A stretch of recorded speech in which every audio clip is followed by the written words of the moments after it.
Okay, I think I might have preparing to live stream the meeting. I mean, something's happening on YouTube. Setting up your meeting on YouTube live. And I think everyone, this is gonna happen. Okay. Yes, it is happening. I can see myself just on a different link. Yeah, you're on. Not on mine.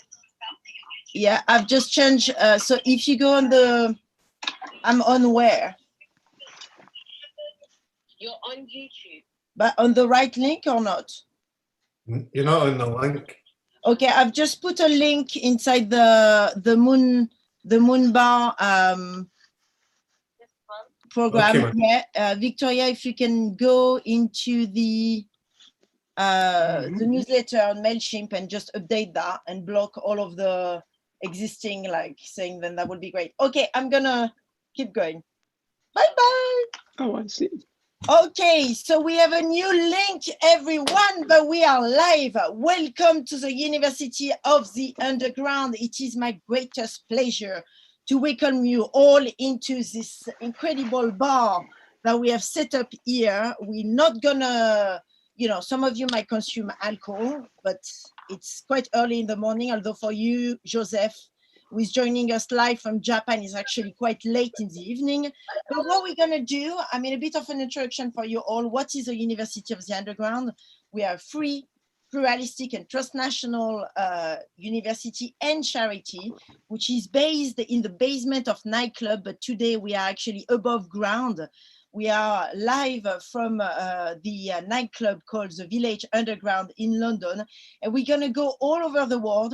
And I'm extremely excited to introduce you to all of these incredible talents and incredible minds that are going to join us in the bar. And we also have some of our students here. Inwen, where are you? Yes, here she comes. Hello, Inwen, Iris, and maybe others are going to join us as we go along. We're going to try and reinvent system as we know them, and we're going to speak a lot about the moon, which is, our next destination, at least from the perspective of many space agencies at this point in time. By 2024, the mission Artemis is going to send the first woman, to the moon to actually develop a set of what they call a human colony on the moon. So we're going to speak about that word, actually, colony. What does that mean?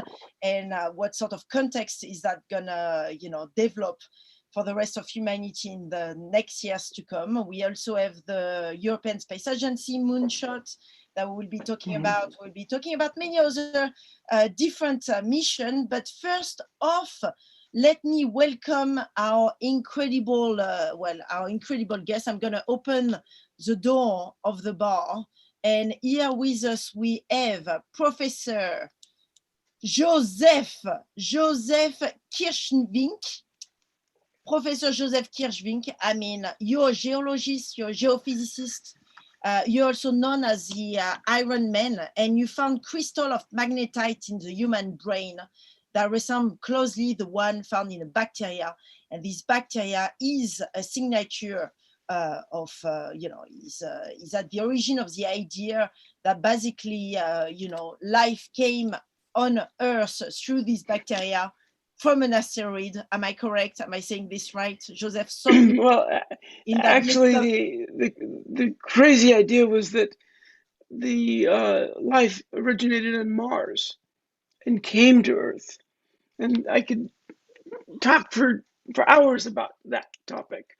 But yes, these little bacterial magnetite crystals, we call them magnetosomes or magnetofossils, are kind of a nice biosignature. They're like finding a skull or a tibia or something, but from a bacterium. And we think they're Martian. Yeah. So, let me get this right as well for everybody that is listening. So, magnetite, what it is, and also, you and I, we met before because we were talking about the fact that with magnetite, we can actually, it's our inner compass. So, humans, we can move around in the world, kind of like have a sense of the North Pole, the South Pole, because we have inside our brain this kind of magnetites that allow us to kind of connect with the senses or the way that things work? Nelly, it's bigger than that. Okay, please tell us. Earth's biosphere is magnetic. Yes. And it has been magnetic for at least 3.5 billion years on Earth. We have evidence now that these magnetic bacteria evolved about 3.5 billion years ago, about 3.47 to be exact, at least the age that we have. And the little magnetic crystals that they make have been part of biology ever since.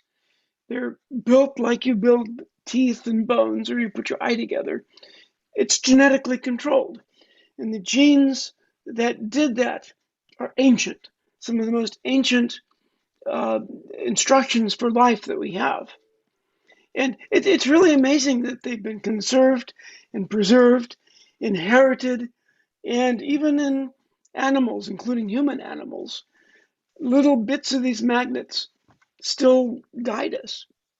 So we've been magnetic for most of Earth history, actually.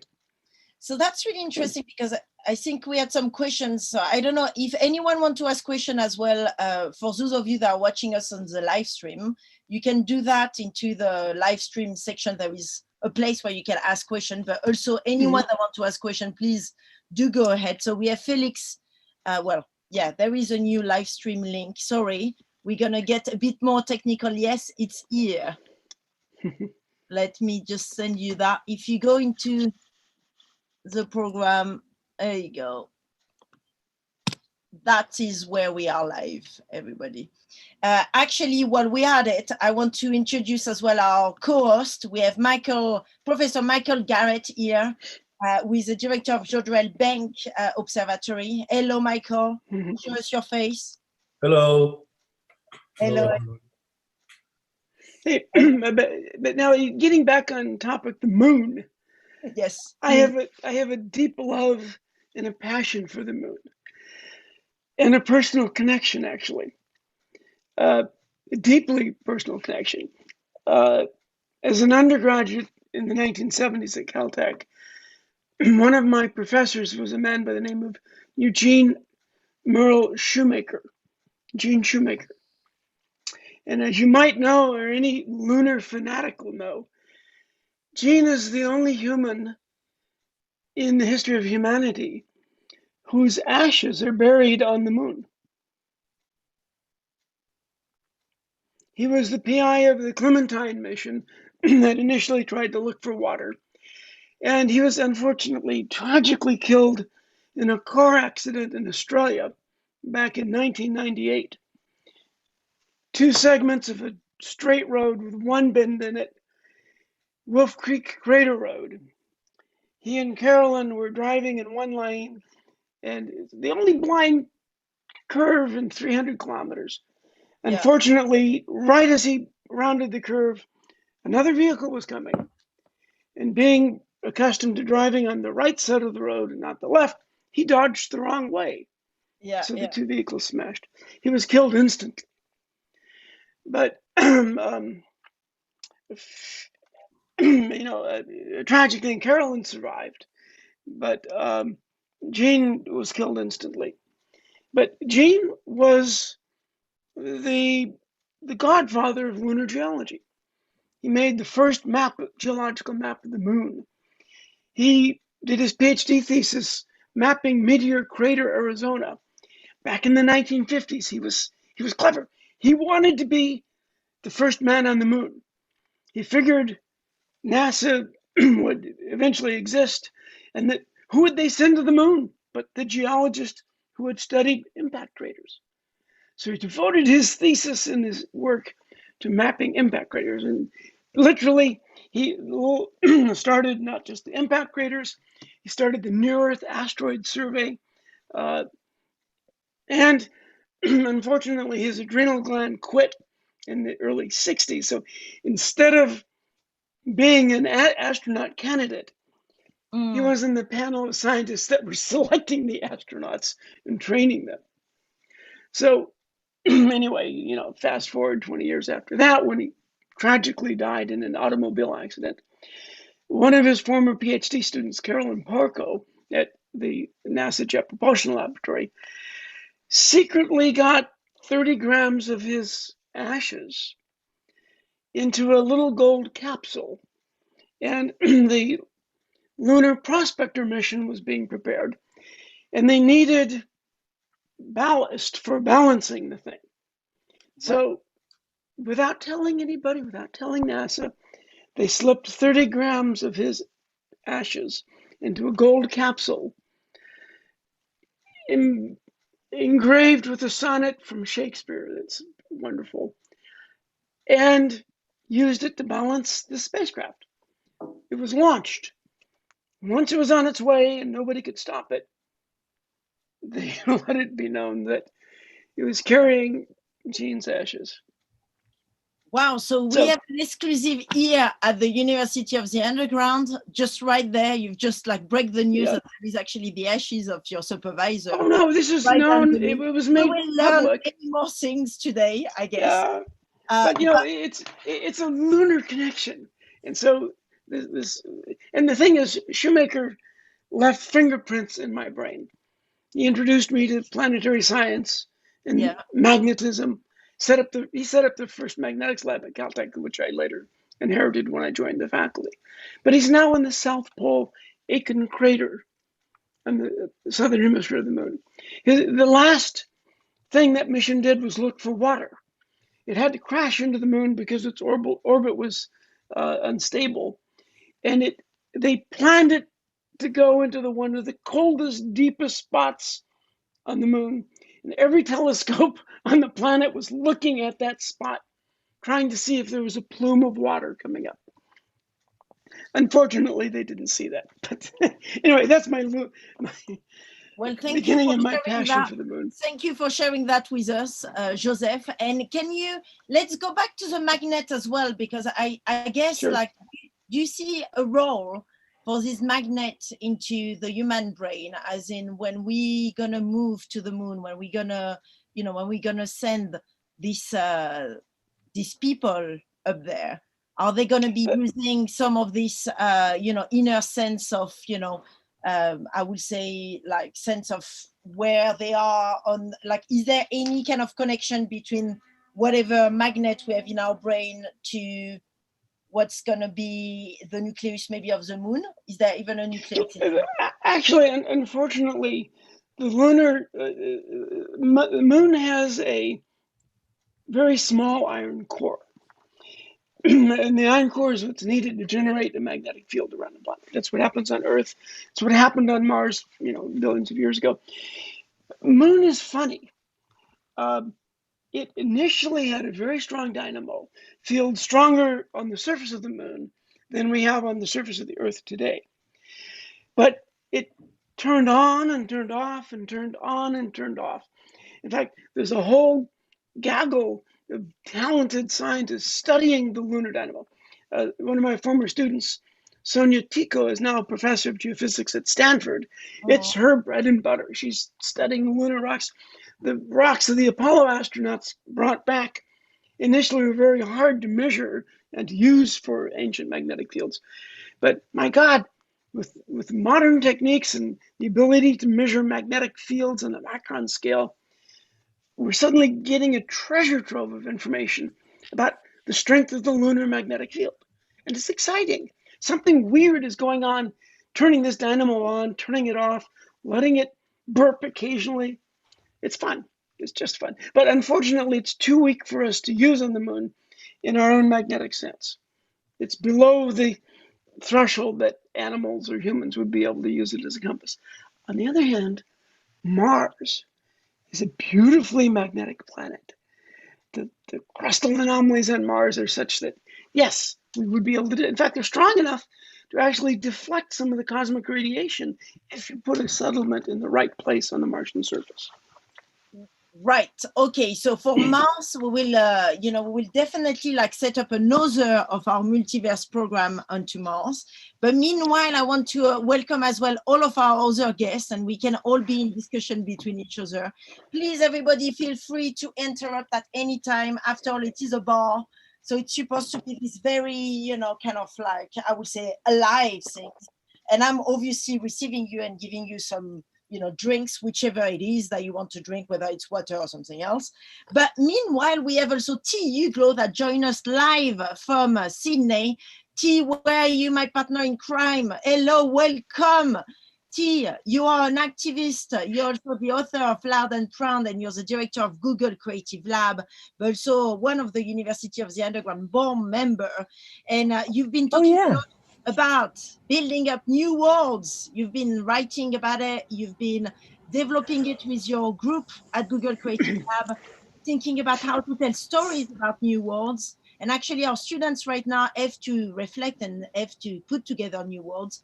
So how are you, T? How is it going in I'm fine, Nelly. I'm good. I've been, I always love the way that you introduce this and basically conjecture something which is may or may not have any relation to the thing that we're actually doing.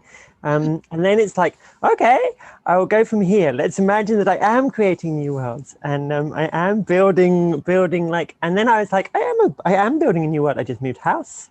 I have a new world.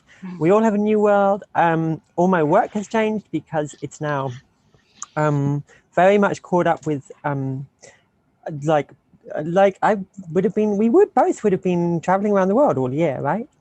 And and we haven't. So I've been in the same place for 8 months, and that had a very dramatic effect.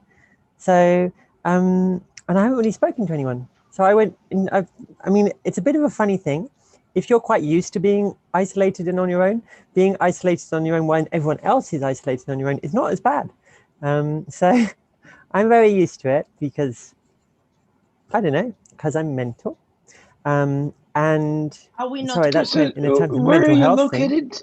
T, are you? Oh, I'm in Sydney. Sorry. Yeah, Sydney. Joseph, I'm in Sydney. So like I'm from the UK originally, but this is both a metaphysical and kind of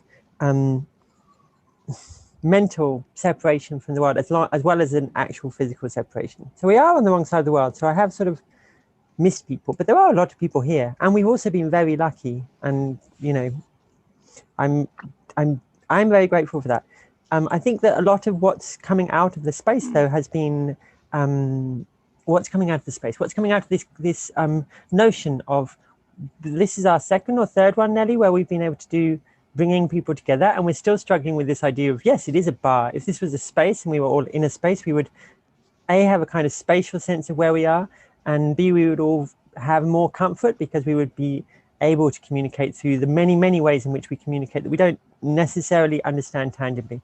Like, and I thought what Joseph was talking about was really fascinating, because it's like, I am completely obsessed with all of the different forms of information that we exchange and communicate and use to guide ourselves around the things that we consider to be coincidence or fate or nature, or like things we generally don't look at, like the fact that we would all have this would be a very different conversation were we all in the same room. Were I able to see all of you rather than being focused on the tiny little camera thing, this thing.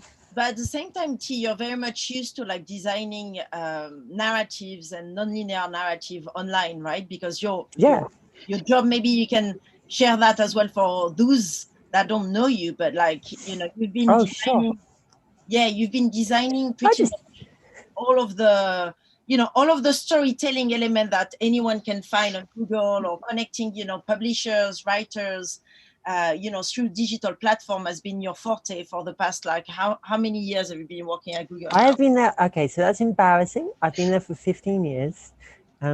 But it's, and yeah, like that's a fair point. I work at Google. I work as part of Google's Creative Lab. I work slightly separately from the Creative Lab. And I work on, I'm now an independent I'm an independent contributor. And I spend a lot of it looking at how culture and technology interconnect, and what we mean by technology, and often what we mean by culture. So yeah, like for me at the moment, the most interesting thing is not that we're using Zoom or we're using Meet or we're using Hangouts or whatever it is that we're using. It's what happens when people do go back into the office, but not everyone's going to go back into the office. So then you're going to be in these interesting places where it's like, there'll be new power dynamics. All of this is creating new power dynamics. All of this, everything that, when you have a dramatic change, when you stop the world, you literally stop the world. And which is an astonishing thing to have done. You can't just, ignore everything that happened. It's kind of like being in a car crash and then pretending the car crash didn't happen, which we technically did do about 15 years ago, and everyone pretends it didn't happen, but it really did happen. And the consequences of the financial crisis are also these things that we see around us. So all of the technology and all of the however practically you want to use it, the fact of the matter is that there's lots of aspects of how we interact that are best explained by artists, are best explained by theatre, best explained by dance. We have dance and we have theatre because it is a pure and original form of communication, and the reason it's still here is because it's an effective form of communication. So all of these things that we we digitize, we lose bits of them, just like the magnets that Joseph's talking about, and like and we lose that knowledge, we lose a kind of understanding. I wanted to ask Joseph about birds and whether that kind of I think there are many forms of knowledge that we don't actually really because we can't measure. When you can't measure, things don't exist. It's like, what is beauty? It's like, well, it's subjective. We put it all on ourselves. But everything else is subjective. It's just intersubjective because we have measurement. So we can measure something and then place it against other things on a scale. Do you see? I'm going to stop stalking. I stopped talking. Sorry, Nelly. Keep talking. Did you want to ask about birds? Yeah, I'm really interested in the. I'm not particularly not ornithology or anything, but I'm really interested in bird. You're talking about sort of the magnetism, sort of natural magnetism, and right. direction finding, and other aspects of our existence where that does begin to we're talking communication here, and also perhaps new ways to look at communication, especially if we were to actually think about the we might have gone a bit fast to that part. Context, no. So in this context, we're now looking into non-human species related communication, and now we're going to speak about magnets and birds and how to communicate through that, through the magnet. Some of the earliest experimental evidence for a magnetic sense in animals were from birds. Wolfgang Wiltschko in Frankfurt in the late 1960s did some very simple experiments on birds and just in a cage, looking at which way they orient, move the magnetic field, and if the bird's trying to migrate, it knows it needs to go south, and you rotate the magnetic field from north to east, and the bird changes its direction and tries to go west, but it's magnetic south.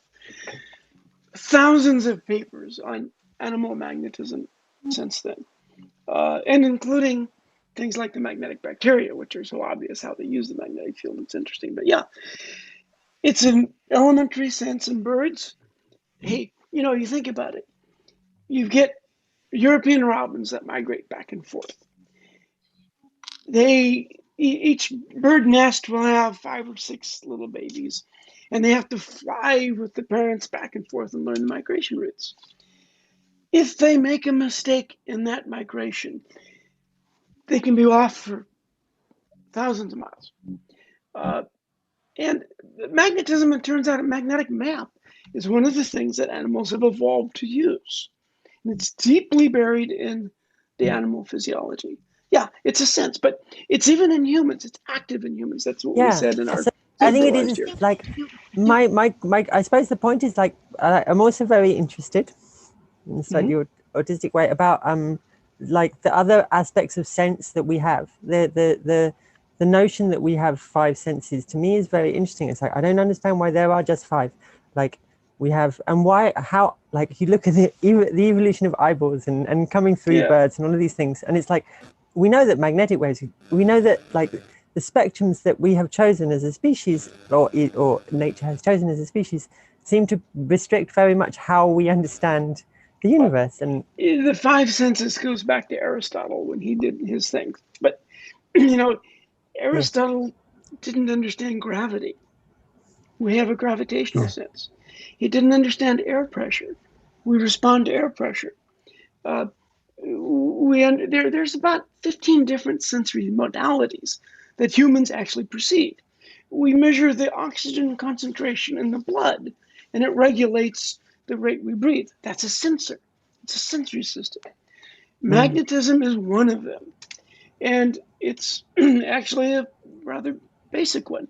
But it's surprising that in humans, most humans, well, who knows most Western humans in the Northern Hemisphere that we've studied do not have it consciously perceived. But there are many cultures in which have totally different programming. Indigenous peoples of Australia, many of the languages do not have left and right, front and back. They will say, instead of there's a fly on my left shoulder, they'll say there's a fly on my north shoulder, where I stubbed my south toe. And if they turn around, they use this. And it is an absolute frame of reference, and they never lose. Nobody, in fact, I was in Brisbane last February trying to set up an experiment with a collaborator of mine at the University of Queensland, Felicity Meekins, to actually ask the very simple question. Are you aware of magnetism? It's never been asked. And people who are raised how are we with going to language. sense things if we don't? Yeah. Okay, one second, everybody. I just the door of the bar keep on opening up, and I want to make sure that we also introduce our new, arrival in the bar. We have here Tom Burke, who is a musician but also designer of experience, who has been doing some work actually in extreme location, like in Chile, basically at the edge of the world where the kind of the experience of climate change is very much lived by actually you mentioned some of the population there that actually see the desert kind of eating up onto their villages more and more so, but also the lithium mine and so forth are also like kind of adding up to the layer of their land being destroyed more and more. And then we have also, I'm just gonna introduce you all since you all arrived. We have also Bernard Fung here, Professor Bernard Fung, who is the Executive Director of the International Lunar Exploration Working Group and was a Hello, welcome from Moon and Mars. Yes, Moon and Mars, and you've been, you're the chair of the Committee for the Culturalization of Space at the International Astronautical Congress, and you know everything that is happening right now with the moon at the European Space Agency, and you're also a big part of what is called the Moon Village, so you're going to tell us about the Moon Village. And Duygu D. Öztürk, yes, with a Turkish fashion designer, but you run a brand, a London-based brand called RM London, and you have been thinking about fashion on the moon. Anyway, all of you have just joined in, and please keep it coming. Like, I think we have plenty of questions for all of you as well. And anyone that wants to ask questions to our guests, please pop them into the chat section or also into the live stream. Who is there? Tom, are you here? Yeah, I'm here. Do you hear me? Yes, we can hear you. You're live in your studio. Great. Actually, well, I want to just ask a couple of questions based on what we've heard already. Although, as Nelly described the work, you said that I was at the edge of the world, which is an interesting expression. But I just want to, the project was very much about questioning notions of world and universal versus subjective notions of world, and the end of worlds and the beginning of new ones. T, I just wanted to ask you, you mentioned about expressing knowledge or the kinds of knowledge that can be expressed through dance, the kinds of knowledge that can be expressed through theatre. I'm quite interested in working in projects that would normally take place in a documentary type voice, which is kind of naturalized as the legitimate way of sharing a lot of kinds of knowledge, but at the same time, it has a built-in sense of accountability. So I just wanted to ask you about storytelling projects that do seek to use languages that can respond to embodied knowledge or collective knowledge, and what if there's any sort of conflict of a sense of responsibility when you step into a more experimental methods of storytelling. Yeah, I think so. I think there's some really interesting, there's some really interesting theatre work, especially where theatre makers have kind of had at their disposal with the internet the potential to kind of create kind of, well, say we have a black market in an economy, and everyone understands that there's an exchange mechanism that is completely separate and not tied to an official exchange mechanism. And we still have many, many types of black market. Likewise, we have secondary kind of forms of communication where you'll have entire sections of society that consider that will consider the same sequence of words to have completely different meanings, and they'll code switch very neatly between those. So once you get onto the internet, you basically open up all of that immediately. And the RSC have been doing for about 10 years. We did a project about, oh my God, 10 years ago, nearly 10 years ago, which was about taking what happened if Shakespeare was expanded onto the internet. What happens if you are using Twitter and you're using kind of the idea of false press, which I think is actually based on some a Jamie Shovlin project, which created these kind of false narratives. I'm not sure where Jamie got his from, but the idea of like false narratives, unreliable narrators is old. But when it's contained inside the pages of a book, you know you can put the book down, and that's the end of the false narrative. When you take the false narrative or the unreliable narrative out of the book and you put it onto the internet, and then you begin to bring in individuals who can contribute to that, then you are in a really interesting space, because there's no sense of authenticity on the internet. There's no sense of reality. And it doesn't take a great leap before you're QAnon, before you're Donald Trump, before you're looking at, there's no point creating theatre. Why would anyone create theatre? We've had the most extraordinary performance, which has married this sort of complete suspension of disbelief. Like you can't contribute to it until you're willing to take a side, and until you're willing to take a side of science, and then you have to realize that you're taking a side, and ultimately science is in its way, and it's been a great challenge. I think it's wonderful. The idea of an embodied truth in documentary, I think that's exactly blown out of the water. So all of those sorts of things I think are demonstrated to us when we begin to perform the things that we have historically thought of as being gatekept and fixed. Well, okay, so actually one great project which has been investigating these collaborations and these tensions is, where are you, Bernard? Bernard Frank, are you here? Yes, you want to tell us a bit? So you're working at the European Space Agency, you have been there for quite a while, and the moon has been your forte for so long. And let's face it, everybody, the moon wasn't really trendy in the space agency world for quite a while, because everybody wanted to go to Mars. And then you, on your side, Bernard, you've always been a fervent believer in the moon as being a destination, and not just a destination to go to, but also an imaginary, isn't it? Like, tell us a bit about the Moon Village. Yeah. Isa, how do you mix up everybody's voice when you Yes, indeed, I am also on the edge of the world like you are, but I am now on the seventh continent of the Earth. That's the moon. And that was a part of the Earth 4.5 billion years ago. And we have discovered that the first continent we can see from here. And so we have no other choice than to go. And so 20 years ago, we formed a federation of agencies, of industries, of explorers, innovators, to have a plan to settle there. And we call it the Moon Village, but in fact, it's a village that includes all of you. And we will have also a moon bar there. We'll have a University of Underground. We will have also, we try to serve the whole humanity. And it's a project where we want to have not only scientists, engineers, but also we want to have the whole society. Because indeed, by going to this continent, and the idea is that we are going first with some robotic missions, and then we'll go with humans on the surface. But this will be to the benefit to everybody. And so actually I was very touched by also the memories of lunar geologist Gene Shoemaker, which inspired us.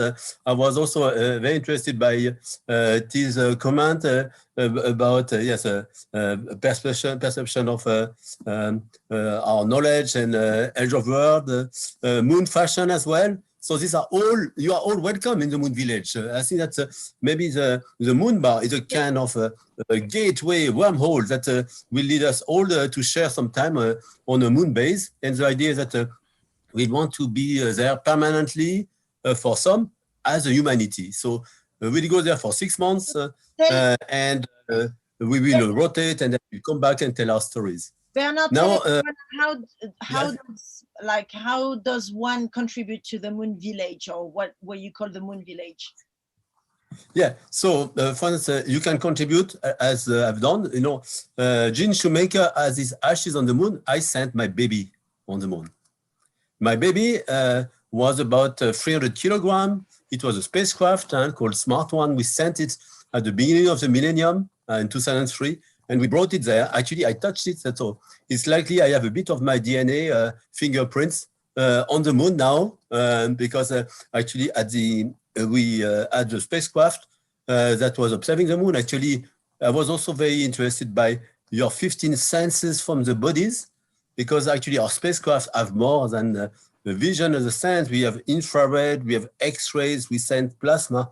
And so they are like a miniature robotic bodies that are even more powerful than we have with our human bodies, or in a sense in the future, we'll have a mixture. We will have a transhuman capabilities where we are going to use, for instance, we have radio antenna like Michael Garrett is using to listen to the universe.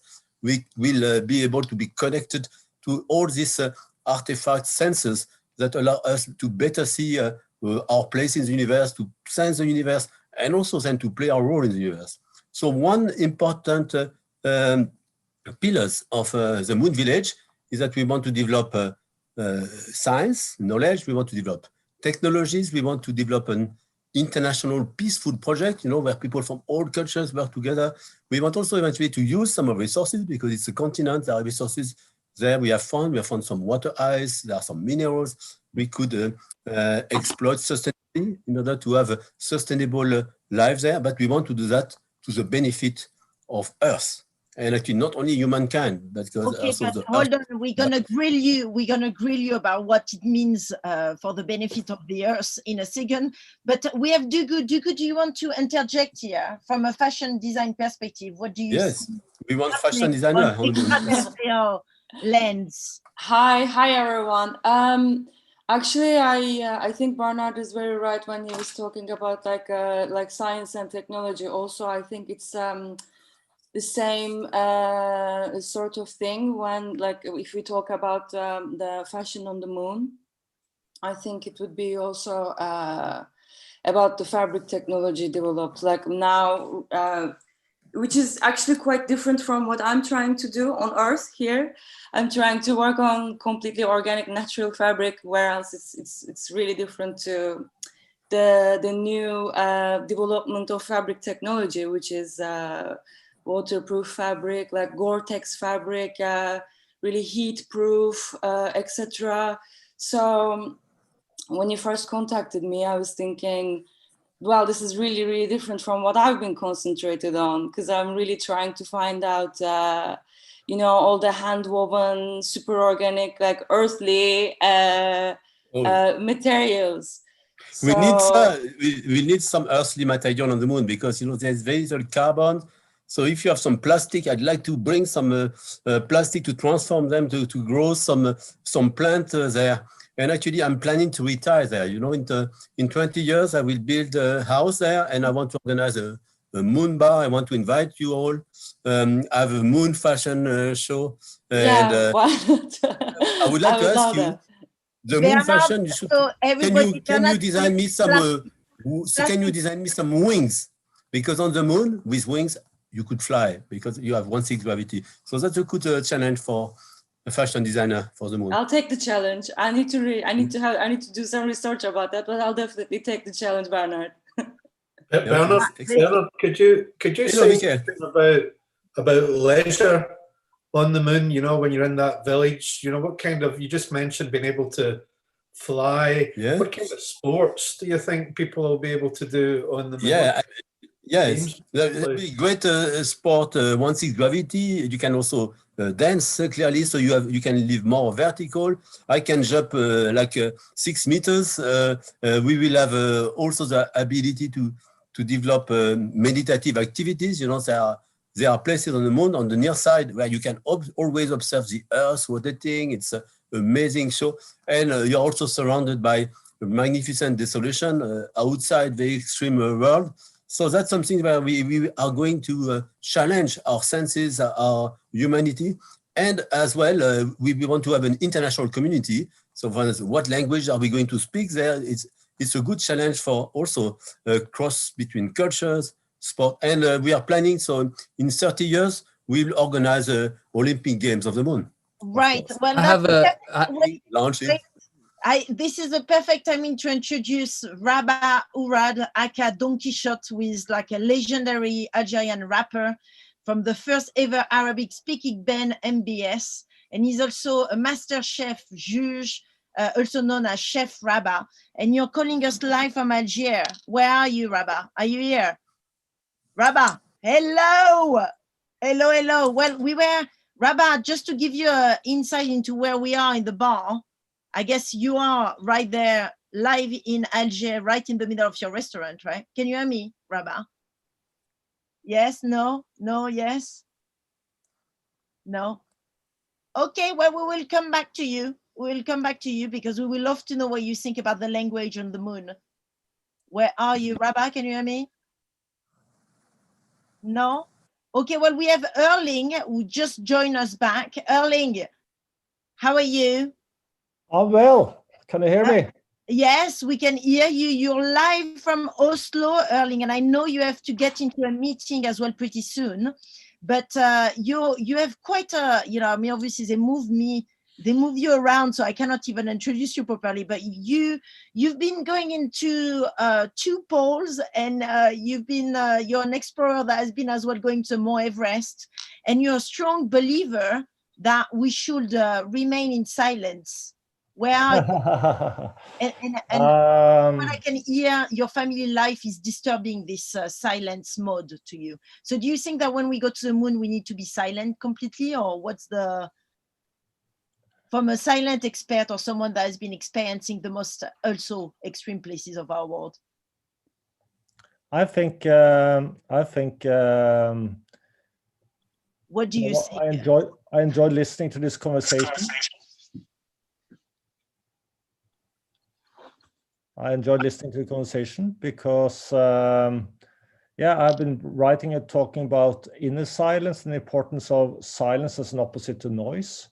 But also I think, to reconnect to the universe, to kind of go for the moon. What I like with it all is because today exploration is very much about looking into a screen, sitting in a chair, while exploration historical wise have been about walking, doing something physical, to see, to feel, to listen, to experience. And today it's the opposite. And of course, I think that's great that we're actually reconnecting to nature, that we're actually going out into space, thinking about it and trying to learn where we came from, and also to learn quite a bit of what's going to happen next. But tell us in terms of like, where does this notion of silence being, because you went to the 3 poles, so the history to reach the 3 poles, what, north, south, and the summit of the Everest. So you've been going in all these different places, and then ultimately you came back saying that actually going in the moon, silence needs to be one of the different components that we need to think about when we plan for this kind of future settlement. How does that work on the moon? Because the moon is very silent. Am I correct? That should be a pretty quiet place. But I think the challenge today is that we all have so much noise in our lives, and I'm not only thinking about noise as sounds, but also thinking about noise as a car passing, a radio running, a telephone buzzing, man-made lights, so you can't see them. You can hardly see the moon at nighttime because you have so much man-made lights in the cities. So all this is noise to me, and so I have been kind of very much into kind of discovering and exploring the inner silence, the silence which is within all the time, waiting for you to explore it, and I think all this noise in our lives is all about running away from ourselves. It's all the noise is about not being yourself, but being someone else. And while silence, the reason silence is important, because in the silence, you're listening to yourself. You're going to get to know yourself. And of course, that's one of the meanings of life, is to get to know yourself. I mean, it's a real shame. Rabah, I see that you're trying to connect to the audio. Ah, here we go. Rabah. Yeah. Hello. I didn't know that option. I was just trying with everything until I found it. So, you know, we've just had Erling talking about the importance of silence. And of course, you in the micro break the silence, you know, that's actually the name of your rap band. You don't really choose strongly, you don't really believe as silence being an option, I guess, moving on. No, especially here, you're in the kitchen, yeah, we're working. So you're working in the kitchen. Show us, where are we? What's happening in Algiers right now? Where are you? I'm in, I don't know if I can flip my my video. Oh, maybe. I mean, we can see you. We can see you well. Do you want to tell? Yeah. Have you been seeing the moon? We're in, well, there is quite a bit of wind. So we are in the midst of Algiers there, on the top of. can you hear the wind? Yeah, we can hear the wind. Yeah, behind us. We are in the rooftop between our olive tree. Olive and tree, yes. Our bay leaves. Got some lemon tree. This is the rooftop. This is my new restaurant, new experience. Rabah, we have so much question for you on, you know, moving on into the moon. And of course, you're Algerian, you're an Algerian rapper, and you've been extremely vocal about, you know, the need to rethink colonization as we know it. And especially you've been talking a lot about decolonizing. And so how do you see that existing in the context of the moon? Because of course, a lot of the conversation now is about colonies on the moon. How does that fit with you and with your practice? I mean, the idea of colonization is starts always like by emptiness. It started there. No, it started by, okay, space is empty, so we have the right to colonize it. No, and after bit by bit, it became like if there is some people there, okay, let's say they're not that important. We are more important than them. So we come in and we're gonna control them because we have better civilization, all that kind of thing, no? And that's the same mistake we're going to do again, like saying, okay, the moon is empty or Mars is empty and let's go and colonize, you know? And this like simplified thinking is not like the way forward, I think, you know? And I mean, we will need to start by decolonizing everywhere here on Earth first as well.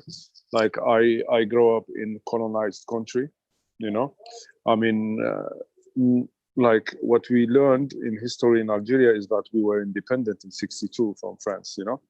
But I never felt independent. And when we grow up, the more you grow, the more you read, the more you learn about how it works, how everything works, how the countries works, and especially how Algeria works, and the relationship with the other countries. You understand that like there is like multiple ways of colonizing people. Like nowadays, you don't have to colonize space to colonize people, you know, and it's quite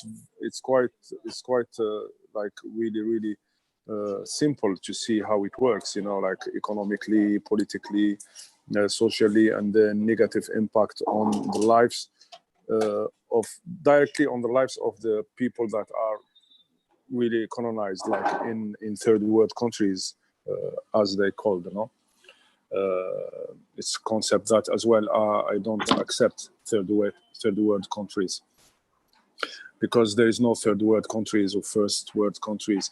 There is no advanced countries for me. There is just humanity, and having spaceships or having landed on the moon or doesn't make a human more civilized than other. Having the most sophisticated gun machine doesn't make civilization. You know what I mean? For me, like if you want me to go and bring all this together, for me, like the most important for us is not colonizing the moon, you know, is actually finding the moon in us. You know, it's not very religious, the way of thinking. This way of thinking is actually taking the essence of religion, like the essence of whatever it is in Islam or anything else. You know, I'm not a very religious person. But the more I learn, the more I know, the more I become spiritual. You know, and when I say spiritual, I say that I believe a lot in the energy, actually, which is scientific. The energy in us. You know, and I believe in like far future. We will not need spaceships, and we will be able to get to make an evolution from needing a body to not needing a body anymore. You know, and it's actually almost happening, but scientifically speaking. So Rabah, actually talking about civilization in outer space, we have with us Professor Michael Garrett. Michael, where are you? Who's gonna co-host this moon bar, who's co-hosting this moon bar with me. When my brain will be exploding, Michael, show yourself with your green your green Christmas. So do we know, actually, let's talk about that, because we've not even clarified this. Is there any life on the moon? And you, Michael, you're running the Jodrell Bank Observatory, which is, you know, basically looking for, searching for extraterrestrial intelligence and kind of like looking for signal coming from extraterrestrial intelligence. You're also currently the vice chair of the International Academy of Astronautics SETI Permanent Committee. Do you have any, because Rabah is talking here about potential civilization that might be out there. What's your take on it? And also in relation to the moon, what's happening with the moon and potential like extraterrestrial intelligence, if anything? Yeah, I mean, first of all, I found Rabah's comments, I think, really important. I think we should go back to the moon. When we do go back to the moon, we should go back not as many countries, but as one planet. And unfortunately, I don't really see that at the moment. There's some aspects of that. I'm sure Bernard would probably say there's wonderful cooperation, but indeed, I think when we go back to the moon, there's a big danger that we repeat the mistakes that we've made previously on this planet when we find what Rabah called these open spaces. So I think that's something that we need to sort of encapsulate in some of this. You know, is there life on the moon? Well, I don't think anyone knows. We haven't, obviously there isn't anything obvious on the surface of the moon, but who knows what's happening in the caves, in the shadow in the moon, or in the subsurface of the moon. After all, the moon was, as Bernard pointed out, part of our own planet until there was a sort of collision between the Earth and another body, another planetoid. So really, who knows what might actually be there in the subsurface? We just don't know. We have to go back there to try and work that out. It's just a bit like Mars in the subsurface. We know there's water on the moon as well now, and there's quite a lot of it, even places you wouldn't expect it to be.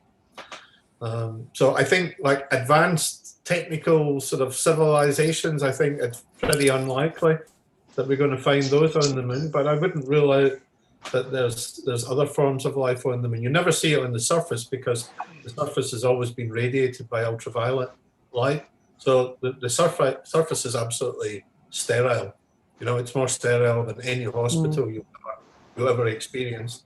But when you go below that, I think we don't know yet what might be there. So that will be really interesting. I think it will help us also understand how to search for life on Mars by doing it on the moon first and doing it with sort of people there. It's really difficult to go to Mars. I think that's the thing about what's great about going to the moon is we can do it now. We have the technology that makes it actually relatively easy compared to how it was, 60 years ago. But now we can do it and we can learn a lot, and then we can take that technology to Mars and probably do a much better job than we would have done without the experience of trying these things on the moon. Michael, sorry, Nelly, I have a question. Actually, it's a question for everyone, really. And I think it's to Michael's point about Rabah's point, really, and actually maybe a bit about what we've all been talking about, which is I keep coming back to this bit about whether we're talking about a moon that is the one in the sky, or whether we're talking about I'm outdoors actually. That's one of the joys of Sydney. So so I'm looking up at the stars, and I was thinking, well, in Sydney you can't really see the stars, but you don't have to go far. It's not like sort of Western Europe where, stars. But I was thinking about whether this moon that we're talking about is on Earth or in the sky, because really all we're talking about is another geographical location. So the point where we get to the bit where getting to the moon is easy is a bit like saying we're going to the Isle of Wight. It's easy. No one would really want to be there, but it's easy. And then you do get to a really interesting point about like, what is this place? Like, why is it so different? Why does it mean all this to us? Which comes to Rabah's point about it being, the term terra nullius, Nelly, like the terra nullius was what was written in the middle of this is kind of probably why I wanted to say it. Terra nullius is the phrase that was written in the middle of the maps of Australia. And when they hadn't mapped the whole way around, they just had a line, which was the sort of coast that they knew, and then there was just a blank space, and terra nullius means empty or unoccupied space, and that's what we seem to treat the moon as, like it's an unoccupied space, whereas really all it says is that we know nothing. And Rabah's point is that we can't continue to go into spaces that we do not know anything about, and because we do not know anything about them, think there is nothing there. There is always something there.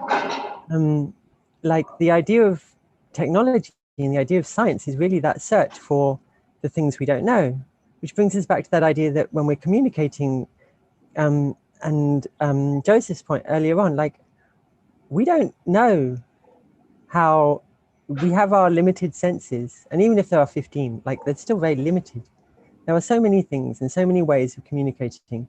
There's so many ways of seeing that we don't see, and there's so many ways of measuring that we can't measure, that we tend to wander around in this really clumsy way. And it's lovely talking about the moon, but I do keep thinking maybe we should reframe it. I like all the stuff that seems to be just here on Earth. It's just us. We're exploring our own understanding of where we could be going, and that's a very beautiful thing to be looking at. But what do you say to that, Michael? Because the search for extraterrestrial intelligence is all about actually also expanding our understanding of life as we know it, but then also our understanding, our perspective to things, isn't it? Are we alone? And if the answer is no, then of course there is this whole scale of the multiverse beyond us, isn't there? Well, Where do you even start looking for something else? How does that start? Well, I think it's really exciting to ask the question, are we alone? I don't think we do anything wrong by asking the question and thinking about the possibilities that the answer might be of, other civilizations out there struggling the way we struggle today, even with some of these conversations. Like at one level, I want to go back to the moon, and I want to put, a really nice telescope there, and I want to put it on the far side of the moon where it's very quiet. so that I can go and have a look to see if there are these civilizations out there. But just by thinking about doing that, I'm modifying the moon, I'm modifying its environment. We've already modified the moon's environment in many ways in the past, over the last 60 years. And somehow we just do this because progress is sort of incremental. And no one asked the question about whether we actually have a right to do this, whether this is actually a good thing to do, whether there should be some kind of limitations to what we do, because we're going out there to a body which is almost pristine, not quite, because we've already soiled it in many ways. Well, we know now that Schumacher has got his ashes over there, and that Bernard has been touching the moon. Well, we've done all sorts of things to the moon. We've fired, Saturn 4B rockets at the moon. We've done all sorts of destructive things to the moon, actually. And somehow we feel as though we can do it. But, there needs to be the question, should we be doing that? Should we be taking all the problems that we have here on Earth and setting them up on the moon? That's basically what the Moon Village is. Okay, it'll probably help us with all sorts of stuff about sustainability. I'm sure Bernard can tell us. Yeah, no, but clearly. Well, Bernard is all about plastic. So. But I fully agree with you that in the next vision, we have to be very sustainable. We have to think that the moon is a heritage of Earth. And so we have to protect it. There are no life there. So I believe it's safe to say that we want to bring life there, but not only human lives, the biosphere, because life is a gift from the evolution of the universe, and that's something that could be propagated. And but we have also, when we go to the moon, to be very protective of the environment and also of the significance of the moon for all the culture. So clearly we have to do the thing very responsibly. And it's a good platform to develop technologies where we are recycling materials that we can also reapply to Earth. And also, as Michael mentioned, we can bring life to the moon because it was a dead world, but we could learn how to bring life to Mars in the future without danger for what is on Mars. So I think that the moon, with its proximity, is a great opportunity for us. It's the next island in the ocean of space, but we have to show a lot of responsibility and humanity in the way we are going to live there sustainably. Joseph, you wanted to disagree. Yeah. I have a question for Michael. Michael, as a radio astronomer, you must be mortified at the loss of Arecibo.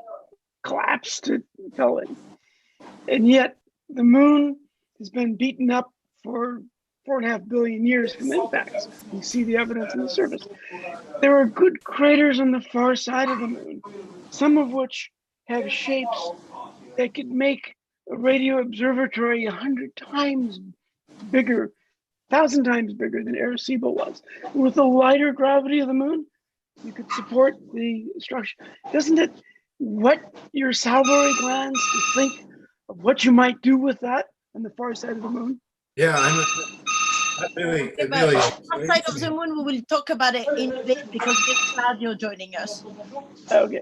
But Michael. I mean, you're absolutely, Joseph's absolutely right. I mean, it's an incredible place to do science, and it's incredibly.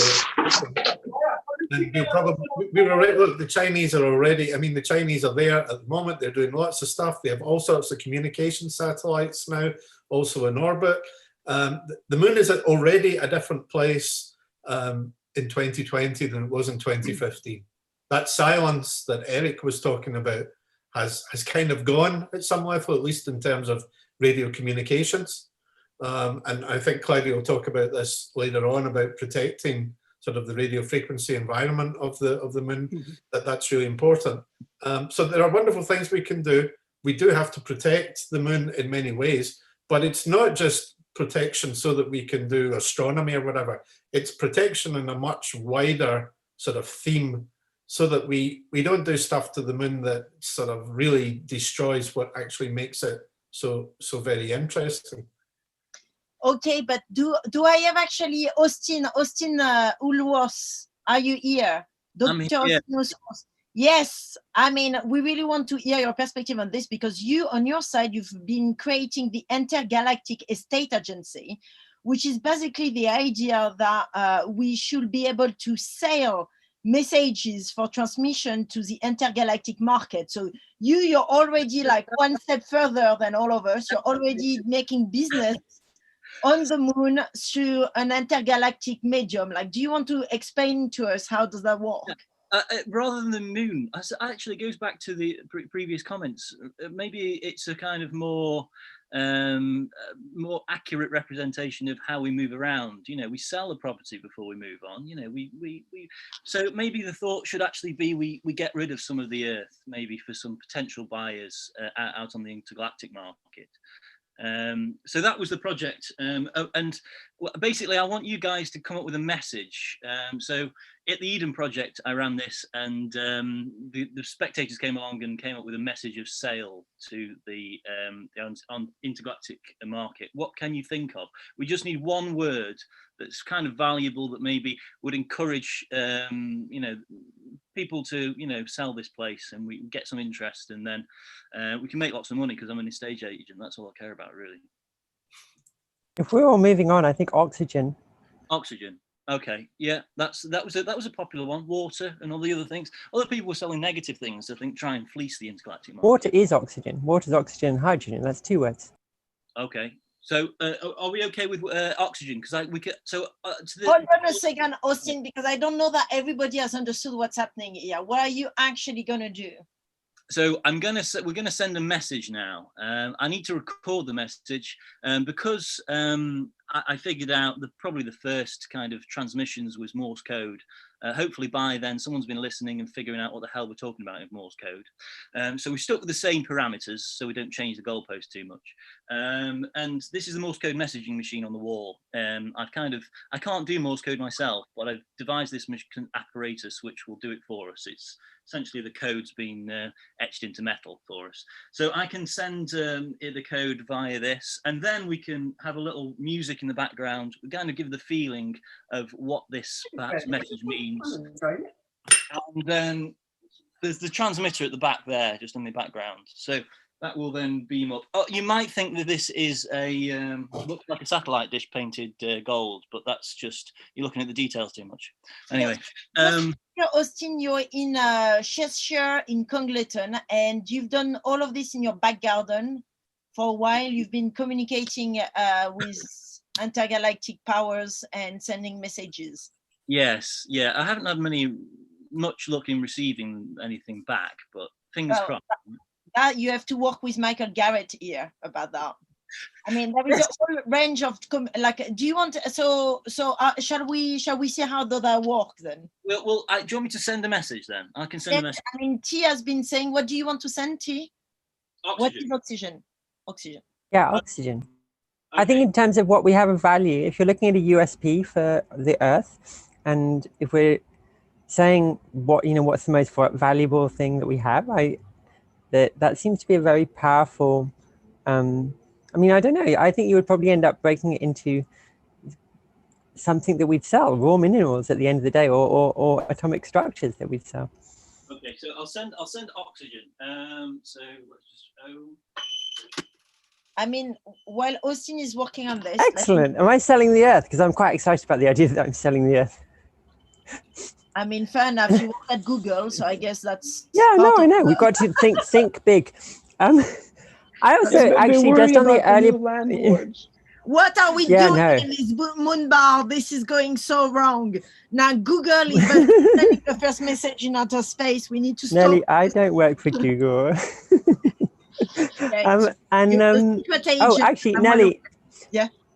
I do think there's a really interesting point in all of it, which is like the idea of responsibility is really fascinating. Lots of people have talked about responsibility from different perspectives, and it is a really interesting thing because I generally, when I approach all these things, I generally try and think of humans just as a biome, and we live in an ecosystem. And then if you want to extend that ecosystem out, which is what we're talking about, you can't really take responsibility for more than your biome. You can't really take responsibility for more than maybe sentient or mammals or like a genus or something like that. I think it'd be really interesting to see where people felt the line of responsibility was drawn.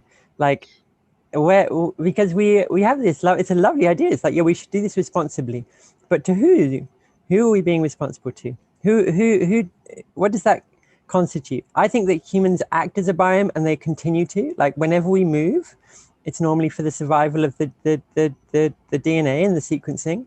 Whenever we evolve, it's for the survival of the DNA and the sequencing. And I think whenever we colonize, whether that's as a, I mean, and you see this with the virus, it's like any kind of genetic structure is really just seeking to preserve itself. And that's all, however much we might want to dress it up in grand language, that's all we would be doing by looking to Mars and looking to the moon.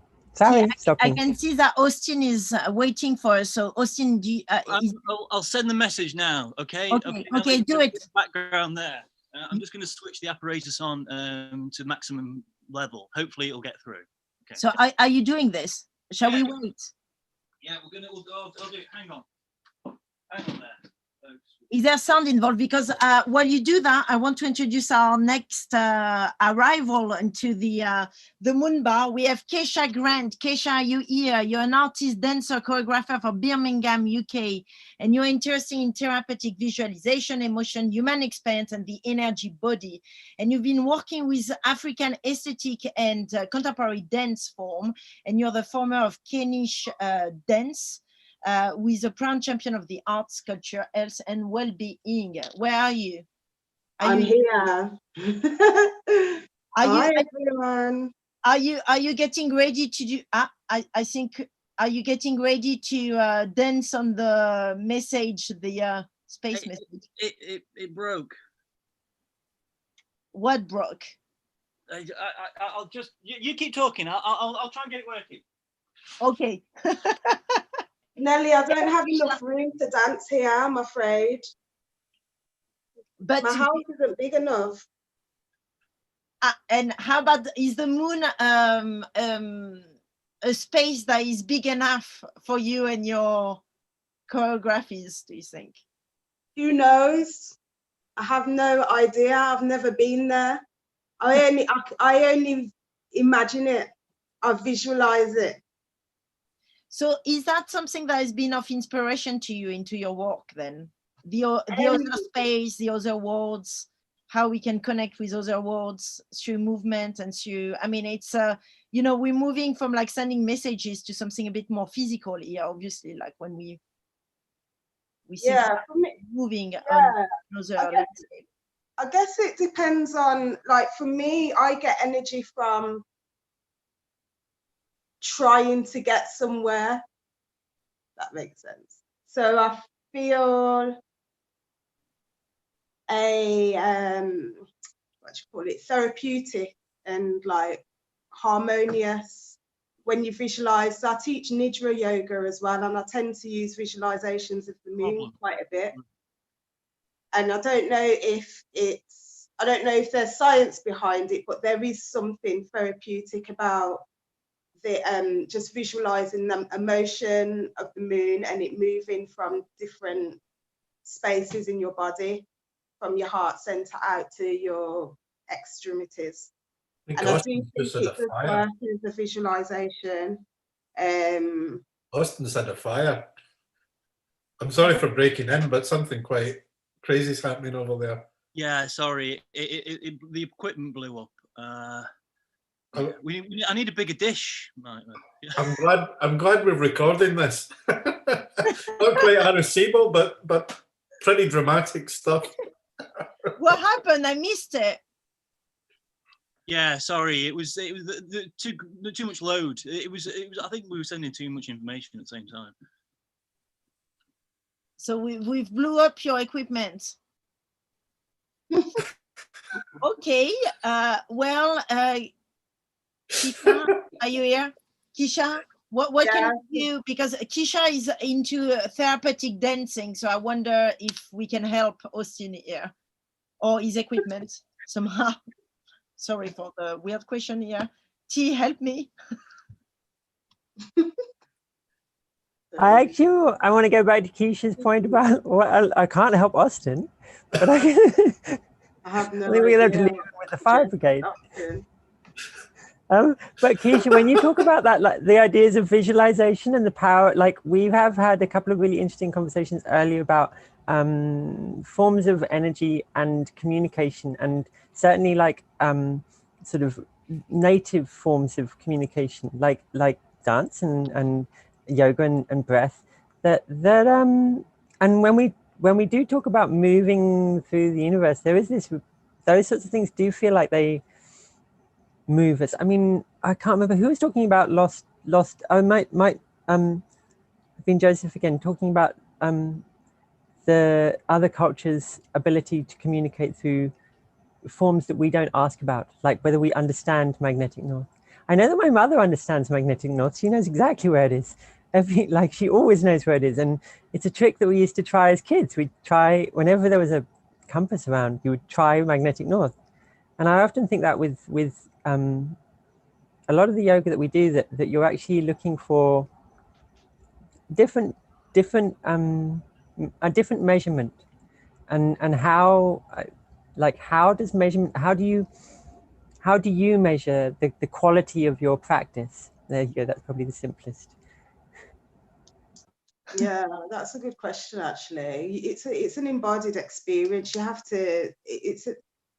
For me, I'm born in Birmingham. I'm born and bred in Birmingham. I wasn't brought up in, my parents aren't shamans or voodoo and priests. I'm here in Birmingham. Do you know what I mean? So it's that feeling of concentration and focus, and it's having that constant awareness, isn't it? And then reflecting how you feel afterwards. And that's all we can do in this present moment, present day, in Birmingham, not in a tomb somewhere. So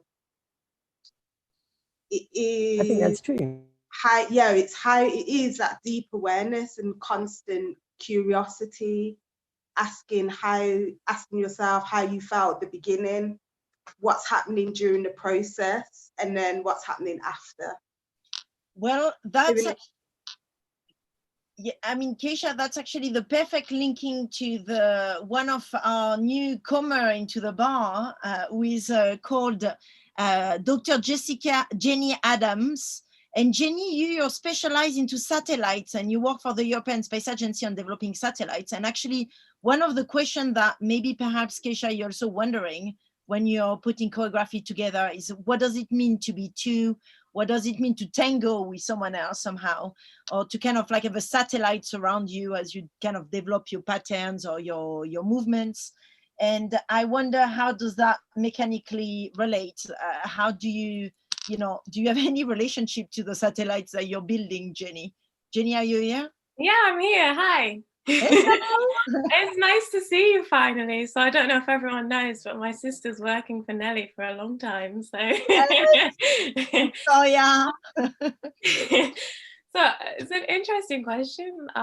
There is so much work that goes into building a satellite.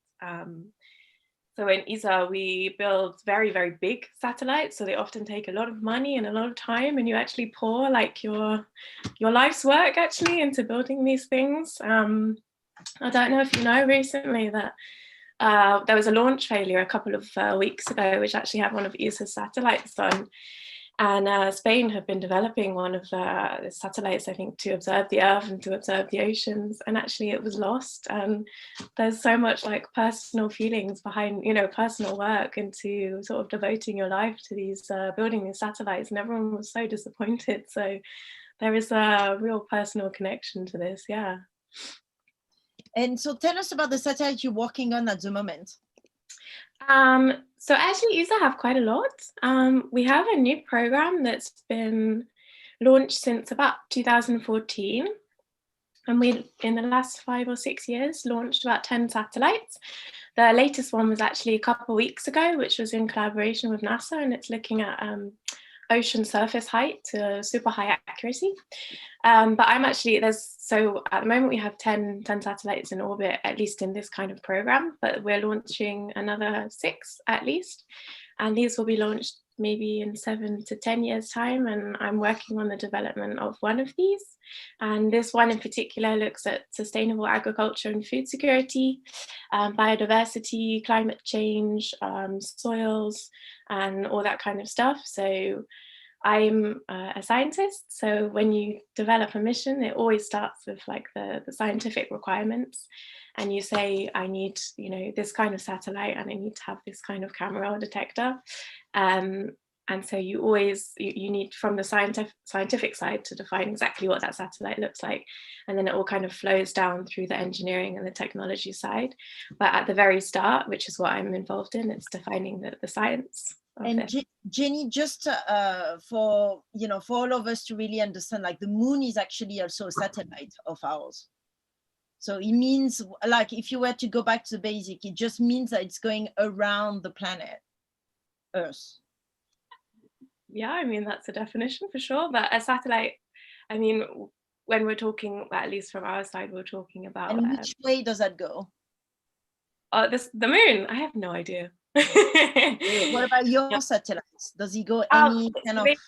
Yeah, so if you have the Earth, so there's very different ways of doing it, but if you have like ones that observe the Earth, you either have ones, so say this is the Earth, and they go round like this, round and round. So they go like from the pole all the way around the Earth to the South Pole, and then round and round. Or you have ones that are in a fixed location. So for example, they're over certain areas in the sea or in the equator, and they stay there, and then they'll go around like this, or the Earth will turn and they'll stay in the same place. So I guess the moon could be some kind of satellite. It depends though. We call this kind of science, it's called remote sensing. So you're looking at something from a distance. So it depends if you think, you know, the moon is looking on the Earth if the moon is looking on the Earth from a distance, then I guess that's some kind of satellite. Yeah, sure. But am I wrong in thinking that I thought that the moon was rotating around the Earth? Is that completely wrong? Yeah, no, that's right. Yeah. Yeah. The moon is the Earth's natural satellite. Yeah, that's what I thought. Right? It was a satellite before Sputnik. Before we even had like actual mechanical satellite, we have this. Yeah, sure, yeah. So, but explain us the kind of the mechanics of it. So, like, say Kenish, our choreographer, want to collaborate with a satellite. How does that work? What do you mean? Kenish, where are you? I'm here. Are you asking me? Yeah, I'm asking you. As a choreographer, have you ever thought about collaborating with a satellite? No. But I would. So it'd be good to ask loads of questions about the scale of things, because it's a constant. It's about the scale. How what are they picking up? Why are they picking it? Why are they trying to pick it up? And what would happen if it wasn't there? What would be lost? What information would be lost? So I guess it would be interesting to see visually what it'd be like with a moving body, I guess, with a satellite in the same space, but also from a conceptual point of view, just looking at the scale of what the purposes of the satellite and what it's doing, and then how that body can relate to the space in the same way, and then how the body relates to the satellite and what the satellite means for the body. There's loads of ways Nelly, really could look at it. Nelly, I've got an example. I just was like, oh yeah, no, I've got an example of the moon behaving as a satellite. There's an artwork from, I don't know, 2015, something like that, by a brilliant Scottish artist called Katie Patterson. And it's called Moonlight Sonata. And she, I think, translated the Moonlight Sonata into Morse code, and then fired it at the moon, and then listened to what came back, and then translated it back into a piece of music, and then it would effectively play. It's like a radio transmission, I suppose, but it's the same principle. We send information and then we receive information. So the wonderful thing about the moon is that at the moment we have no way of understanding its circuitry or understanding what it's capable of, how it might transform things beyond sonar and Morse code, things that bounce off it. And yeah, if you want to take this, let's always take Nelly's hypotheses as a place of conjecture. Like, yeah, it'd be really interesting to see if you could find currents through the moon or organic systems that run through the moon that can be used to contain or control or manage information so that it can be transmitted to other parts of the world. I think that'd be really interesting. Well, actually, bioscience exhibit. The perfect link to Professor Jan Ketil Simonsen, who is a social anthropologist. Jan, are you here? Yes, I'm here. Yes, hello, everyone. Jan, you specifically are actually looking at how the human, not just the human body, but you have had a study in Zambia where you've been looking at how the moon kind of influence behaviors.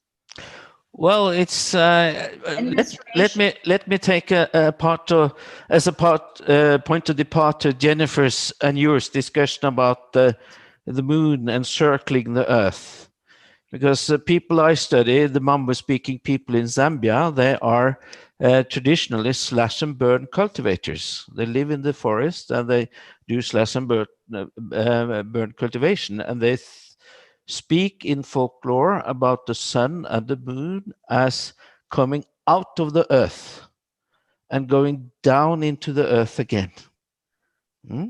So it's not encircling earth. And the point is that we humans, we have to understand something through something else, right? So we often use a lot of metaphors. And we then, the kind of basis for our metaphors are often the form of production we have. So agriculturalists, they think about everything is growing from earth, even human beings. So you can use as a metaphor, for example, planting seeds could be a metaphor for conception. Sprouting could be a metaphor for gestation and birth. So it's not only human and plants who comes out of earth in an agriculture philosophy, but also the moon and the sun. And the interesting thing is that they speak about as they never meet, because the moon rises when the sun sets, right? At the different points now in the east and west. So you can use this to speak about difference between people who never meet, people who don't communicate. So they say the sun and the moon never meet. So it's like the moon now come a figure to think about and accord meaning to the world, and speak about the world. And yeah.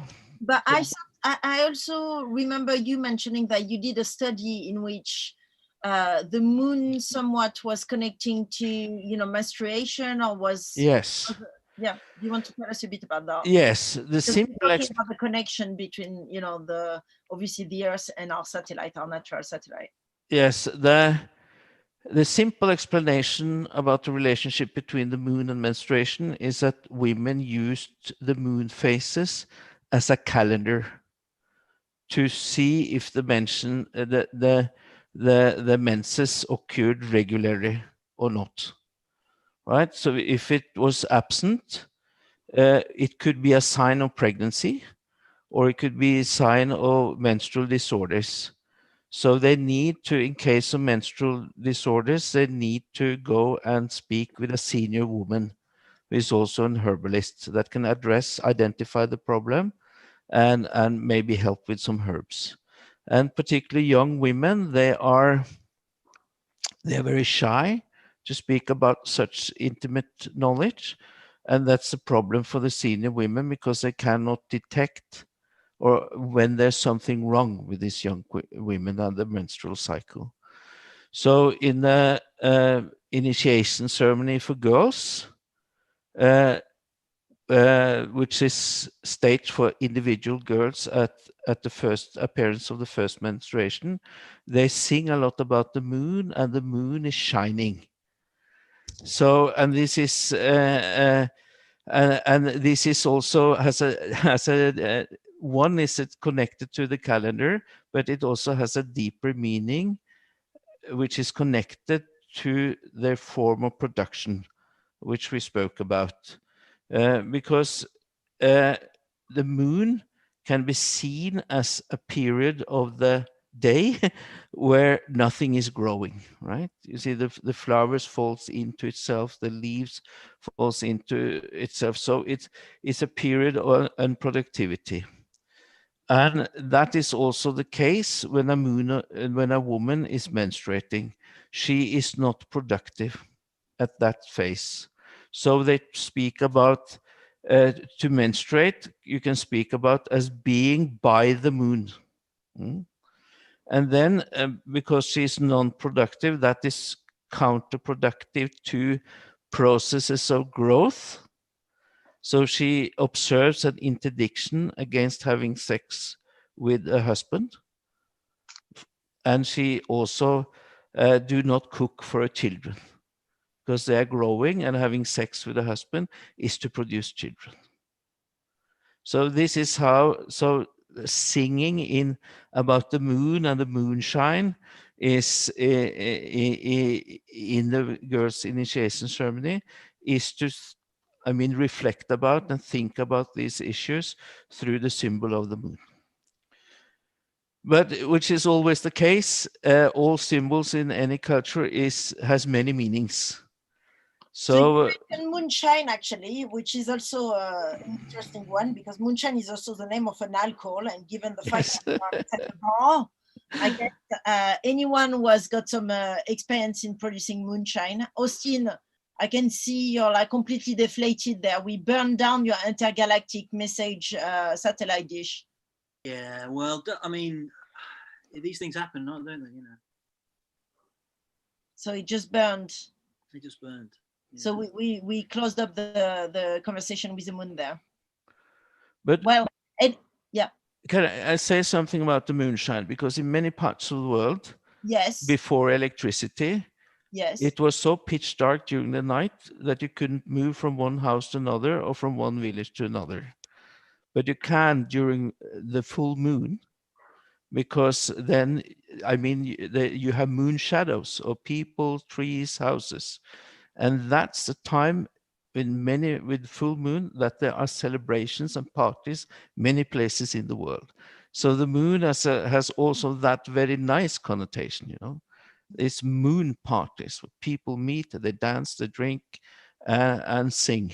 So in the villages I have stayed during this, when there was a lot of moonshine, you will hear the children sit out singing until late in the night. They usually went to bed later than the grown-ups. So it's also a time of joy, and it's very beautiful when it's shining, and you have all these moon shadows. Yeah, Nelly, like I love this connection because Nelly's introduced the idea of moonshine as a spirit, and obviously moonshine comes from exactly that practice. And there's this sort of, I suppose, because it's illicit.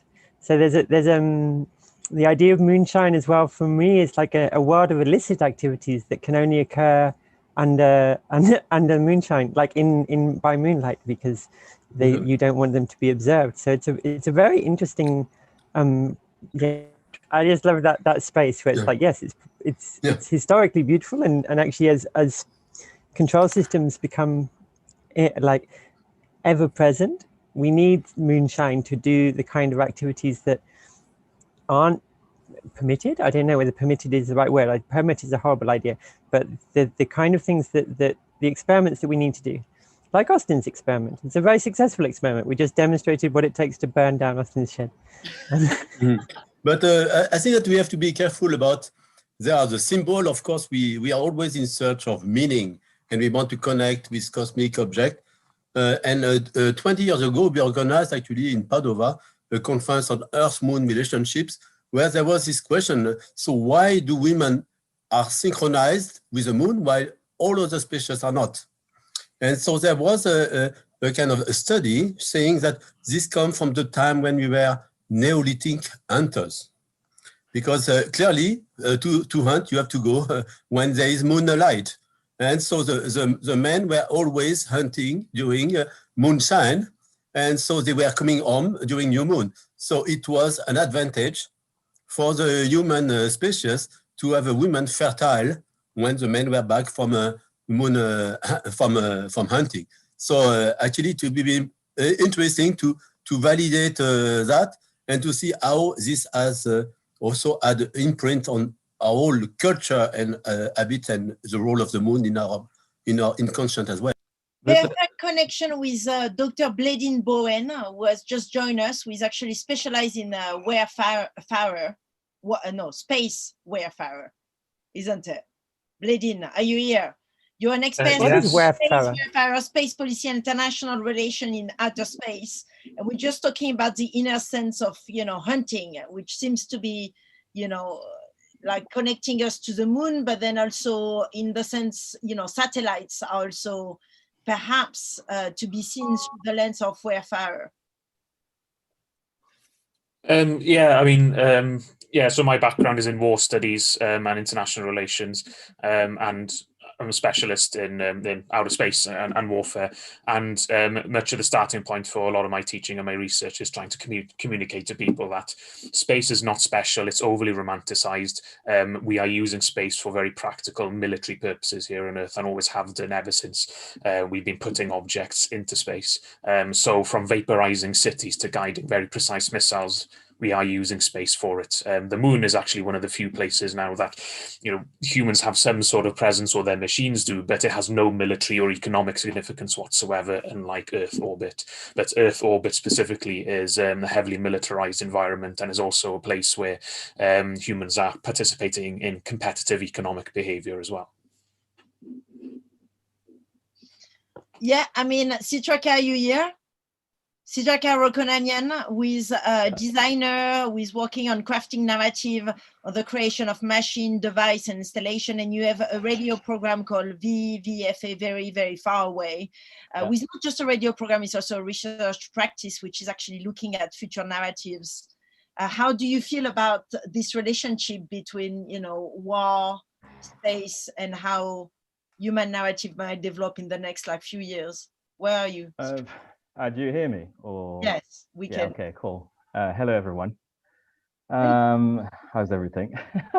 No, I mean, I quite enjoy actually listening to everyone's perspective of different approaches, because it really feels like, I mean, we're talking about the moon, but we all sort of living in different worlds, in the sense that our different perspective of sort of overlapping, because we're talking about the moon, but at the same time our perspectives are quite different depending on what approach we are actually taking or what our backgrounds are, etc. I don't know about warfare. I haven't really thought about space warfare, really. But the thing that I was quite interested in since the beginning of this conversation was for instance, I really like Bernard's enthusiasm, but there's something quite bizarre to talk about, going to the moon and doing things to the moon in a way that is the kind of play pretend that it's completely easy and it's almost done deal and stuff like that. It's an interesting kind of perspective for me, because it's a little bit how we build these narratives, in the sense that yes, we're all going to do to the moon and we're all going to be do things responsibly. I mean, says who? And then at the same time, if we do all that, how does that happen in kind of practicalities? And this is our kind of for me, it's almost these narratives are I mean, these kind of visions and etc. They're almost created as narratives for us to first and foremost go to the moon and then deal with the problems that we have once we're there. I'm not necessarily sure that this is a right way of approaching space exploration. I mean, I don't know, I'm not expert in that anyway, but I mean, technically this is what in general I'm interested within the research project Very, Very Far Away, is this kind of diversifying those kind of narrative as futures as being kind of a narrative construct, and especially when it comes to space exploitation and space exploration, in the sense that our kind of research project sort of asks, I mean, whose narrative gets to be told and shape, actually inform this kind of like collective imaginations. And obviously most of the time it's Western and it's very kind of like related to a few amount of people. And what we try to do is actually see what happens when you kind of allow people to imagine outer space and the moon as well, particularly since it's kind of like enchanted in many kind of like cultures and places. And obviously then the way it's being used, notably as a kind of like, I mean, within, I guess, the sort of like context of warfare, I find it quite interesting because it's also another way of looking at it. Like when you come in and say like moon doesn't have a particular value, it's like definitely doesn't have when we look from a particular lens.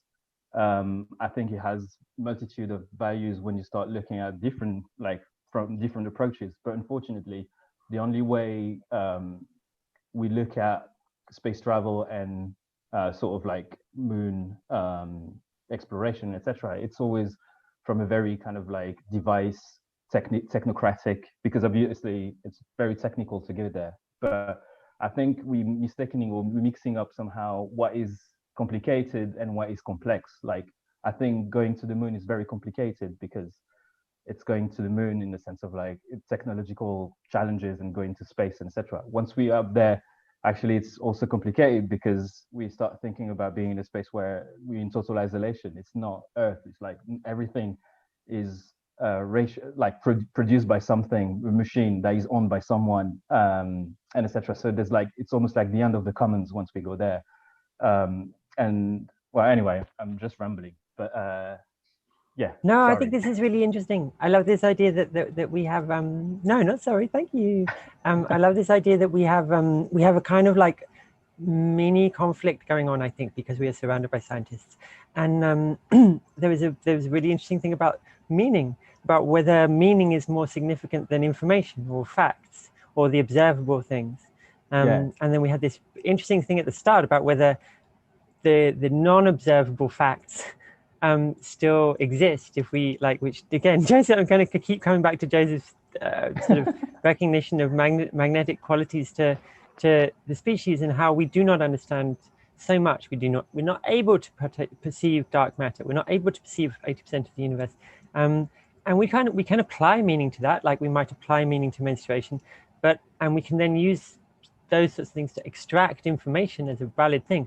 But ultimately, until it goes back into meaning, it's just making the meanings, until it goes back into meaning. What is, no one says that you hope you have a factual life. You hope you have an accurate life. This is not what we have. We look for meaningful lives. We search for the meaning of life. And actually a lot of that is communicated through, for a species. I mean, I think it's really interesting when we go, the reason that it becomes technocratic is because the people involved in reaching these extraordinary places are not the annoying sort of floaty, wifty people like me and Nelly and you who want to speak to and Keisha, who, like, not that we're all annoying and wifty. I consider myself annoying and wifty, but that we want to speak to meaning, right? We want to speak to communicating what it is that we have, this information that we have, and quite how hard it is to interpret. I guess we're coming back to science communication, which I do think is a fascinating topic. But yeah, when we talk about the moon, when we talk about what it is, it's like, how do we talk about it?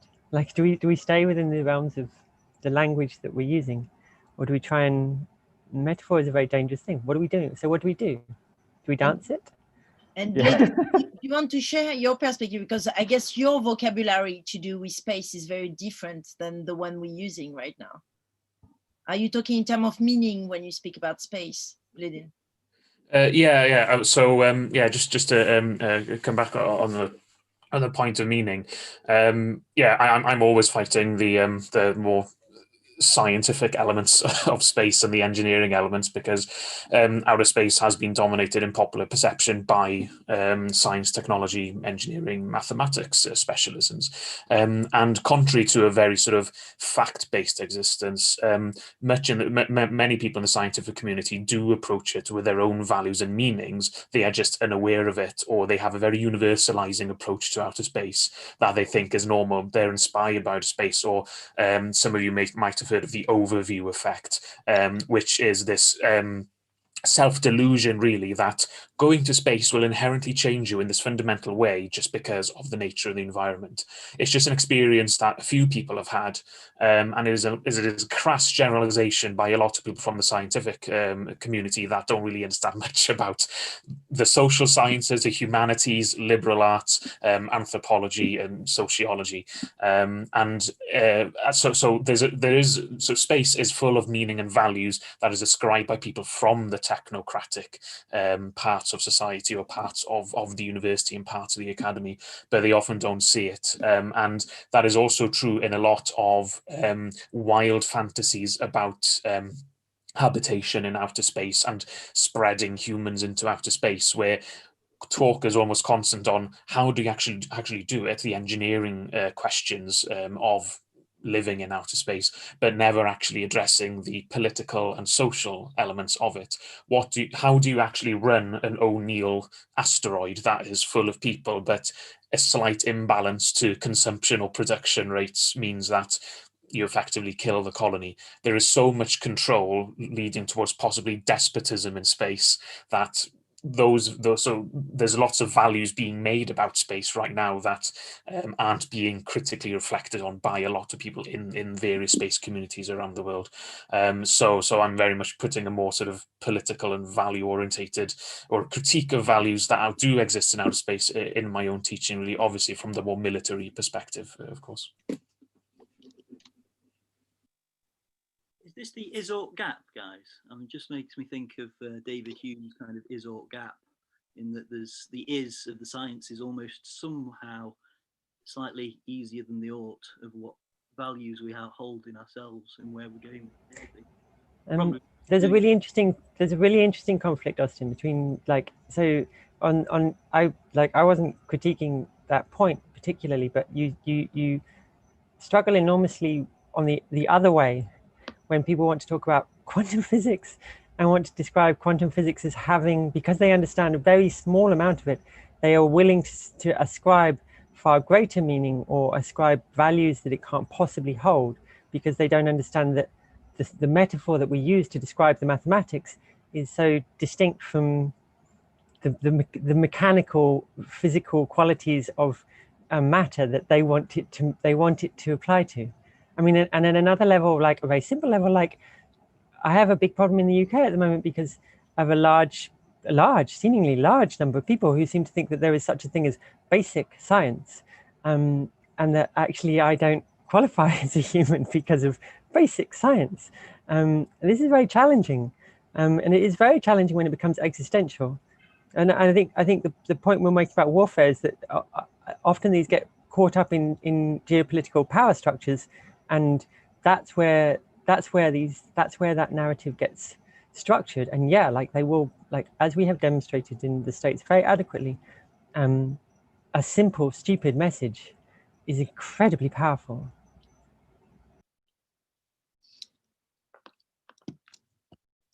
Nelly, I just stopped. No, keep going. Actually, this is good because we just arrived just in time for Chris Welsh to join us. Professor Chris Welsh, you are with us and you're the director of program at the International Space University, and you spend a fair amount of time training the future astronauts, and also yourself nearly made it to outer space, but unfortunately didn't make it to the end because of an issue in your nostril. Yeah. No, that's absolutely the case. I think I was in the final 20 to 25 for the Juno mission back 25 years ago, and didn't make it because of a occluded left nasal septum. So sad, but there you go. So what would have happened if we had no nose? Then you would have made it to space, basically. Sorry, that's a bit Wow. of Who knows if they would have sent me without a nose. But it's like a sporting injury. It's like sort of being cut out, like, you know, you're just nearly there and then you tweak a nasal septum and then that's it. It's like the end of your career. Well, yeah, I mean, that's a possibility. But I think the thing is here, you know, they had a set of candidates and they had to get rid of candidates. And so anything, you know, they had to get down to a final pair, you know, the prime and the backup. So that was me gone. I mean, but we're not going to talk about this traumatic experience of your life, but what we're going to focus on right now is more extraterrestrial gardening. And Professor Chris Resch, I know that you're basically the first ever person that wrote a scientific paper. Well, I'm not sure. Maybe not. And we actually had an interesting conversation just before about Wayfarer. So we were talking about, you know, space being actually more than just this poetic and, you know, like kind of, I would say, meaningful relationship to, you know, between New World and so forth, but actually also a place for attack and, you know, I would say nation states kind of exhibit their powers. But in your case, you've been focusing on extraterrestrial gardening. So do you want to tell us a bit about what does that mean? Well, to be accurate, it was more extraterrestrial garden design than actual the mechanics of gardening. You know, at that time, for reasons I won't go into here, I got kind of very interested in the idea of what is a garden, you know, as opposed to, you know, anything else. What makes a garden? I had a lot of conversations with various garden designers. And you know, they said, well, yes, what you're saying as a garden, you're thinking of kind of like a, you know, very British type of garden, you know, traditional, you know, maybe a cottage garden with grass and then flower beds and probably roses. And yes, that is a garden, but a garden can be so many more things. And so that got me thinking, because inevitably, being a space person, I connect pretty much anything I hear and think about it in a space context. So I thought, well, what would the garden be like in space, on a space station, on the moon? You know, what does it mean? And I guess because there was a realization that the concept of garden is very much a kind of cultural artifact. You know, if you get brought up in the UK, you have one view of a garden and what is natural. I had a Greek friend at that point, and he went to Ireland, for example. And when he came back, I said, what did you make of Ireland? He said, it's very, very green. He said, it's almost unnatural, you know, because he came from, you know, a background which had a very kind of arid, dry environment. And so what we consider to be natural, what we consider to be a garden is driven by our own experience. So then I thought, well, suppose people go to the moon. Will they still think of a garden as being something full of plants? And again, where does wilderness start, environment, garden, you know, and so I conceived the idea of this axis of the difference between, you know, wilderness and what we might then call kind of a curated environment, and then garden. And that got me thinking about that. And then again, some of the garden designers I've been talking to said, well, you don't have to have plants in a garden. That's a very, you know, generic idea. And they explained to me about, you know, hard landscaping. And then I got interested in the dimension of time. You know, if you have a garden with plants in, you know, the plants grow. Sometimes it's the weeds, sometimes it's the plants, and sometimes they don't grow. But the point is, things change with time. And in landscape, things change with time. But on the moon, things change much more slowly. So I came up with just kind of various, you know, a kind of quasi-theoretical model of how you could evaluate gardens, particularly, you know, ones on the moon and other planets. And then sort of, you know, kick this around to include ideas of how these might evolve, you know, the role of intentionality. You know, I conceived, you know, what I would love to do, but I will probably never get the opportunity, which would be, you know, I'd love to go to the moon with a rake and create a lunar Zen garden on the moon. That would be my, you know, my final kind of a, you know, dying wish. You know, if I get into space, that'll be good. But if I can go to the moon with a rake, I will die a happy man. I love how you scientists are always thinking about death, you know, like Bernard Fouing just before was already planning his, you know, his plan, like his death plan as well on the moon.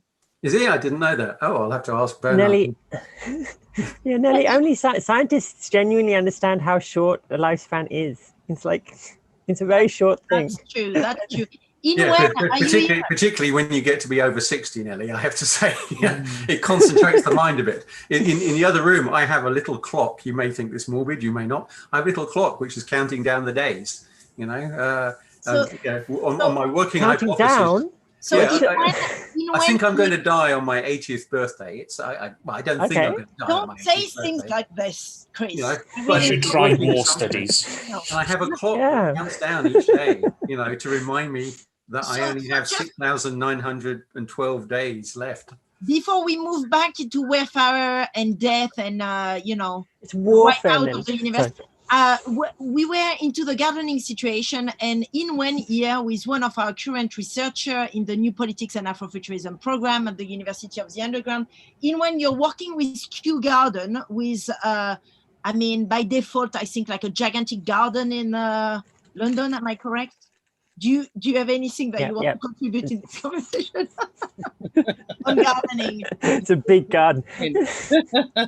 Yeah, Royal Botanical Gardens. It was more about sort of accessing sort of play in the environments, being that we're all sort of experiencing COVID and social distancing.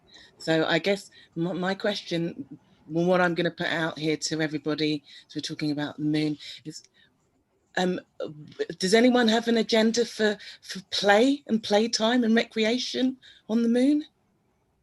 Sports as well? Anyone want to add that within the mix, play and sport?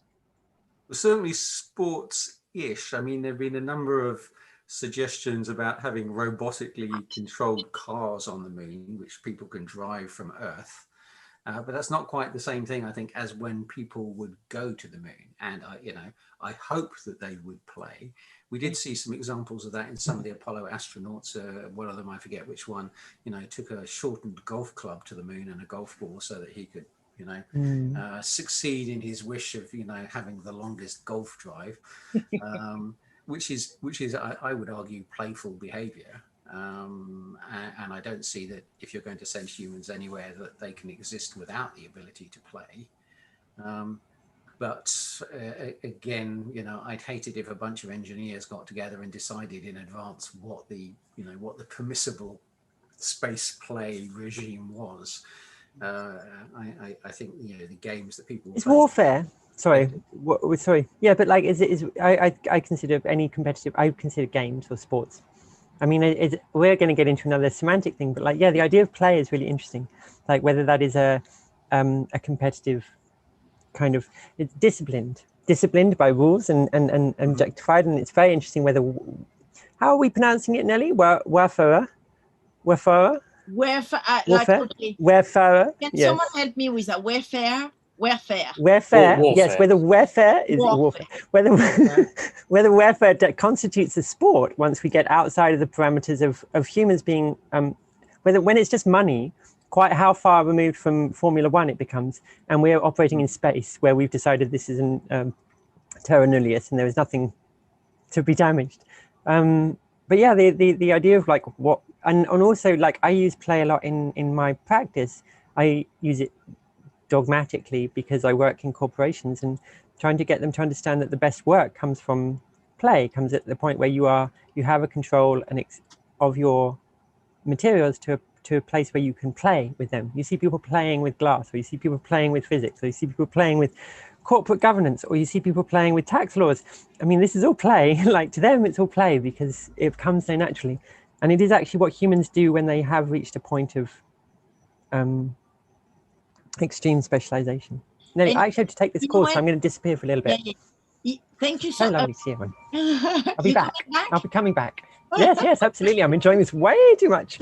It's only like, what is it? Like, In when? Oh, it's only 11 o'clock at night. It's fine. I'll be back in like half an hour or so. What? No, I was just going I back missed my to call now. the play. Sorry. Oops. Yinwen, do you want to tell us what your research told you about play and how do you define play?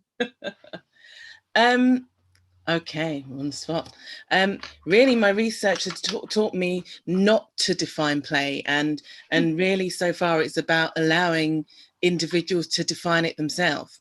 What it really says is it's actually, rather than trying to define play, because some people see it as sport, some people see it as recreation, some people see it as arts, sort of define the feelings. There's sort of a wheel of feelings and experiences that you go through in play, and maybe defining where you are at that point. But I think in regards to Kew Gardens had a policy until I think it was maybe about 1940 that you couldn't play in their gardens. So that's why I was interested about what's going to happen on the moon. You know, are we going to have this policy where there's no play? So, yeah. But isn't it, I mean, Chris, to that point, actually, you're the director of the program at the International Space University, and you spend a fair amount of time thinking about training the young generation or the younger generation into getting into space industry, and some of them make it to become astronauts. Is that an element of their training, play? Well, actually, I would prefer not to say we train them, we educate them. I think that's one of the things that's different maybe about the International Space University courses. I mean, okay, they are focused on the space sector and people do hope to go and work there, but we are interdisciplinary. You know, that's why we have, for instance, you know, we invite Nelly to come along and do workshops. You know, when you've seen a bunch of space students asked to interpret space missions using the principles of Greek tragedy, you get the idea. I mean, that's not training, that's just trying to open their minds up, you know, more broadly. I mean, there is that creative aspect which I think needs to be developed, and I think you know, a wider perspective on techniques for, you know, trying to engage with topics is important. There's another thing. There's a thing called Lego Serious Play. I don't know if any of you have heard of that. But we did the best we could with a session on this by you know, a space colleague of mine from the UK. It was a bit difficult given social distancing, you know, when people can't come together. But again, to show the power of play and creativity, I think is an important message. But I prefer not to. Maybe because I'm a career academic, although I'm in engineering, I prefer education rather than training overall, although, yeah, they overlap a lot.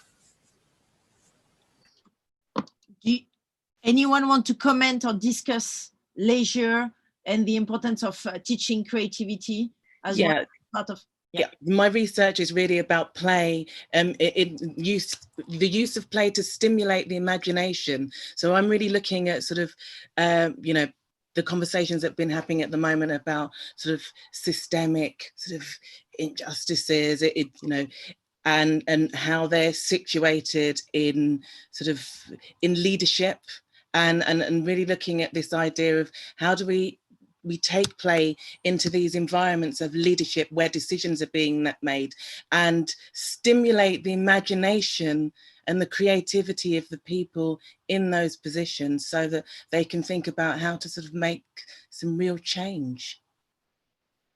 I'm happy to jump in as well if I'm allowed. Yeah, go ahead.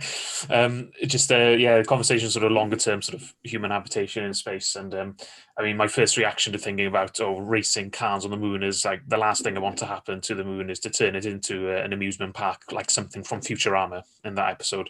You know, the moon is, I think, first and foremost a place of supreme scientific interest more than anything else, and you know, space archaeology is a sort of a nascent field and is sort of asking very important questions about planetary protection in a far more sort of profound way than sort of planetary protection guidelines that we get from NASA and various space agencies. So and there's also the questions of like who gets to play as well, not just what they play as well. Is it just going to be jolly for the richest people in society as well?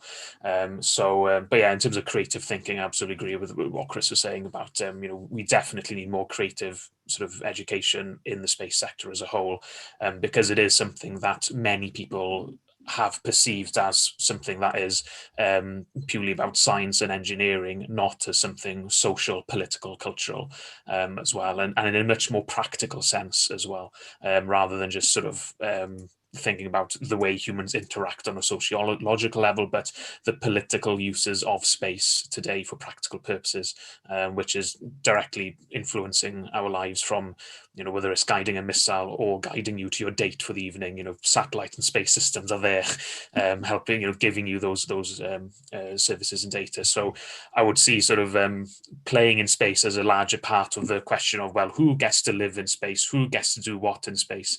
Or is space going to be, or is any habitation in space going to be something more along the lines of Antarctica or oil rigs? If there's going to be something of economic value in space, it's going to be something more like oil rigs, where people go and live on for a few months at a time, monitor and handle the machinery and then come back? Or is it going to be like Antarctica, which is a few scientists by themselves for maybe a year or so and then coming back? I would not see much scope for play in either of those scenarios, and yet those, I think, are the most feasible scenarios for any human presence on the moon, or even beyond in the near-term future, at any rate. Do you want to respond to that, Chris? What's your feeling in terms of like how we heading in terms of exploration and Well, yeah, I mean, I agree with that is certainly a possibility. And if space only ever becomes places where we go for commercial reasons to exploit resources and then come back, or even to go for scientific purposes and then come back again, then I don't think it will have fulfilled its potential. I see that as a first step, but what I hope, and time will tell, is that we will see people living permanently off the Earth. We will see people born off the Earth, and in due course, there'll be as many people living off Earth as there are on Earth. But of course, that's a very speculative view. But once you have people in those situations, if you do, they will develop their own culture, and they will develop their own ways of doing things and their own ways of playing.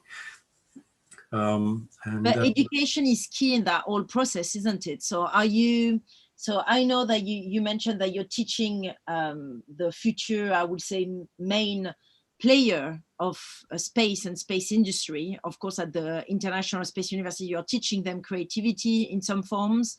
Are you like, how do you teach them sport, or what sort of like, what goes into the thinking behind the development of such a program? We don't teach them sport at all. I mean, there are kind of leisure sporty activities, usually kind of, running related, to be honest, because that's something that can be done, relatively straightforward. But I mean, for people who don't know ISU, we are a very small institution. We're a kind of boutique university, if you like. So at the ISU Central Campus in Strasbourg, there's 25-ish employees in total. There's maybe 8 or 9 academic staff, professors, covering a range of disciplines. So, we're not like a conventional university that might have, playing fields and sports fields and things like that. We have our one building. Typically, when we're allowed to be in the building. At the moment, we're all out. On the master's program that I run, we have 40 to 50 students a year. So it's a very different thing from a kind of normal university with thousands of students and and lots of other facilities. Although we are lucky to be in Strasbourg, which has the second highest student population after Paris. So there is a lot of other stuff that we're not involved in that the students do. But in terms of teaching, I say we're interdisciplinary, so that covers engineering, science, policy, economics and law, management and business, space applications. I'm trying to make sure I don't miss any. Did I say science? I probably did. And critically, the humanities, which includes experience design, a la Nelly, a variety of space artists, ethicists, and so on, ethologists. Somebody, I think it was Lenin mentioned space archaeology. So, we'll have Alice Gorman giving a talk, later this academic year. and it has to be said that is, the majority of the students who come on the program are technical in background. One of my ambitions as the program director is to have more non-engineers on the program. And so that is the biggest gap to try and close. You've got some students who have never studied anything but engineering, and then they come on our program and suddenly, they're confronted with Nelly, for example, and, the plan there is to plant a seed, in their minds, because we have a very broad curriculum, it's not very deep, so so the idea is in many areas just to plant a seed, so that if the seed grows, that after they have graduated, this happens sometimes, they'll come back and go, at the time I had no idea why you got us to do that class, but now I understand it. I've had time to integrate it into my thinking, and I understand the value of it. So can I ask the contribution of Citraka here as well, who has, who is spending a lot of his time as well teaching, students how to think about, future narrative, but also alternative narratives, and actually include them as part of their, their projects, say. How do you feel we can do that? Like, because you also teach to a lot of engineers, scientists, how do you feel we can seed? Do you have like a special seed methodology? A special ingredient and a special recipe.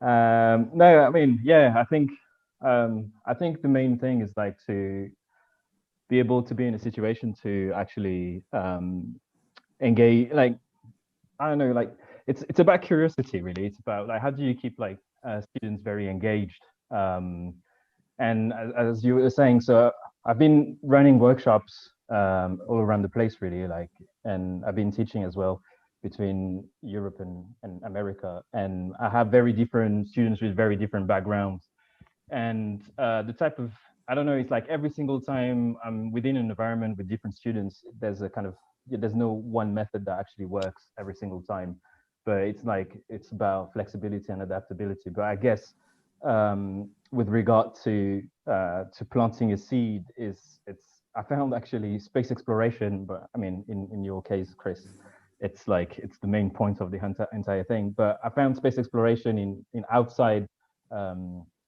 space students, let's say, because I actually never talked to space students.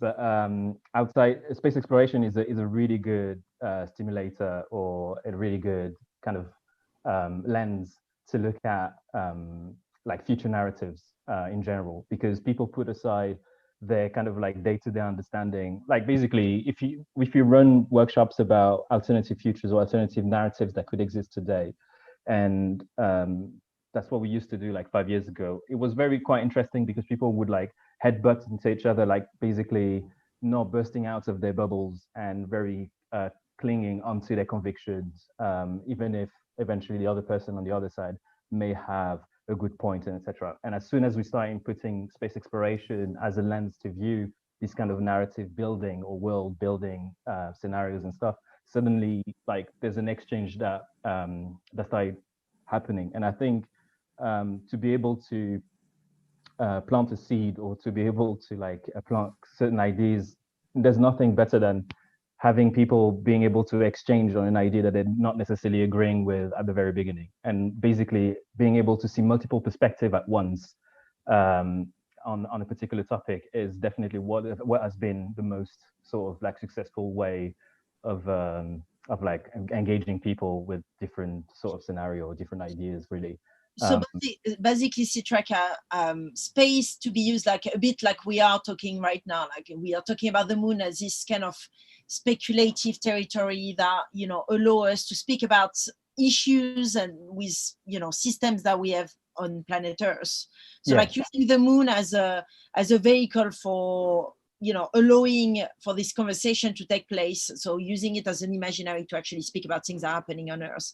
That's how you've been using. But don't you think that things have shifted since now it's not this kind of impossible, impossible land in a way, because now we're very much into a phase where in the next 2 years, there is going to be, 2024, is the Artemis mission, which is basically going to be sending the first woman onto the moon. And then after that, the full colony. And I don't know if Bernard is still on the line there to speak about the European Space Agency plan. But also there is a moonshot mission where, companies from all over the world have been invited to put in bids so they can actually develop a new business model on the moon in collaboration with NASA and others. Do you feel like now we cannot use the moon as this impossible imaginary anymore because actually it's too close? I think it's important to still have this kind of open thing, because I do think that even though it's pretty close by the deadlines that you just talked about, it's still going to take a while. There's still no, moon is not Earth, so it's not going to be easy to settle. It's not going to happen overnight. So I still do think that it's still a land of imaginations. Then maybe there's some level of restrictions as well with regard to, since it's already ongoing, etc. But I think personally, this is the thing that I found very scary, but at the same time very exciting. This is kind of schizophrenic, kind of a situation and tension that actually this particular situation is creating. It's we used to use the space as a lens, as you said, to be able to go very, very far away in order to take a little bit of distance reflect on how we behave and how we take decisions and who's in control, etc.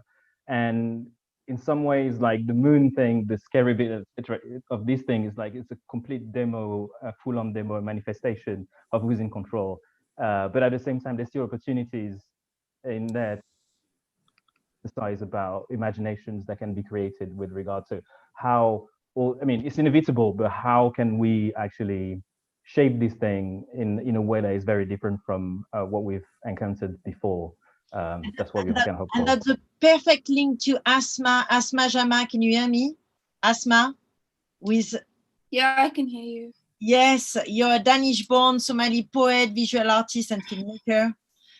You've been inspired greatly by a poem by Jill Scott Heron, who is actually very much, criticizing or actually acknowledging, I think from his own word, the kind of the reality of space and space exploration, or the moon landing as he's seen it. And Asma, do you want to, I don't know, I think you had the plan to share with us Whitney on the Moon, which is, maybe you can speak a bit more about the context of that poem, and we would love to hear maybe some of your poem as well. Asma, you're based in Bristol, and I should say that you've been winning multiple awards as one of the most talented young poets of the history, and also happen to be an alumni of the University of the Underground. Okay.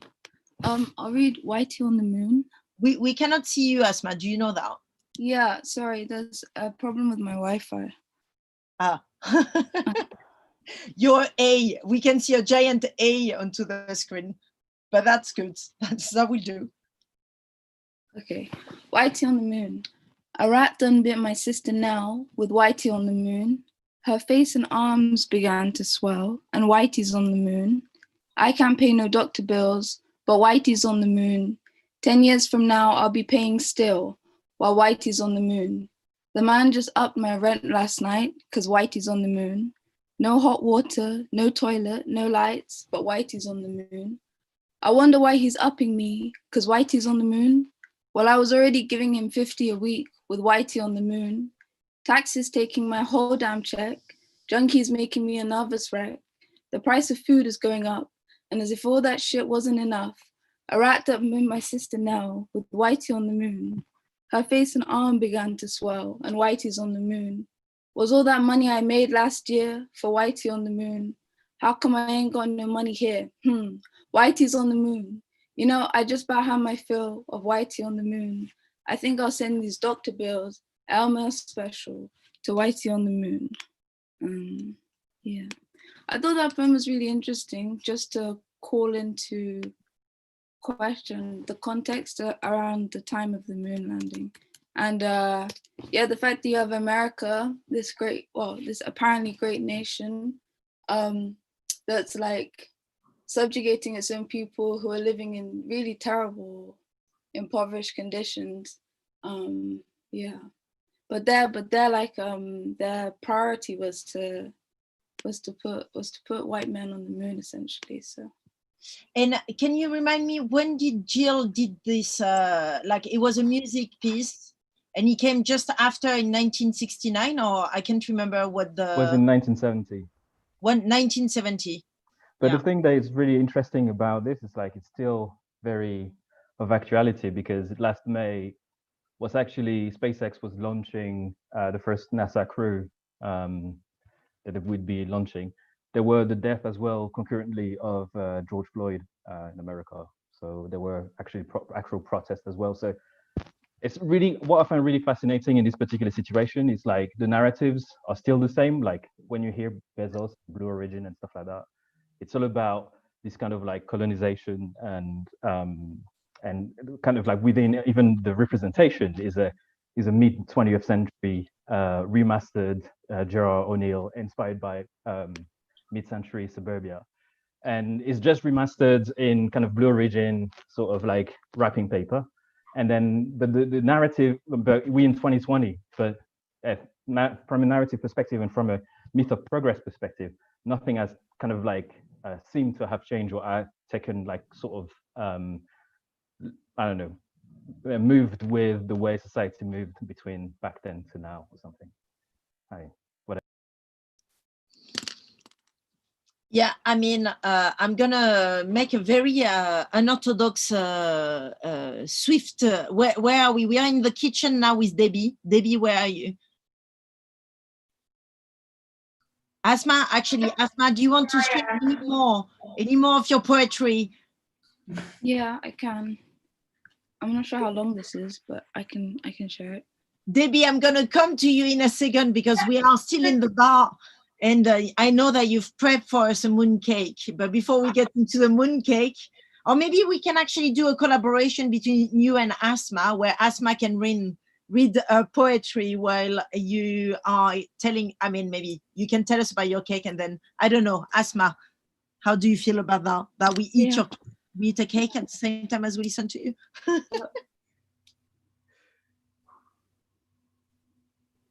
Hi? Yeah, that works. For me. That works for you. Okay, so maybe Debbie, tell us a bit about, like, so Debbie, let me introduce you properly because I've not even done that. I'm like missing out on my, you know, all of my host responsibility here. But Debbie, you're the director of a cake studio called Studio Happy Story, which is, you know, based in Amsterdam. And you're gonna, like, how did it all started? The Studio Happy Story, and you know, and you're making like pretty incredible cakes, and you've done as well a cake for the University of the Underground opening. You're like a long time standing partner of ours. Yes, well, I actually started in 2014, and it started out of a need to make people happy. And cake and food make people happy always. So that's also the name Studio Happy Story. And it also made me happy to see happy faces. And yeah, I haven't had a lot of times when people weren't happy with cake. And be part of celebrations of life, like birthday, weddings, and opening parties, etc. So cake is always usually something celebratory. So yeah. For today I made a moon cake. It's half a moon, and it's actually more for the topic. How do we eat on the moon and celebrate on the moon and bring life, because everything is pretty serious, and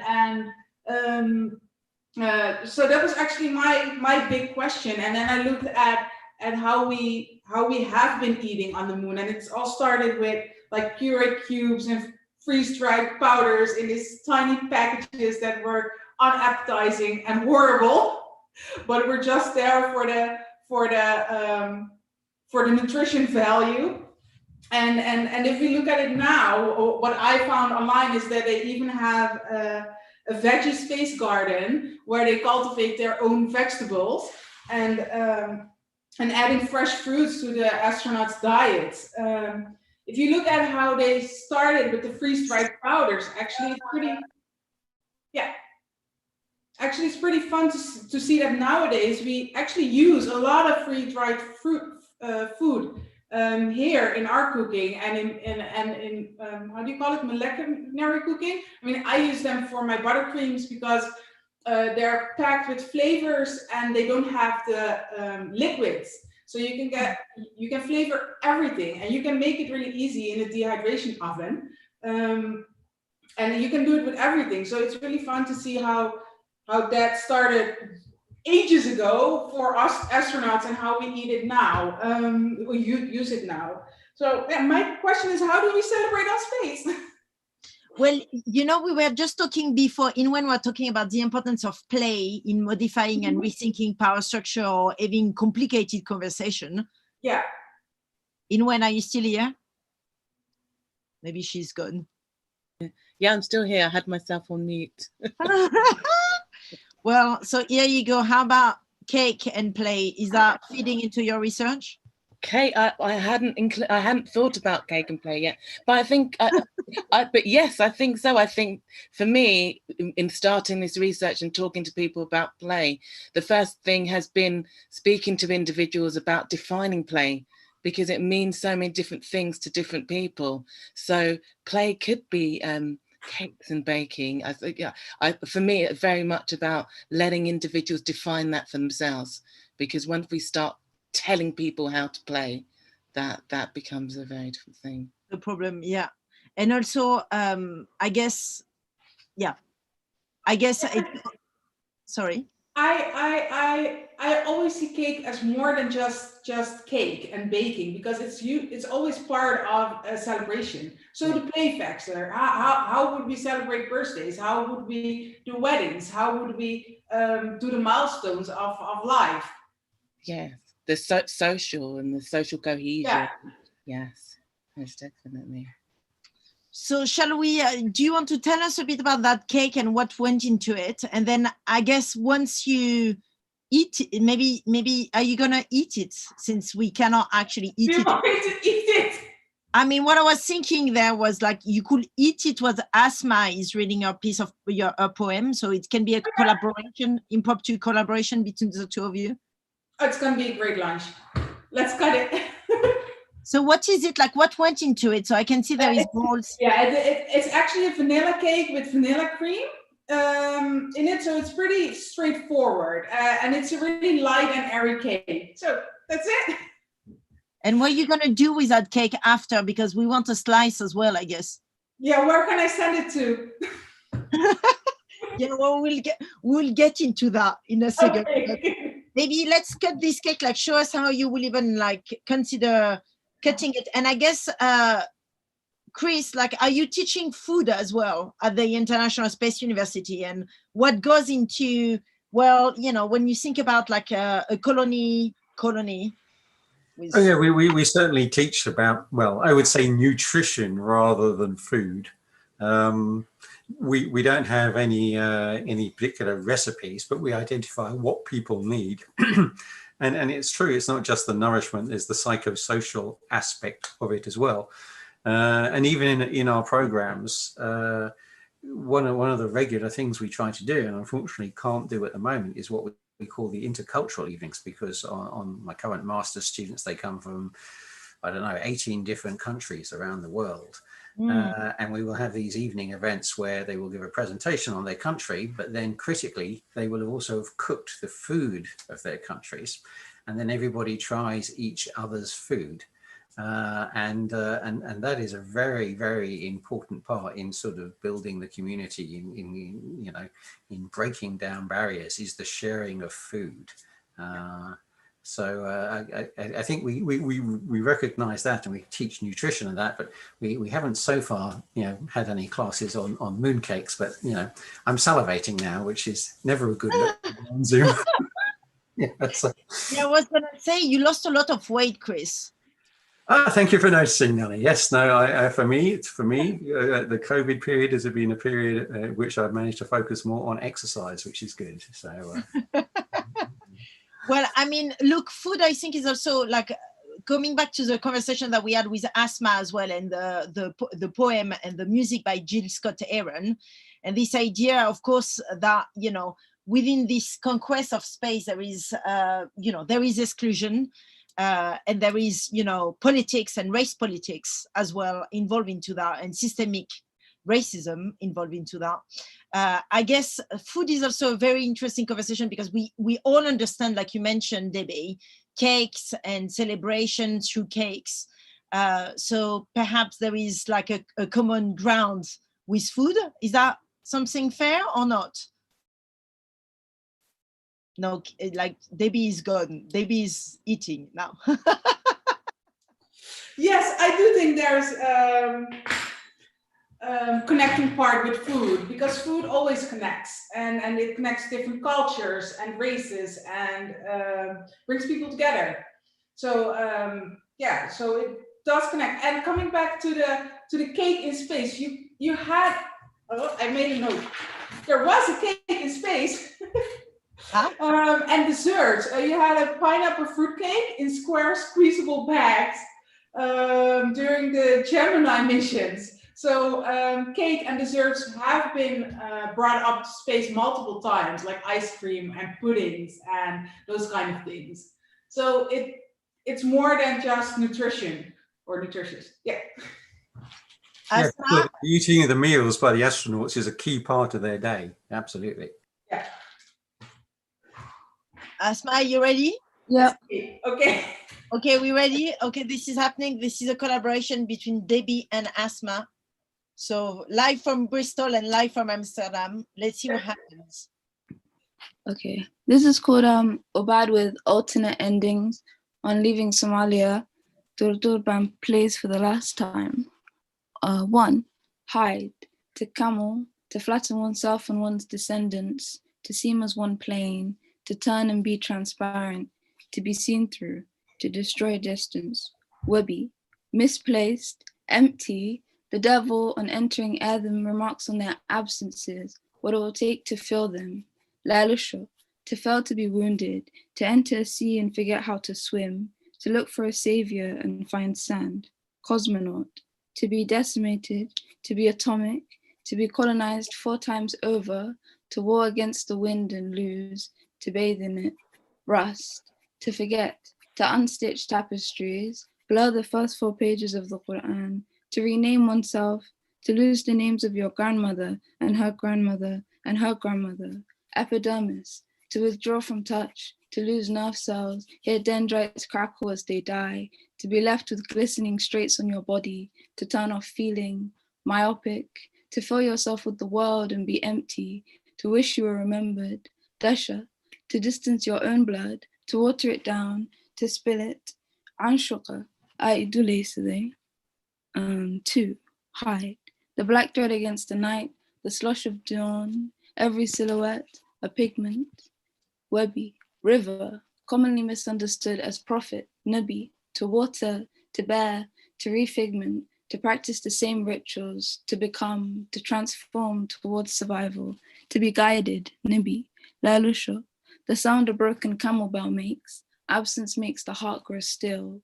To charge, to pass over fistfuls of belongings, to be swindled, to be saved. Cosmonaut. In Somalia, the Russians and Cubans briefly made an appearance, to turn towards a mudfat and conjure it a moon, fill the sky with stolen sunlight, to wear off, to welcome. Rust, to carry tools, technological or not, to bring the waran, the wild yeast, to save it in sand, to relinquish it to the earth, to the sea, to create artifacts anywhere. Epidermis, to thin the skin between you and your ancestors, to turn to sleep, to turn to God, to seek the divine in date skin, to ship Zamzam water, to ship materiality, to hunger, to recount each night your mother's touch and her mother's and her mother's. Myopic, amoebic, remembering and alive, insist on alive, repeat, we are alive. Dasha, to be treasured, to be a kind of God, to be a home, to be one's own home, to carry bloodlines, to bear the weight of them. Anshuqa, warm, wet, to find in the rain, Nimra, to name your child, Roble, to be filled. Amazing. Wow. Wow. Always, Asma, you never cease to amaze. Do you want to tell us a bit the origin of the poem? Because you mentioned family, and I know that your family has been playing a key role into your, your poetry.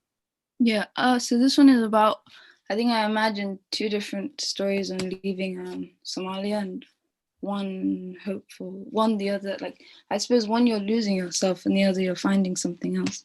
But I found it interesting in this context because I speak about cosmonauts, which is Russia was like, Somalia was an ally of Russia after its independence, and Russia supported it because of, they had like this mutual thing because we had a communist dictator and Russia needed access to the ports. And in return, Somalia got military weapons, but in order for it to work, the dictator needed to continue being a dictator, oppressing people. And then this was also sort of at the same period where Russia was, I don't know, dedicating itself to the space race as well. So I think it's just interesting to think about the global context of those years.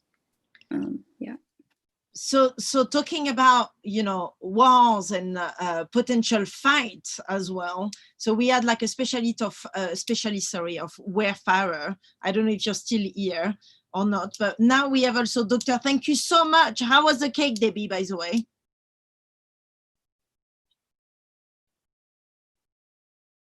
The cake was amazing. Well, we wish we could have tried it with you as well, but strawberry challenge. Do we have Claudio on the line? Dr. Claudio Macone. So, well, we were talking about Wayfarer, we were talking about, fights and collaboration as well between powers. And actually, Claudio, I can see you now. You're in a very Fellini-looking space. It looks like if you're in the dark side of the far side of the moon, as well. With just like it's very, very theatrical what's happening here. But Claudio, you are a bit of a legend in the scientific community. You're an astronomer, a very famous astronomer, a space scientist, and a mathematician. And you've been even awarded the Giordano Bruno Award by the SETI League, which stands for the Search for Extraterrestrial Intelligence League, for your effort to establish a radio observatory on the far side of the moon. But I must say as well that you're the chair of the International Astronautical something at the SETI Permanent Committee. And you've been writing a full book about the importance of keeping the far side of the moon intact for astronomers to actually develop work. And in that sense, you went even to the United Nations.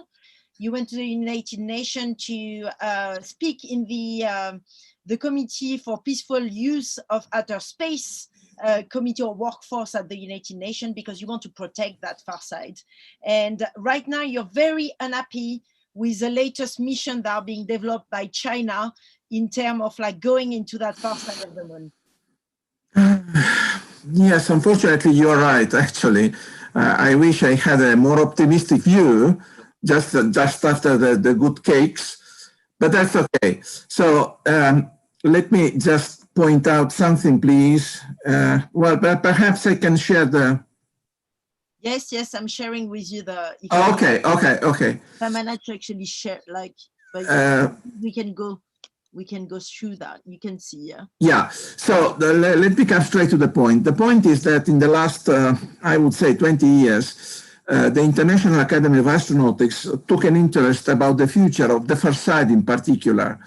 Why? Because the far side is a peculiar place, and very unlike the near side.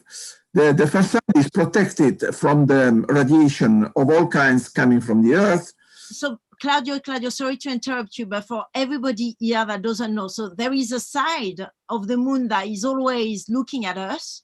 Oh, yes. And there is a side of the moon that we never seen.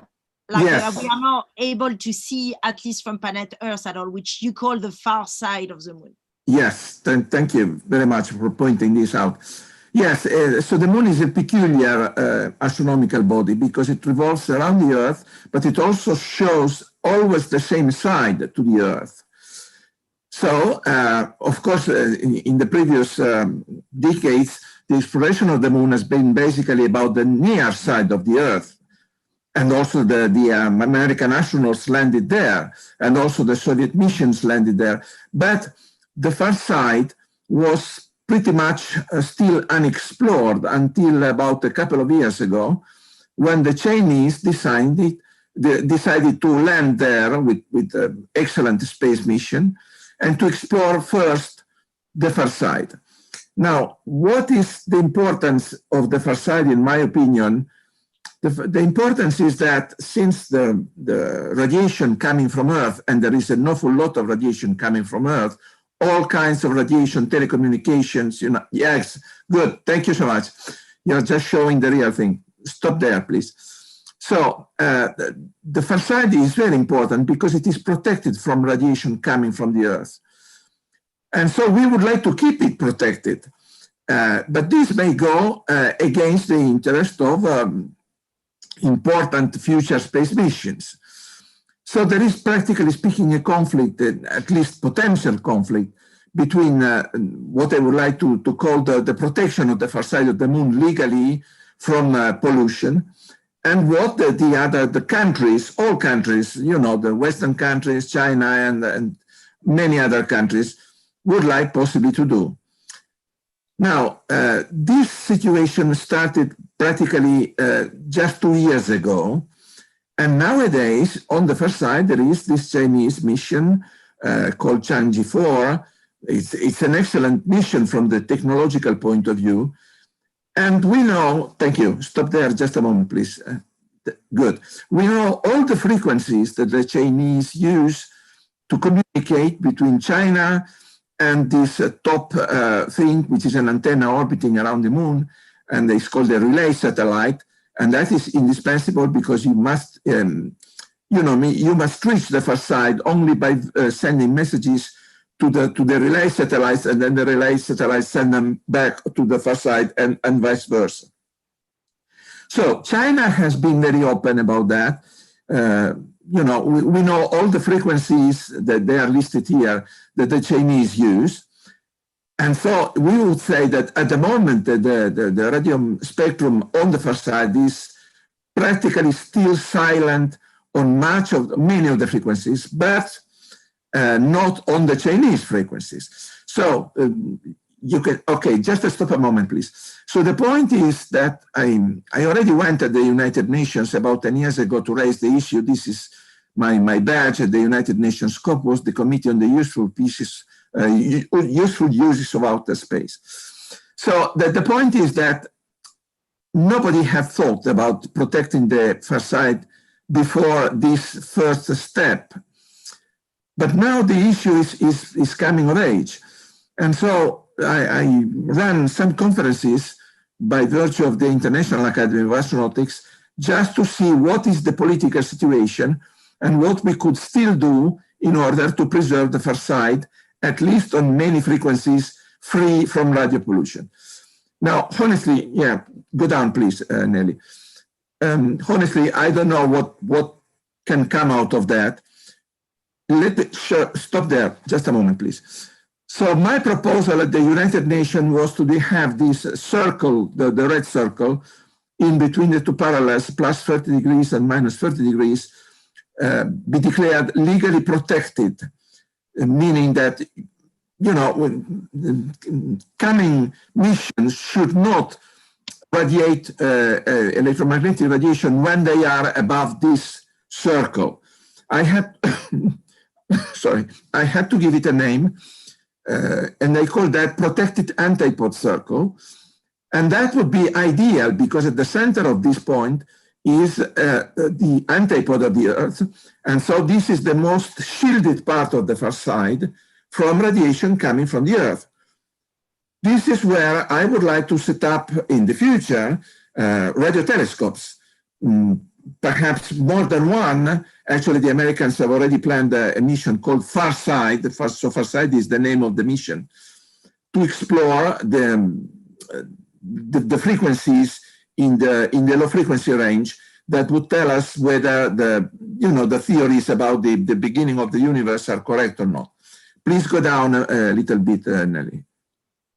Okay, now just a moment. This is another point. I was certainly not the first person to wonder about this political issue. The ITU, International Telecommunication Union, already wondered about that as early as 1974, so much earlier than by talk at the United Nations. But they actually declared that the whole, practically speaking, the whole of the far side of the moon should be protected.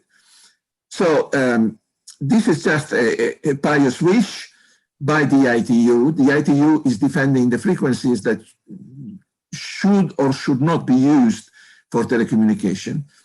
And once again, the ITU is going to be an important player. But the point is that there are many important players, the political players, the scientific players. And so the point, please go down in the slides. Thank you. Keep going, keep going, keep going, please.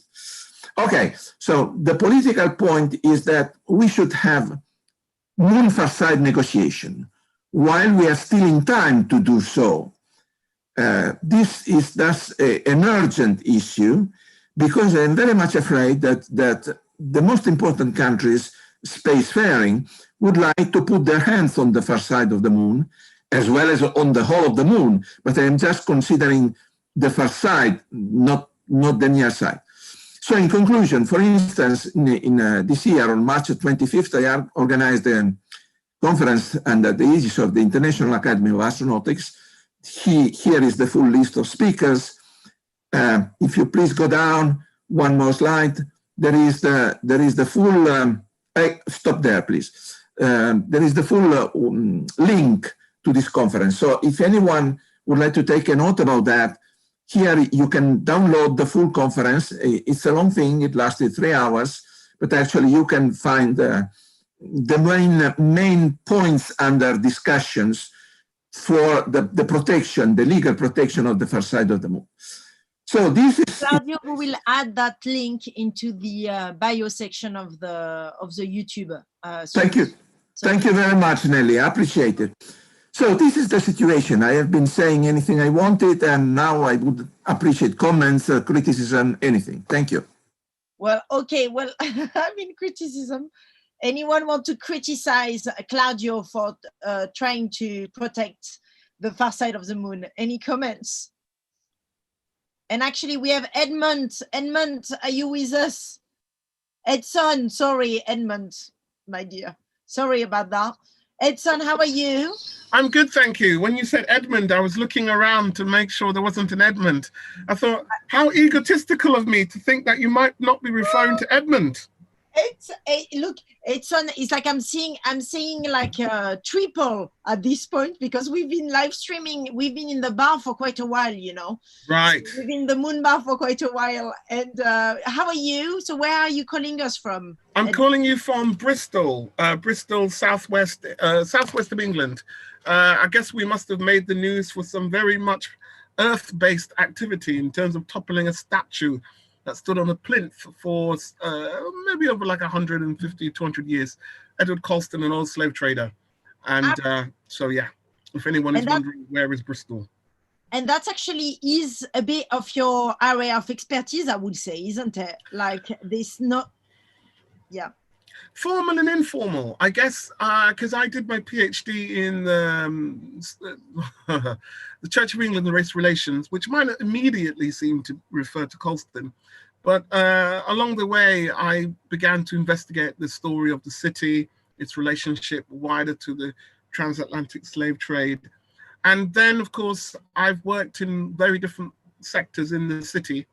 I've been here for a long time. And so Colston becomes an inescapable debate, and one which in the end, you know, I have a perspective and an opinion on, which I think I've gathered over the years. Yeah. And I've not done a very good job at introducing you. Just to remind everybody, if they are looking at the program, you were at 12 with Professor Chris Welsh. So you are Dr. Edson Burton, and we're going to move your bio down into the program, but you're a writer and historian, a curator, and a member of Come the Revolution. That's and right. You're also a resident of the Pervasive Media Studio, and you specialize, like you mentioned, you know, into Bristol and the transatlantic slave trade, Black history in the USA, cultural continuities between Africa and the New World. And that's actually really interesting what you mentioned about the Church of England being a part of your PhD. Did I understand this right? Yeah, that's right. So I was looking at how an organization copes with issues of social inclusion.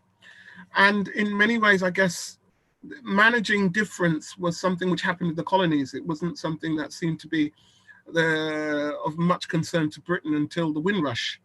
And then suddenly suddenly it became an issue when you have large-scale migration of people from the former colonies, people of color from the former colonies. And so what I was looking at was how the church, in a sense, moved from one particular thinking that people needed to assimilate, to lose their sense of cultural distinctiveness in order to belong within the British polity.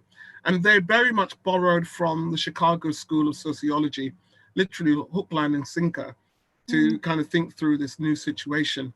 And then by 1980, which is the time frame of the PhD, they come to a very different perspective and begin to a journey of self-critique, and realizing that for across the transatlantic slave trade, and also the reframing of Africa as a result of that actually the church had been quite complicit in the erasure and problematization of those Black histories and the religiosity.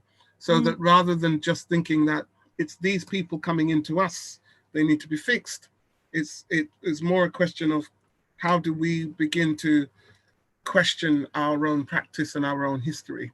So I thought that the church was particularly interesting to me because it's part of my background, but also because I guess it's one of the less obvious targets. You have a liberal institution, and it was at the time very much at the forefront of liberal progressive thinking.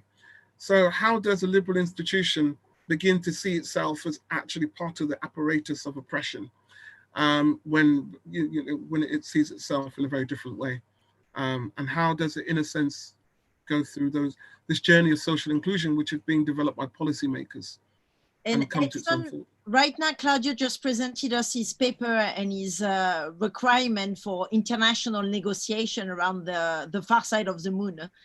Do you have any tips to give him in terms of trying to bring together people that come from all different cultures to actually try and agree and come to terms as to protecting a land or a territory? Or did you come across any moment in history where that actually was successful and happened peacefully? Somehow? Oh dear, well, that's tough question. That's a tough question. I actually sometimes feel incredibly optimistic around how human beings navigate difference in space. So I guess at this moment in time, we are very much, we stress the problematics of difference and plurality. But when I think of my parents and I think of their own social journey in Britain, I see something which is much more fluid, and it's some things which I think we forget. And it's quite right that I think we are trying to improve the ways that we live and work together and think together. But I think actually sometimes our lived experience is sometimes a more beautiful and more visionary one than the discourse that surrounds it. That people begin to recognize people as neighbors, as also having families, as going beyond the sense of what these markers are when we work together, when we kind of play together, and so on. So our lives interweave in the real-time experience. And then what happens, I find, is that suddenly a political discourse can problematize all that. And rather than living with our experiential, we then rely on some other kind of understanding to say that, no, we're really different and that we are innately so, and that these borders and that surround us, whether the physical borders or borders of the imagination, are more primary. And so there is, I think, a sense that, particularly in a world in which so much of our understanding of who we are is now being sort of outsourced to digital platforms, I think there's something to be said about returning to the experiential. What is my daily experience? And I say this also to friends of mine who are, we can sometimes become so saturated with tales of suffering and oppression, especially if you're a person of color in the world. And that can seem as if that's a hyper reality. But in actual fact, in my lived daily experience, it isn't my daily reality. My daily reality actually is of more than good fellow feeling with people of very different backgrounds. So there isn't, in a sense, I think it's how, I think the question for me is, how do we encourage certain energies? I have to be 1 second because there's something happening downstairs at the door. I'll be 1 moment. Sure. Well, actually, Edson and Claudio, I mean, we're gonna, yeah. So, I knocked down half my, I hope you didn't see that dramatic fall of everything across the shelf. Anyway. No, we missed that. But oh, good. Yeah. So, I think I think it's a question of being vigilant around what we foster and what we discourage, or what we question within. So bringing complexity of being human. So bringing the right energy in the room is your recommendation to Claudio in terms of how he can allow for this negotiation to happen between different politics and different politicians that obviously want different things from the moon. Well, yes, but in a sense, what we're doing with the moon, we are just exporting the same psychology in which we have inhabited the Earth. We see this now with the pandemic and the coronavirus possible cure. This has been this has been an example of the best kinds of cooperation between scientists, but it is now being problematized. It is now being owned in a nationalistic way and used for narrow kind of point scoring game. So in a sense, you have this internationalism, and then you have this very much colonial glory mindset. And we are exporting that same mindset to the moon. And in a sense, it is, whether it's protecting the moon as well as protecting other parts of the Earth, is really an extension of what kind of forces within us that we encourage.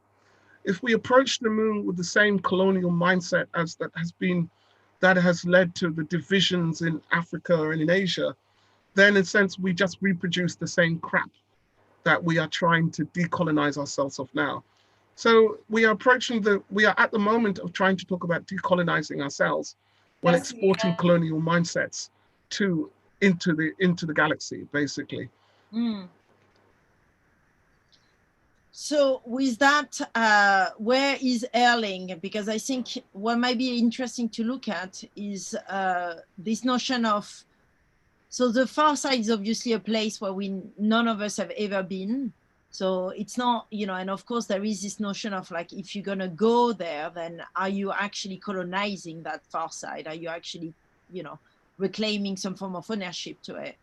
And I guess, Erling, I don't know if you're here, but you're someone that has got quite an interesting experience, given the fact that you went through the 3 poles, as we know them, the North Pole, the South Pole, and the Mount Everest. I don't know if you can hear me, probably not. No. Edson, are you gonna stay with us for a bit? Because I have to actually, we have a DJ now coming in. So in the Moon Bar, we can keep going into our conversation, but I just would like to introduce him because he's joined us and he has been waiting for for me to kind of like allow him the space to make enter the sound from outer space.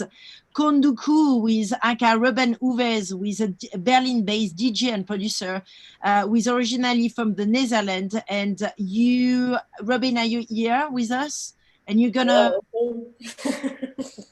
and you're gonna be sharing with us a set that you put together that is a set of different moonscape. Maybe that's a good way actually to think about how you can start to think about consensus in places where there might not be any music, perhaps. I don't know, Edson, how do you feel about that while I introduce Robin? It sounds good to me. I love the idea of moon music. I've got a friend called Shannon Harris in Chicago, and he's very much using music and Afrofuturism as forms of physical healing and so forth. But I also understand that planets give out a particular vibration and particular sound. And I'm really keen on some of the creative projects I'm working on is to see if we can incorporate some of the vibration frequency sound of the planets into musical composition. So cool. Well, we will have to talk about that because actually at the SETI Institute, so you know, I work at the Search for Extraterrestrial Intelligence Institute, and we did a bit of a funny exercise over the summer. We were tasked to do a sonification. So, you know, it's when you put like a certain code into music of the Arecibo message, which was this message that was sent on the Voyager record. So we did that. We have actually a recording of this that was actually made by this band called the Avalanches. So, you know, we can maybe have a conversation about, like, you know, if you want to test out some of this material as part of a project, then, you know, that can be interesting. But Robin, you're here. You've been waiting for us. Kondubugu. Kondubugu, yes. Robin Uves, am I pronouncing your name right? You have to correct me if I do it wrong, please. It is. So tell us a bit about what came into your mind in putting together this whole piece of music. I should say that you've been performing in many different clubs, including The School and many others in Berlin. So we're extremely grateful for you to actually put together this whole piece of music as part of the Moon Bar. Yeah, so what I did basically was putting an hour-long sort of soundscape together with stuff that I added myself, like bits of sound and a lot of samples that I found online. For example, NASA has a pretty big library I found out with like sounds from space. Also sometimes light translated into sound. I think that's what you were talking to a bit as well. Mm-hmm. Sonification. Yeah. Yeah, and transmissions from outer space from planets also turned into sound. So I tried to. It was a bit last minute, but I tried to fix a lot of these things into one, sort of sound piece where there's like different segments of what I felt was space to me. Okay, well, everybody, we're gonna take this opportunity to listen to this soundscape. I'm gonna play it from my computer, but you can also find it in SoundCloud inside the program, the actual music if you couldn't hear it. Actually, Victoria, if you're there, if you don't mind putting the SoundCloud link into the program, that would be fantastic. And also to the YouTube description, that would be amazing. Well, over to you, Konduku, and we will be back online at 1:40, everybody, for more Moon Bar. I leave you get on. It's happening. Here you go.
Okay, everyone, we're just gonna try something else because apparently it's not working like it should. So I'm gonna try something different to see if this is any better. Is this any better for everybody or not? Let me see. Share screen, share. I'm gonna move a bit more. Is this any better? A little bit.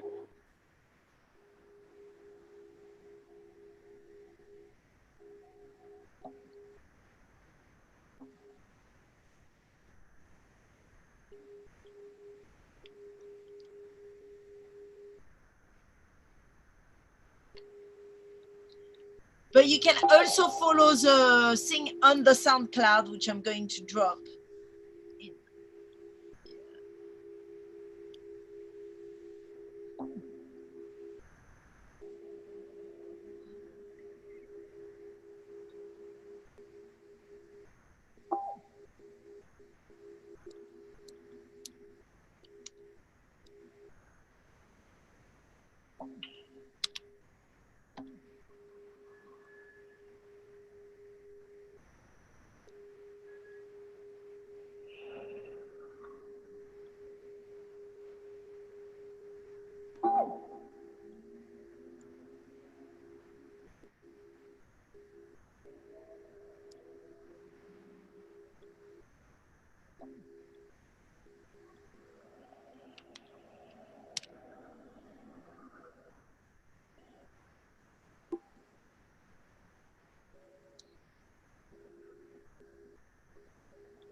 To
be or not to be, that is a question. Whether it is nobler in the mind to suffer the slings and arrows of misdirection, feeling that there's no affliction, from this infection.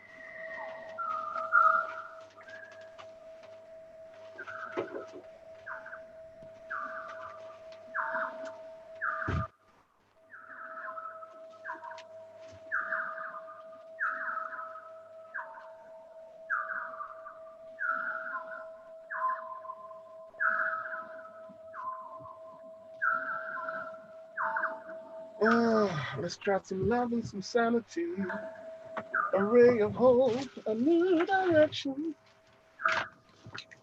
Rotty, don't do that. You'll blow up the thing.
And this is like an abrupt interruption into our moon soundscape, very abrupt. I'm very sorry. So we apparently had some technical issues, but everybody that is listening to this live stream, there should be a link on the SoundCloud inside the description of the YouTube channel. So feel free to listen to this 1 hour of incredible soundscape that, well, you know, Ruben has been putting together for us. Do you want to tell us a bit about the process, Ruben, and as to how you have mixed these sounds? What did we just hear?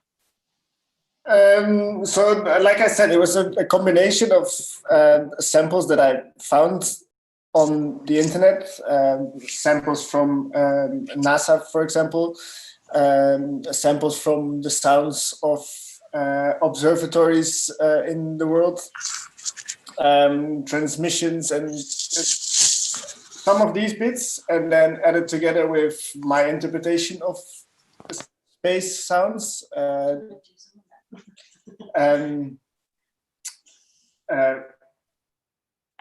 Like how I would imagine transmitting sound, like how I would imagine that we would receive sounds from outer space and stuff. And we heard some, I've heard some like interviews in there, like how does that, like what sound did you use for that? We heard some astronauts talking to each other, some. Yeah, this is, I didn't really use an astronaut sound, but I sort of. What is an astronaut sound? I guess that's a question. Yeah, that's also a good question. Just these very distorted, talking. And so, well, thank you so much for putting this together for us. I mean, Yeah. Can people find you? So if they Google Konduku, yeah, probably. Yeah, this is it should have sounded way better, but yeah, there was a bit of technical issues. Also, my internet here is not the strongest, so on SoundCloud you could hear the high definition version, and we will recommend everybody to just listen to it again, because there is 1 hour of incredible soundscape that you put together. I could hear it on my machine, but I guess probably it wasn't as good for people on the other side. But please do listen to it, because I know you spend a great time and effort in putting it together for us. And we are greatly, grateful for this. Thank you so much, Ruben. And like, while we are at it, we are back in the Moon Bar. I've done a bit of a close change as we were at it. Why not, after all? You know, there is the morning, the evening, everything is moving around the moon clock. And now we have with us Dr. Barbara Imhoff. We have with us, with a space architect, we have Bart. Alors Bart, your family name, I don't know if I'm going to make a great job at it. Can you pronounce your family name? It's all right. Everybody has the same issue here. It's Włodarczyk Sroka. It's a Polish name, but it's all right. I'm used to it over the course of my life, that I'm not offended if I can hear that somebody's trying and getting it wrong. So you are actually talking about music and search for extraterrestrial intelligence. So I'm gonna get you in conversation with Robin, who just put us together this like 1 hour of soundscape. I've just put it as well in the chat section, so then you two can kind of enter in conversation together. And then we have also Malena Arcucci here, who is born and raised in Buenos Aires, Argentina. You're also an artist, and you use physical theatrical techniques to, well, leverage a new form of storytelling. And you're also very much interested in theater and society, political structures, and how all of this can connect with each other. And today you're gonna do us a tarot reading. So we're really looking forward to that. And Dr. Barbara Imhoff, I didn't do a really good job at introducing you. You are a space architect, a design researcher, and educator.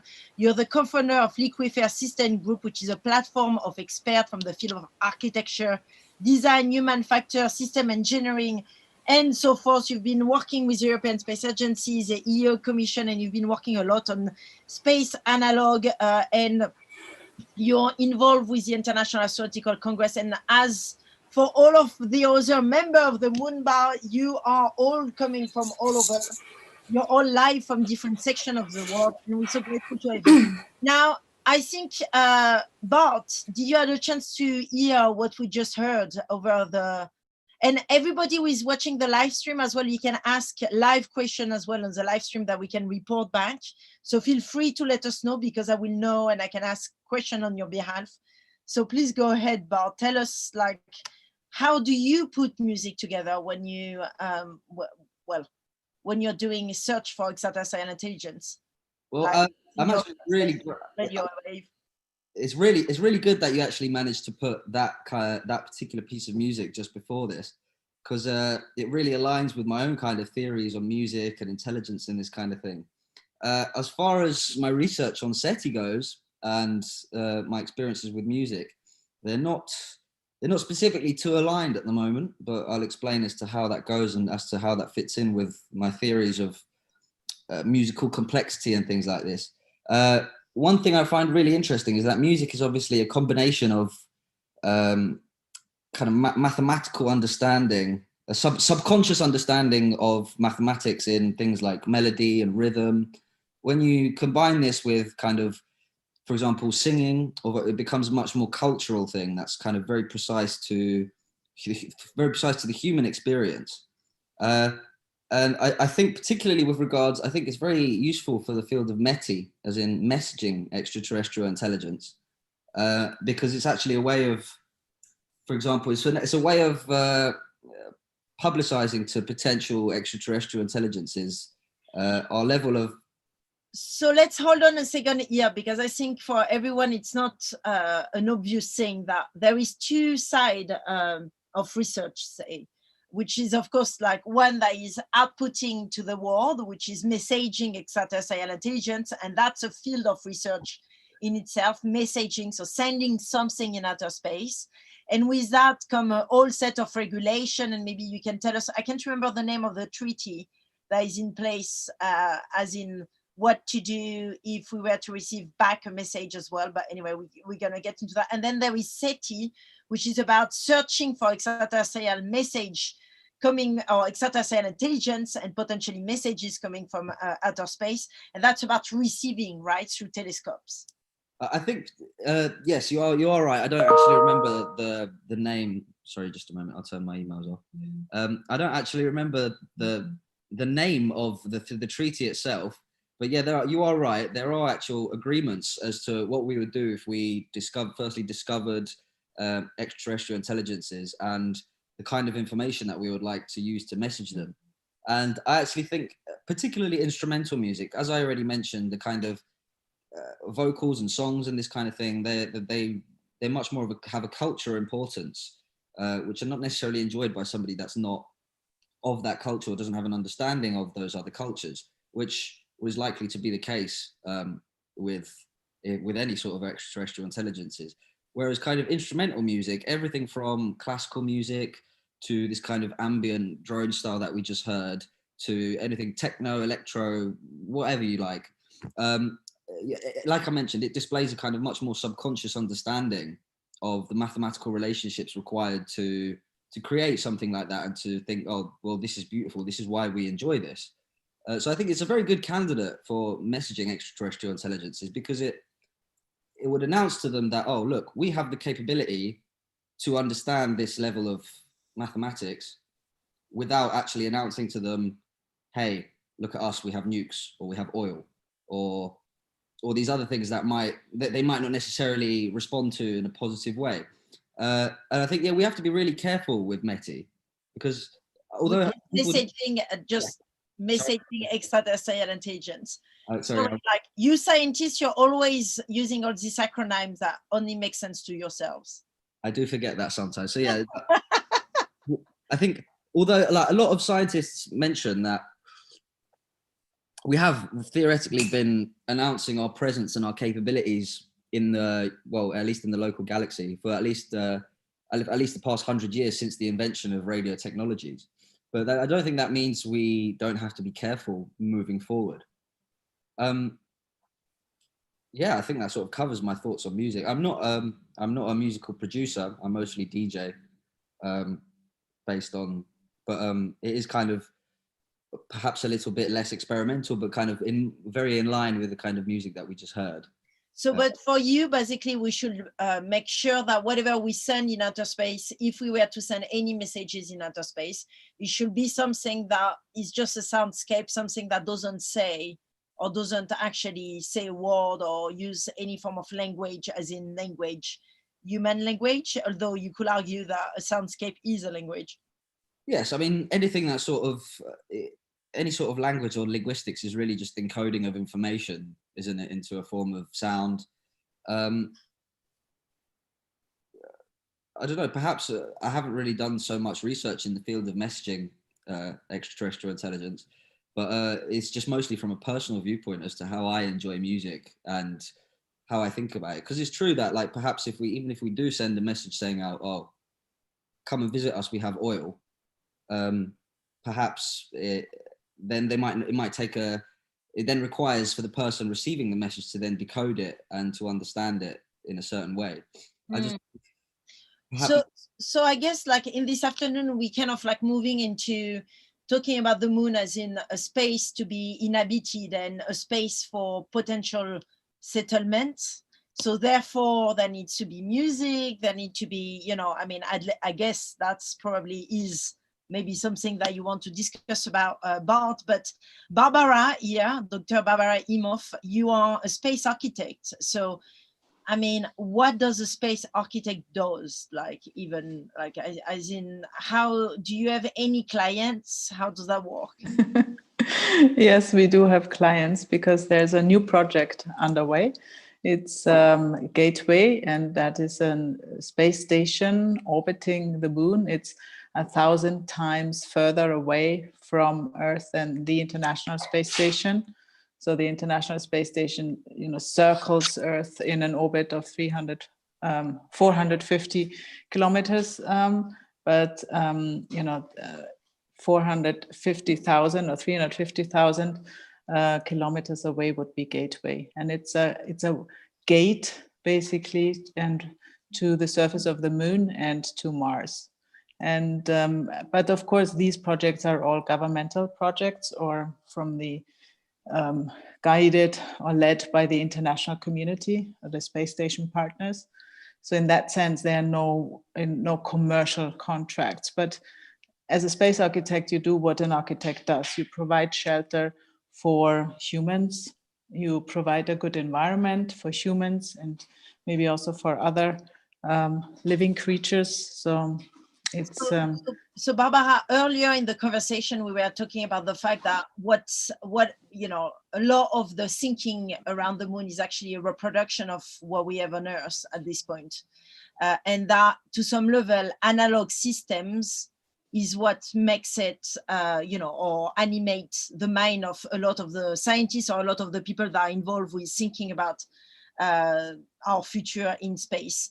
And I know that you've been working a lot in analog landscape or analog architecture. Do you want to explain a bit what does it mean to be building an analog system? So what does that what does it even mean for someone that doesn't know anything about what an analog system is? So an analog basically mimics an environment or a situation you find somewhere else. So in our case, a specific case, we would go to an analog, which could be a natural analog, so a natural site, maybe to Antarctica, for example, because it has a very extreme environment. It's very cold, it's very isolated, it's very harsh, and it's very similar to space. So Antarctica would be a good analog environment for space.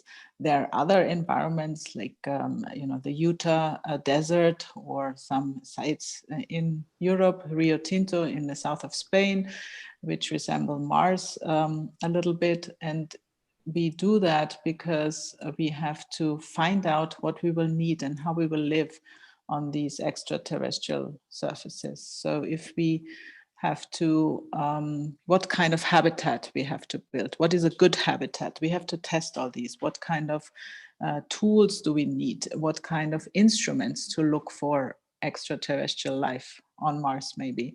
So these are all aspects we need to test and we need to develop. And you're mentioning the, how can I say, the danger of reproducing what we do on Earth or what we have on Earth and just, putting it out there. And I think these analogs, they could help us understand better how it could be in a very different environment, and maybe also lead us to some new insights on how we can, either, first of all, not make the same mistakes, or get a better understanding of this and think in a way coming more from the moon or from Mars or from somewhere in between than coming from Earth. And tell us a bit about the analog systems or analog architecture you've built, or the actual structure that you've built, the architecture that you've built. Yes. So one thing is very straightforward. It's a standard container and it's a greenhouse, and it is using aeroponics, so very little material, just some in the water dissolved nutrients for plants. And we had it's still there. It's the Eden ISS greenhouse. It's still in Antarctica, close to the Neumayer 3 station, and we have been producing a lot of vegetables, approximately 270 kilos within 9 months on an area of 10 square meters, which is quite a lot. Cucumbers and tomatoes and peppers and Swiss chard and strawberries and many other things. And another structure which is more architectural and which really looks at habitability, so living within an habitat and in an isolated environment, is the SHE habitat. It's the self-deployable habitat for extreme environments. And that basically is a folding structure. So it's using petals. It also has a core. It's also based the core size a little bit on the standard container, but has a different shape. And it's really about the inside space. It's more round space. It has petals. They deploy. And so the habitat enlarges from a core size of a, let's say, standard container to double the size.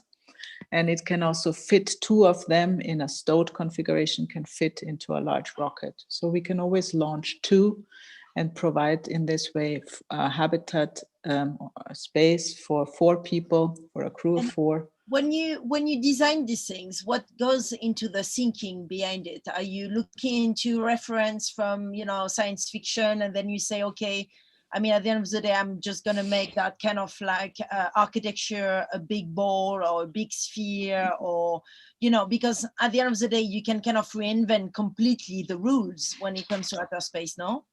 No, not at all. This is the point. I mean, first of all, there's a space environment, so that's physics. So we have to respect this. Then we have a launcher capability, so a rocket, a size of a rocket, which has a limited volume and a limited mass. Payload, it can take a mass of a payload. So you're really very, you know, in reality, the requirements are really, you know, overwhelming.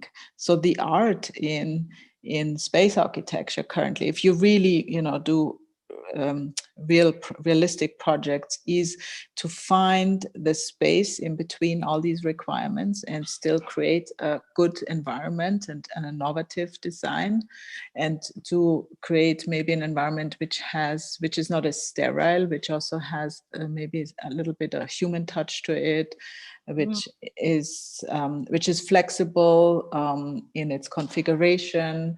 So all these kinds of things. And I remember you telling me about the nightlife being a very important element of training astronauts, because it's kind of like getting them even more into that kind of like spirit of being in outer space. Yes, I remember we were talking about a possible simulation in the desert, and to make it maybe more real and more isolated could be to create the simulation only during the night, when it's really dark, when it's cold, when you can maybe only orientate, you know, through the stars, or when there's a sort of, it would be something novel, you know, like a simulation of the lunar night, maybe. And so how do you plan leisure into that, or sports into all of this, which is a question actually from an audience member, sport as part of this? Yes, sport is, yes, so sports is, I think it's important physiological factor, just to keep yourself fit, especially when you're in lower gravity or zero gravity. The other point is that I think it's also because you're in such a limited space and you don't really move your whole body up, you know, properly, that you also have the feeling, you know, that's also a way of just, I think it's also sort of leisure, pastime activity, and leisure. I think, you know, I was fascinated. I was once researching, you know, what do astronauts do apart from, you know, looking out of the window and towards Earth. And I found out, because we were speaking of music before, that there were so many different instruments on the space station. I don't know how many keyboards, guitars, and you know, all kinds of, you know, some drumsticks, all kinds of things. So actually they could, you know, the astronauts, all them, you know, lots of them, they play musical instruments, so they could create a band up there. Well, talking about musical instruments, we were Erling, you just arrived to come back from, you came back from the South Pole. Erling is our explorer who went in the, well, you know, 3 poles as we know them, like North Pole, South Pole, and the Mount Everest, and now has been writing a book about the importance of silence. So, you know, we just talking with Barbara, who is a space architect, and actually with Bart, who is a scientist specialized in SETI, about music, you know, being important as well as part of the training of the astronauts. But you have been experiencing the most extreme analog, you know, landscape, or the most extreme landscape on this planet, and you came back to us with saying silence is the answer. Yeah, I think you know, I think silence, at least, you know, will give the answer to who you are. I mean, one of the greatest mysteries, of course, in life is who am I? And I think it's a great idea to go to the moon, to go to Mars, and explore the world in a physical way. And that's also, of course, a way to explore yourself. But it's your inner self, it's your inner silence that tells you who you are. So As you said, I walked alone to the South Pole as the first in history for 50 days and nights under the midnight sun into this white nothingness. And that taught me a great lesson on silence. Not in the sense that silence, that you should turn your back to the world. I would say rather the opposite. I think silence is very, very good to understand the world, see people from a different angle, and to love life even more. And how did you came to that conclusion? I came to the conclusion by being by myself for 50 days and nights without any telephone communication, and also by having, you know, lived a life, being a publisher, writing books, and also having 3 teenage daughters, because, you know, if you had 3 teenage daughters in your house, life is only about noise. And I start to understand that my daughters, they didn't know what silence is. They thought, like many philosophers, that silence is nothing, and nothing comes from nothing. But of course, silence is something. So that's when I kind of decided to sit down and write a book about what silence is, and where it is, and why it is important. And so do you think that when we go to the moon, then this needs to be one of the important factors? I think, you know, because I think obviously to go to the moon will make lots of noise, but I think, you know, to imagine how to go to the moon and also try to understand why it is important, you need inner silence. So when I worked on my book on silence, among many people, I talked to Elon Musk, and we talked about silence, and I asked him about, you know, how he related to silence, and he just laughed, because in his life he's always active, he's always on, he's very much taking part in every conversation. But I think soon after, also Elon saw that, you know, whenever he's going to come up with bright ideas, come up with solutions, also regarding space travel, he needs silence, because you need to digest all the impressions, all the ideas, what people have told you, what you have learned. That's something you do best in silence. So Erling, at the Moon Bar, we did wonder what the moon herself was thinking. I mean, herself, I'm saying herself, but I don't know what gender is the moon. But we wonder what she thought about all of our, you know, plans for her. So we invited Malena here, Arkoci, who is, well, an expert in theater, but also designer of experiences, has been looking at, well, conspiracy theory as a mean to build new narrative. But beyond that, you also have a hobby, Malena. You got into tarot reading. Yes, I did. Yeah, which it feels a little bit like off, but then at the same time, I think it is very much like theater, just kind of like a system of symbols. So it's a way of storytelling as well, of creating meaning, of creating knowledge, and also sharing it. So I don't think it's that far off, but for now it is a hobby. So tell us, like, how do you even go about doing a tarot reading with the moon?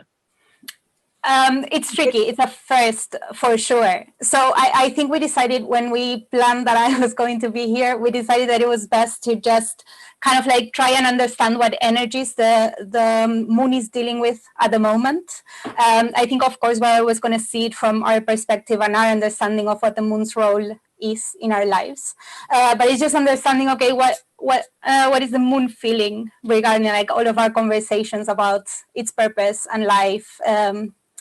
Yeah, and us going there. So I thought I was going to do just a super quick reading, and then we'll see if it works. If it doesn't work, well, too bad. And which, how are you going to read the card? Because there is many different techniques of reading tarot. So there is Jodorowsky. For those of you that don't know, Jodorowsky is an incredible filmmaker, and he's been writing as well this whole book about, tarot reading. And is he Argentinian, I think, as well, or no? He's Chilean. Chilean. Oops. Yeah.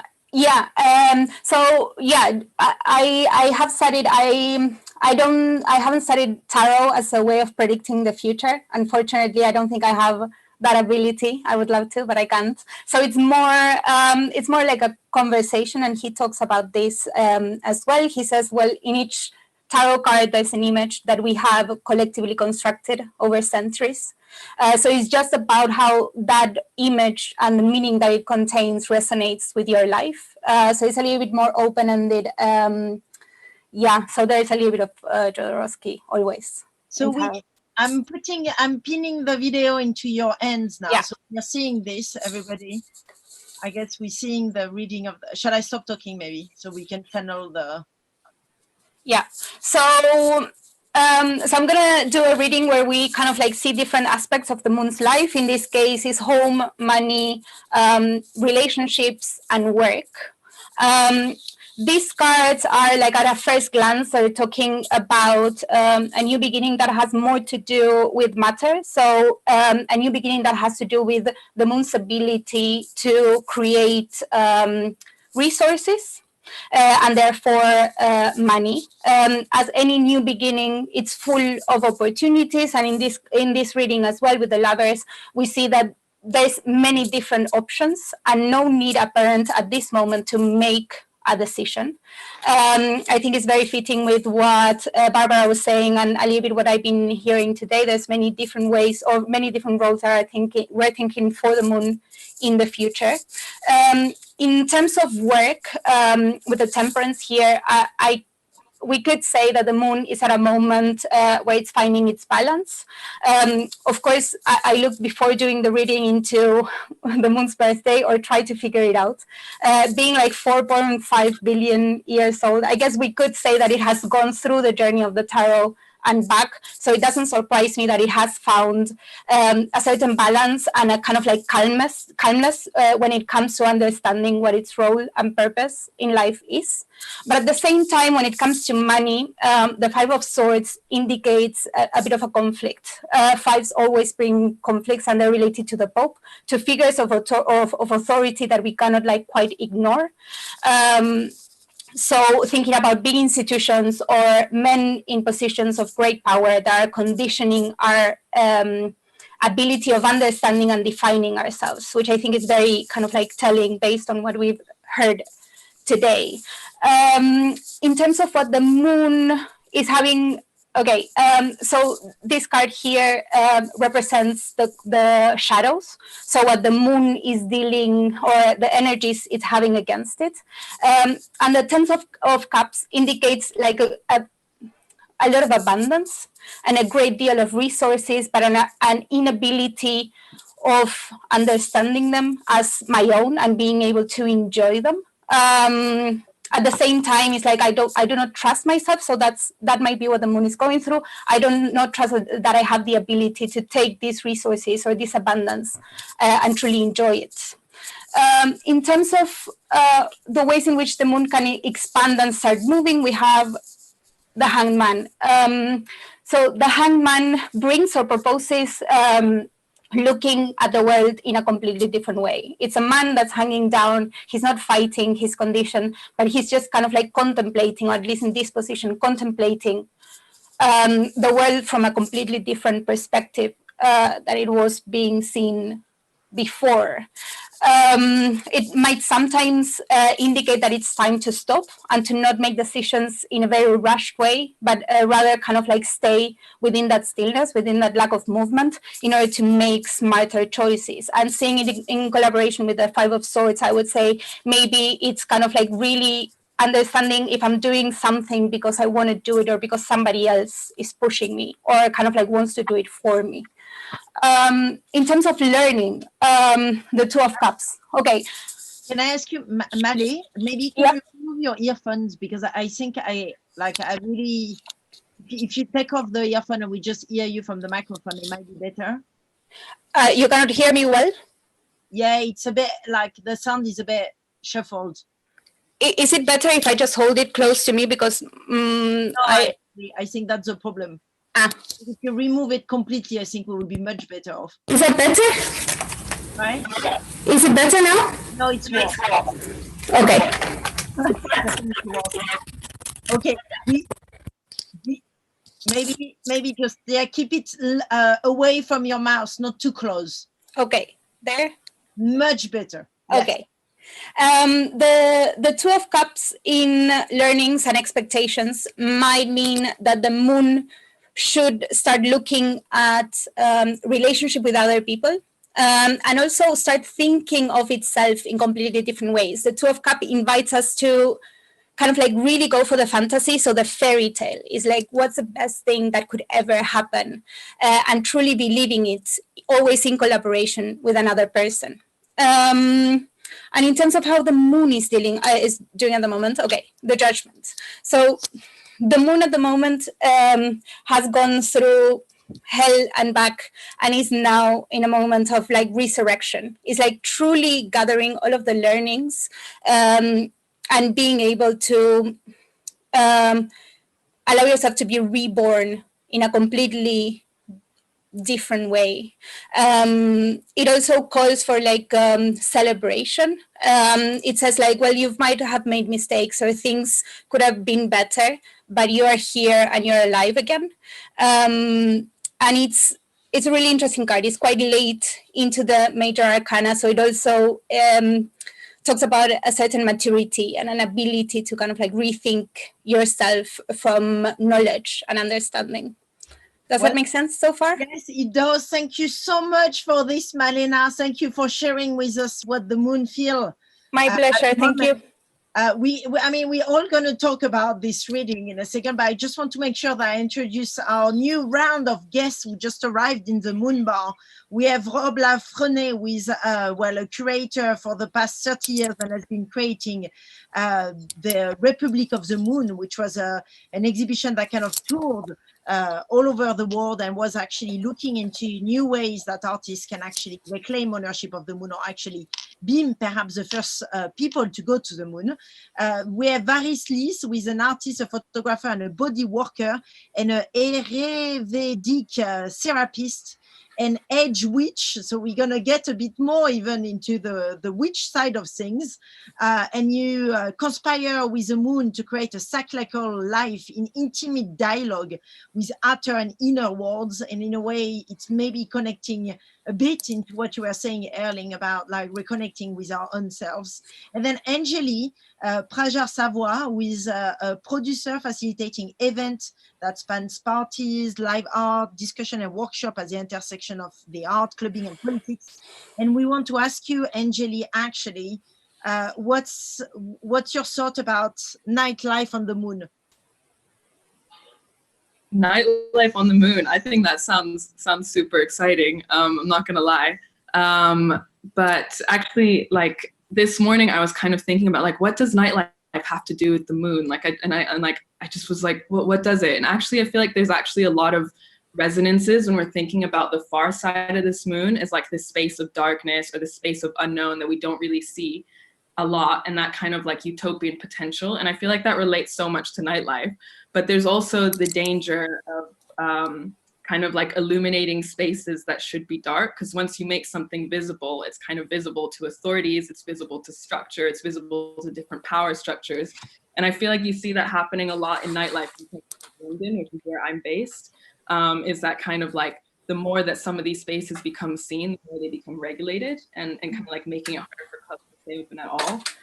So I know that's not really about nightlife on the moon, but I feel like there's kind of a lot of analogy between like the challenges nightlife is facing as like these exciting spaces of darkness, freedom, and interest, and potential space colonization. But yeah, so I don't know if we should party on the moon. I'm not sure about it, but I feel like in a utopian idea, I think it would be sick. And anyone want to kind of like jump on that, or even anyone want to kind of like feedback or have a conversation or any thought on the nightlife on the moon? I mean, Erling, you've been on. You want me to say my piece now, Nelly? Yeah, go and say your piece, please, Rob. Yeah, no, well, I mean, the idea of nightlife on the moon is a great one, and because of course we were talking earlier on about moonshine parties, and people in societies all over the world, when the moon is full, going out and having a great time. So the idea that that's reflected by a party on the moon is a very nice one. We had the same kind of idea of reversing the political and cultural thinking when we came up with this idea of the Republic of the Moon, which was the last exhibition I did with the Arts Catalyst in 2014. And we had this like little grey book, which is a bit like, you know, the little red book that you can wave. And it actually says in reverse text, Manifesto for a Republic of the Moon. And it's interesting because the origins of this idea actually came from a political discussion at Ithacus, which I know now, Nelly, you're now with Aoife co-chair. It was in one of the very first sessions of Ithacus that we were talking about the idea of that artists like to get under the bonnet of everything, you know, so it's not just about making art, it's about politics and culture and space law and all those things. And at that point, one of the representatives, I think from UNESCO, actually said, look, we've got to just make this about art and culture. It's going to be too controversial if we bring space law in. I mean, otherwise, I don't know, people are going to be calling for a Republic of the Moon. And I thought, what a great idea for an art exhibition. So we actually created a Republic of the Moon, and we took over this old building on the south bank of London. And well, we started off by doing it at FACT, Liverpool, I have to say. So they were the first to sort of join the Republic of the Moon. So it's very appropriate that was in Liverpool. And we moved it to London, and we set up this kind of embassy of the moon situation, where we had several floors and we had a reception. So it was like the Moon Embassy. So on the first floor, we had Lillian Lin, who we all know, I think, her project, which is to project the word she on the moon. Upstairs, we had Katie Patterson's Moonlight Sonata, where she moon bounced the Moonlight Sonata off the surface of the moon with Morse code, a bit like the work we just saw, this wonderful exploding experiment we saw this morning. At Austin. It was great to see a live experiment explode. And then we had Agnes Mayer-Brandis, who you're going to be seeing later, so I won't talk much about her. Her moon goes analog, and we had a live demonstration outside organized by We Colonize the Moon. They're also, I think, going to be appearing in the Moon Bar later. And we actually had a demonstration where we marched to Parliament with placards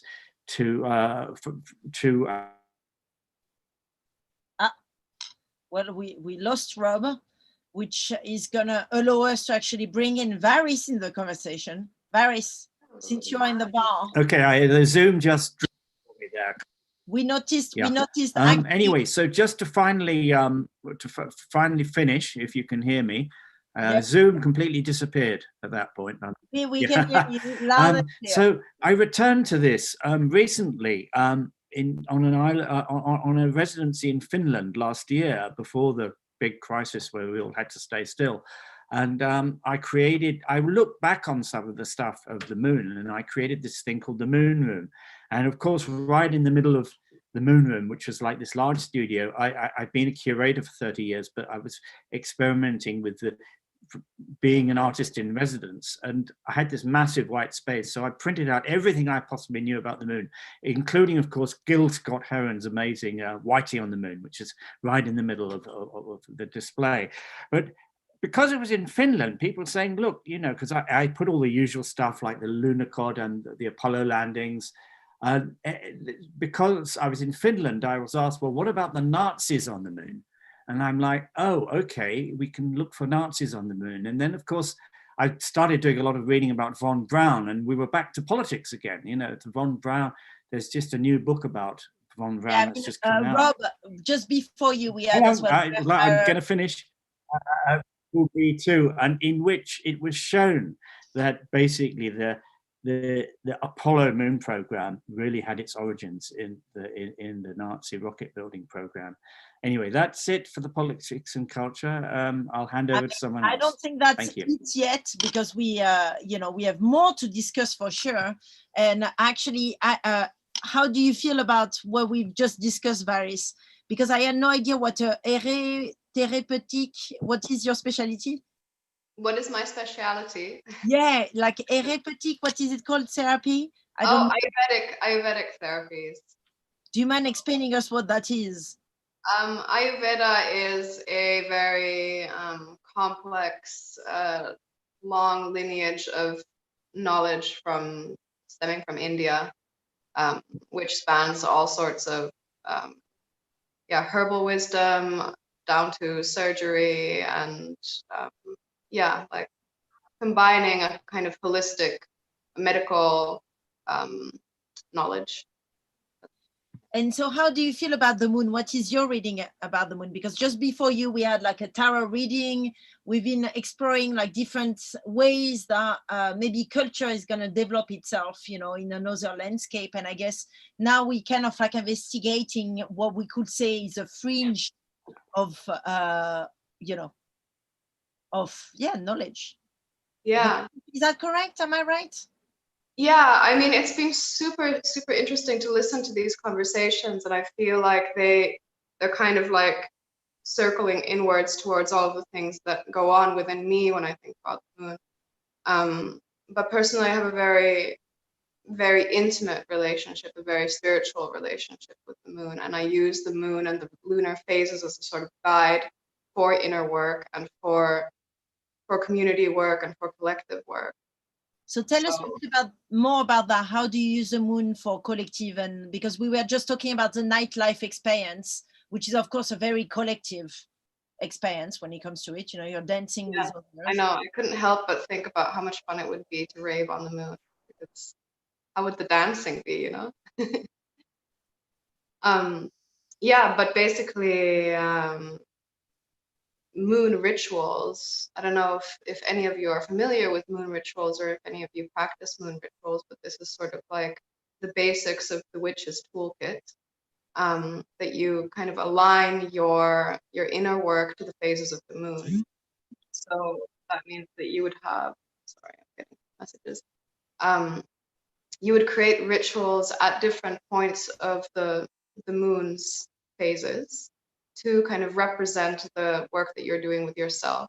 So we could begin with the dark of the moon, the kind of like crone time where you go deep within your inner darkness and into kind of the like wise woman space, the old grandmother that's living inside of you, and you kind of pull the knowledge, pull the intuition out of those dark places of yourself.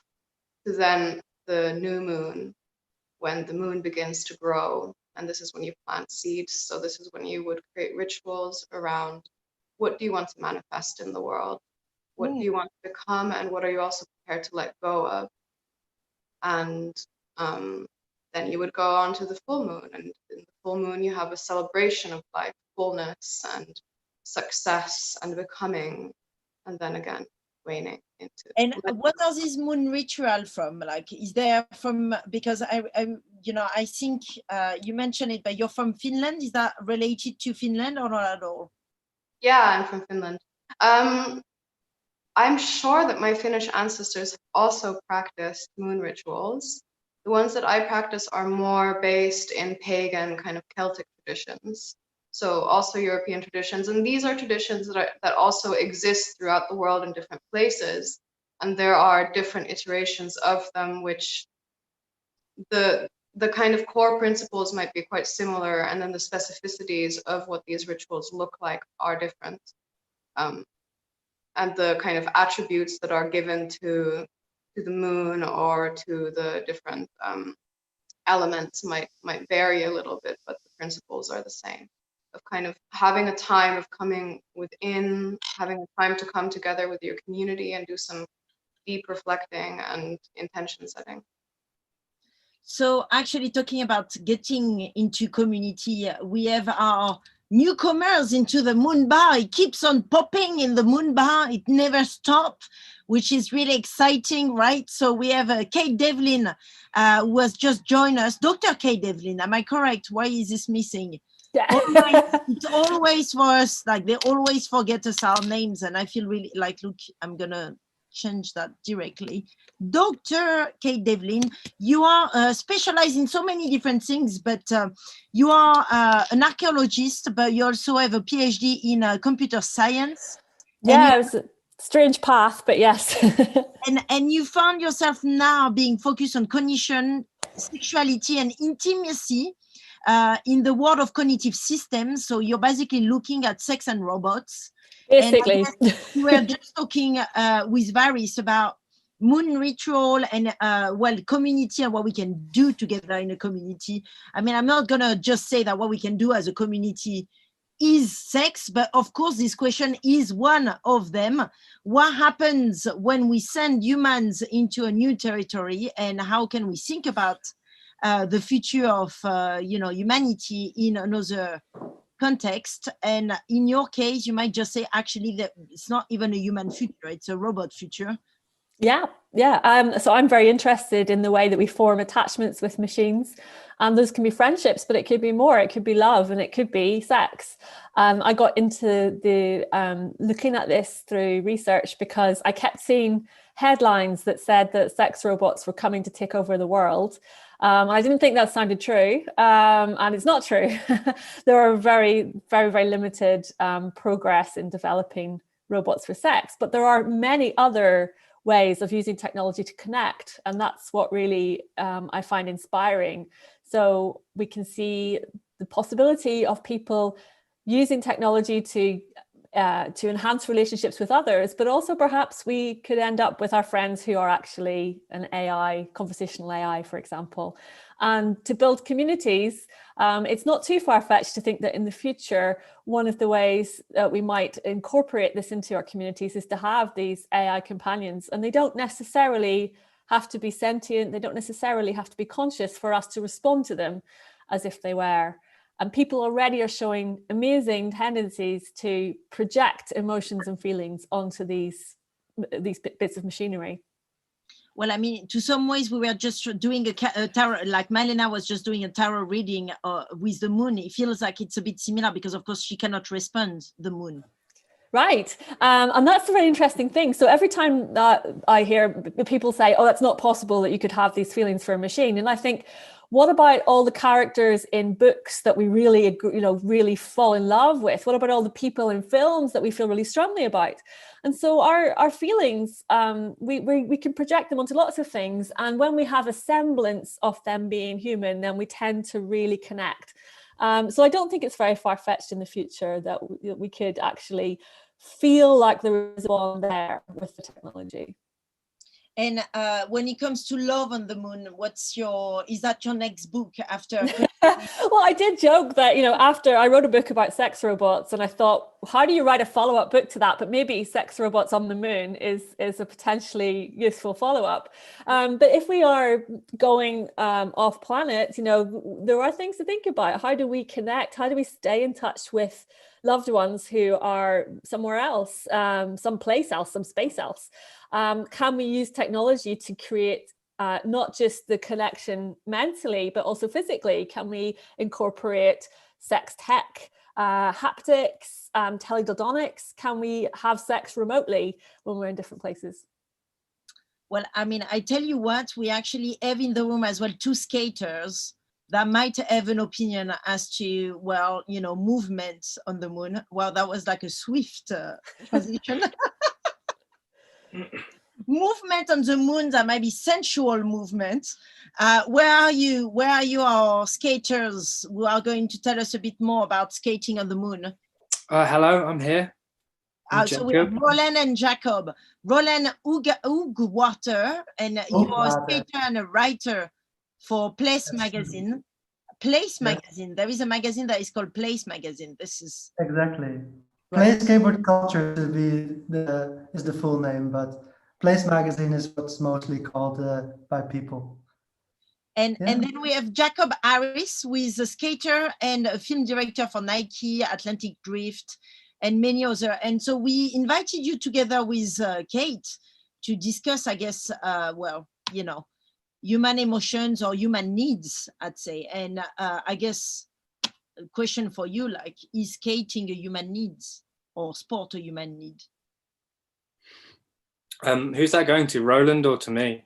Whichever, just like, it's like if we were in the bar, whoever speak the first is gonna pop on the screen, so. Okay. Chaos. I would say that, I mean, exercise is definitely a human need, and you can start from that point.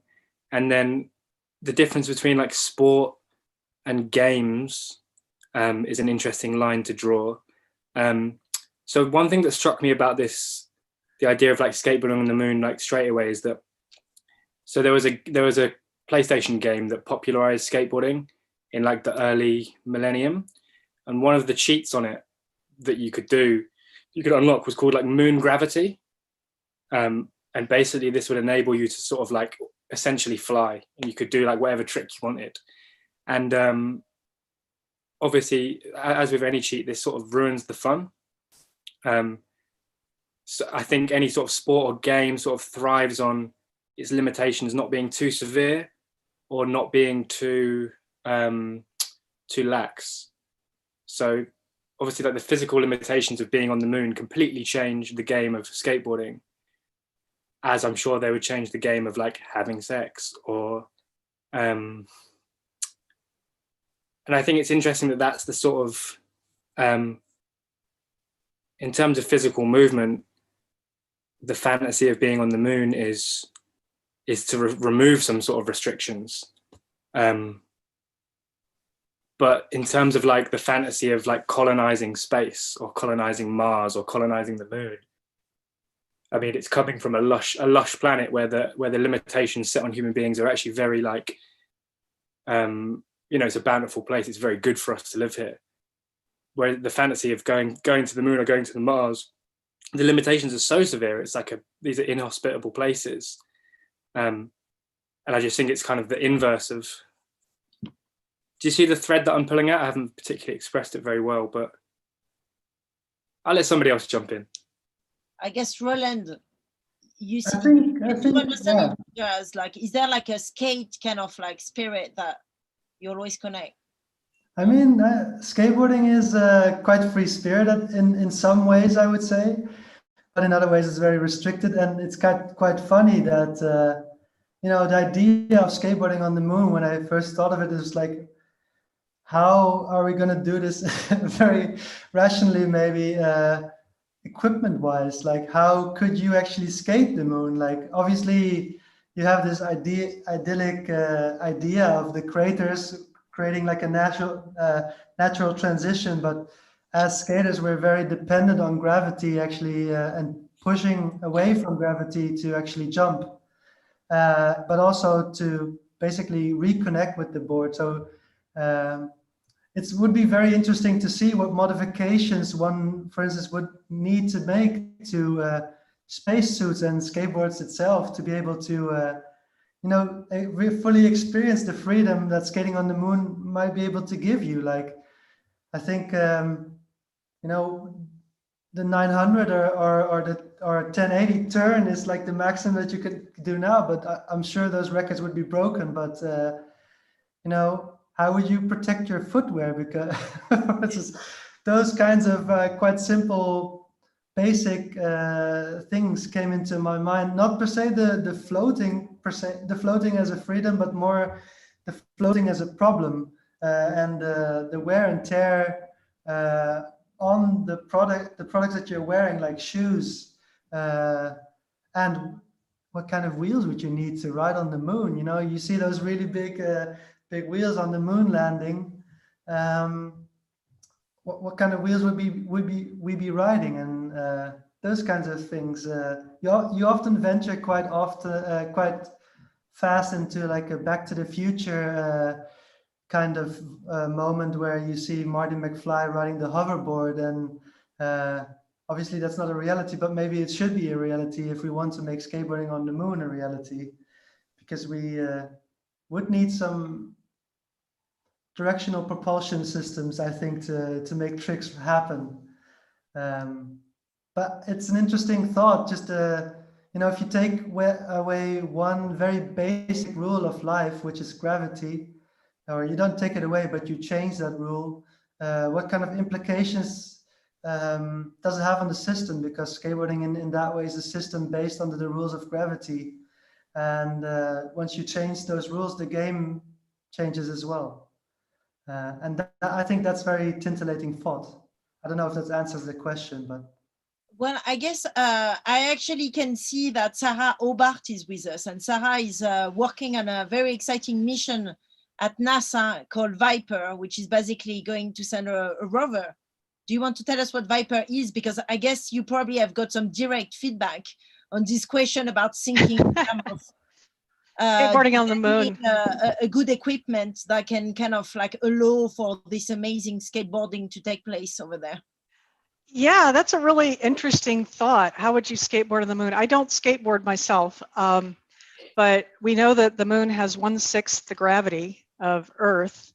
So yeah, I think you could do some pretty amazing tricks. Now, in some places, the craters can be pretty rocky, and actually we don't know inside some of the craters whether you would just sink into sort of fluffy Earth, but that would be really interesting. I like that idea. But then what goes into the thinking behind the equipment? Because I guess what I can sure. Yes. What Roland was saying is like in terms of the equipment and thinking in terms of the rover, and, because you have to design this equipment yourself. Yeah, well, you have to think about it's kind of like off-roading equipment. You have to be prepared for anything.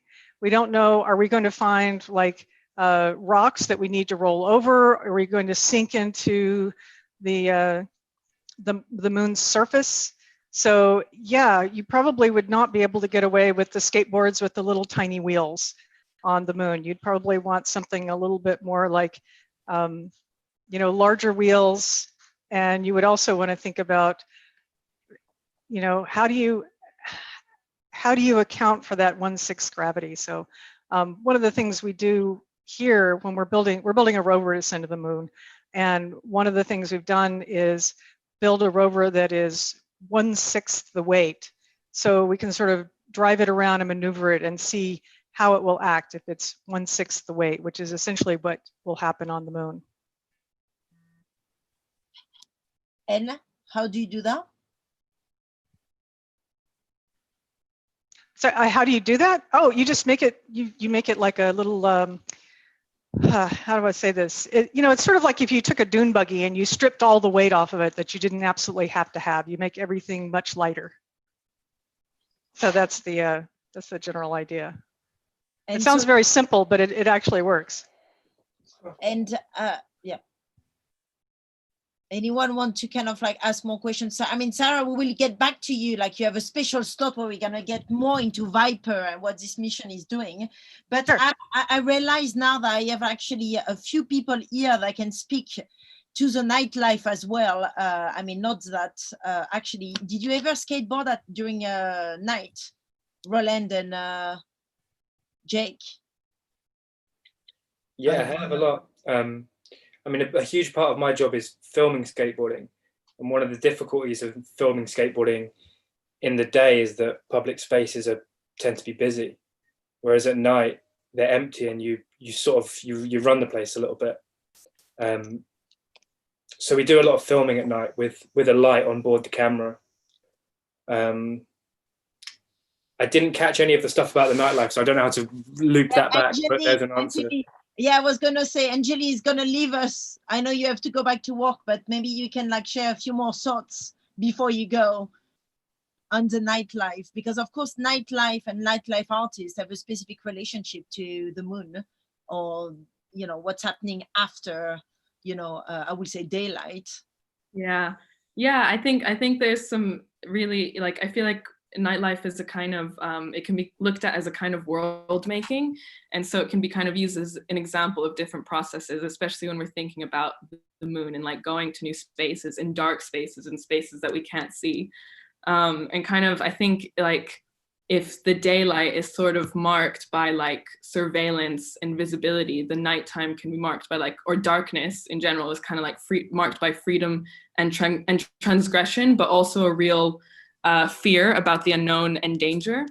And I think when we're looking at nightlife, what happens with that fear is increasing regulation. Like I said earlier, in London, we're kind of seeing government entities sort of cracking down on nightlife and just basically prioritizing the interests of like other kinds of businesses over nightlife. And it's really down to this fear, and it's kind of seen as a social problem, despite a lot of communities kind of coming together through nightlife. So I wrote my dissertation on like clubbing as a form of community organizing, for example, for like queer, Black and brown communities. And it's like a form of social participation, and in a lot of ways political participation, but it's just kind of not formalized. And yeah, so I think it's kind of could be a really interesting analogy to think about what happens when we take these dark spaces that might be like a home to a lot of communities, whether human or not, or just kind of like non-human communities, and what happens when we put those in the light, and how can we kind of like mitigate any risks that might come with that. But yeah, like I think like partying on the moon would be sick, but that's why I said before, I'm like, I wonder what happens when we illuminate spaces that should be kept in the dark. Well, Willem. Yeah, I just wanted to ask Anjali if you've become aware of the movement in the 90s of the AAA, the Association of Autonomous Astronauts, which was basically trying to, had a platform of rave in space. So there's a kind of a bit of a historical background of that, and they had various conferences and they tried various ways of engaging that. When the Arts Catalyst finally did our zero gravity flights, we took one of their members on a zero gravity flight, so they were able to actually rave in space. Anyway, just to say this. The Association of Amateur Astronauts. Sorry, I can't remember. AAA. AAA, yeah, correct. Association of Autonomous Astronauts. I'll put it in the chat. Yes, please do. That sounds amazing. Thank you. There's a link. We just been joined by Willem, and Willem, actually, I know it's not your time slot yet. Sorry, I'm like mixing you all together, but then obviously Anjali is making a lot of reference to the nightlife and the fact that during the night, nightlife is being seen as being a space of danger away from surveillance. But isn't it to do as well with all the folk tale that surround nightlife, and the fact that we have beasts turning up at night, like the witchcraft, for example, that just appear in relationship to the moon, or kind of like appear during the moon?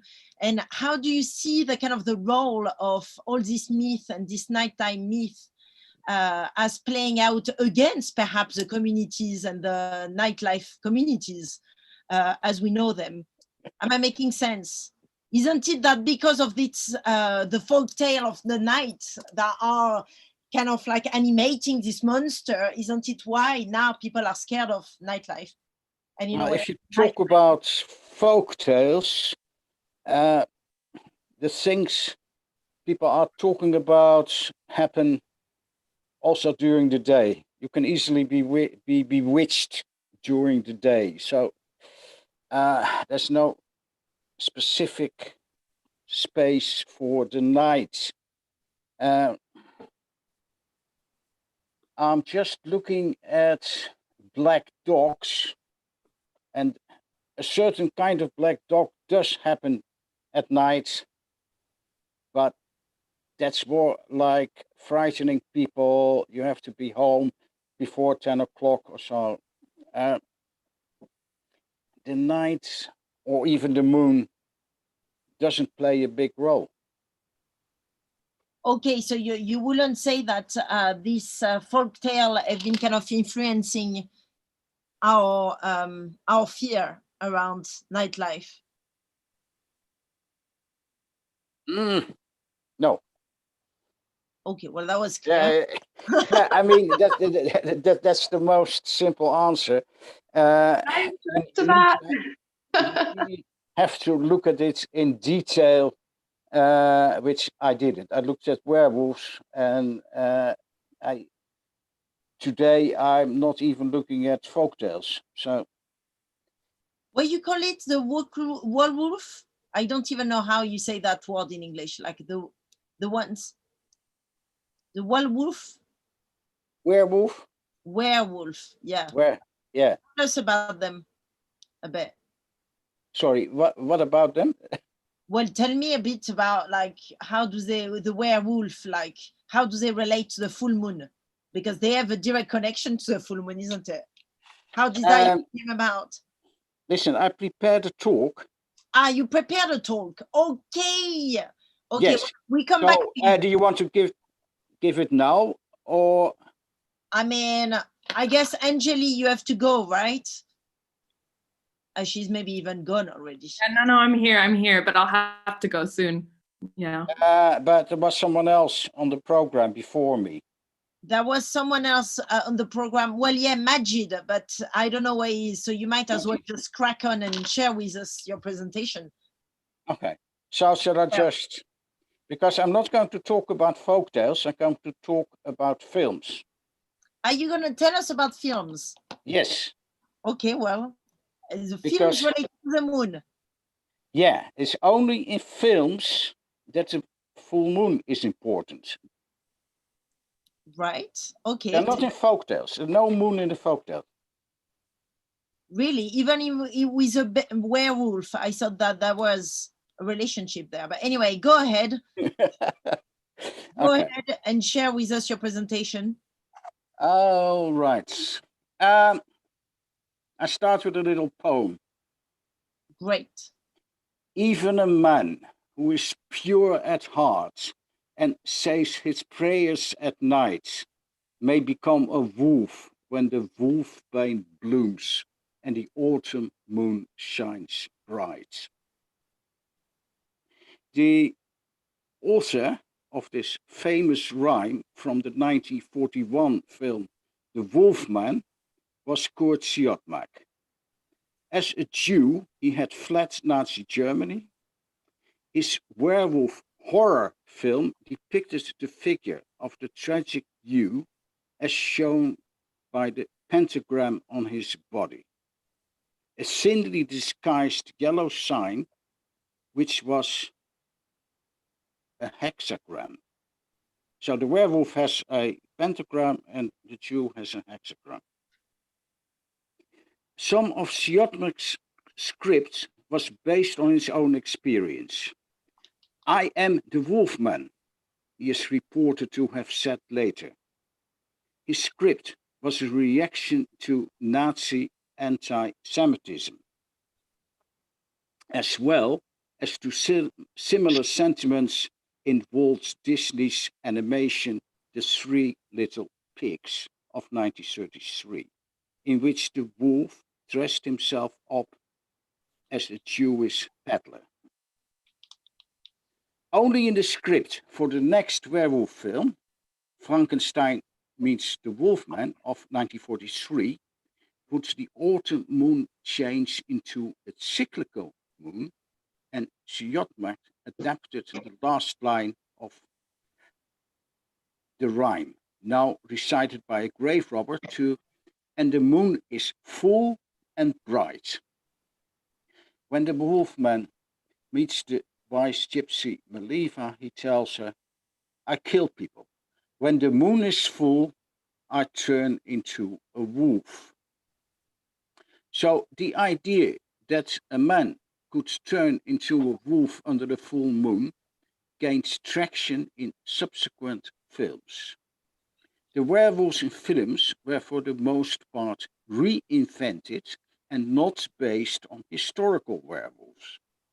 The concept of the full moon, however, came from the 1935 film The Werewolf of London, the film that preceded The Wolfman. Before Siodmak, the motive of the werewolf and the moon was not yet popular. However, it had appeared in literature but was not widespread.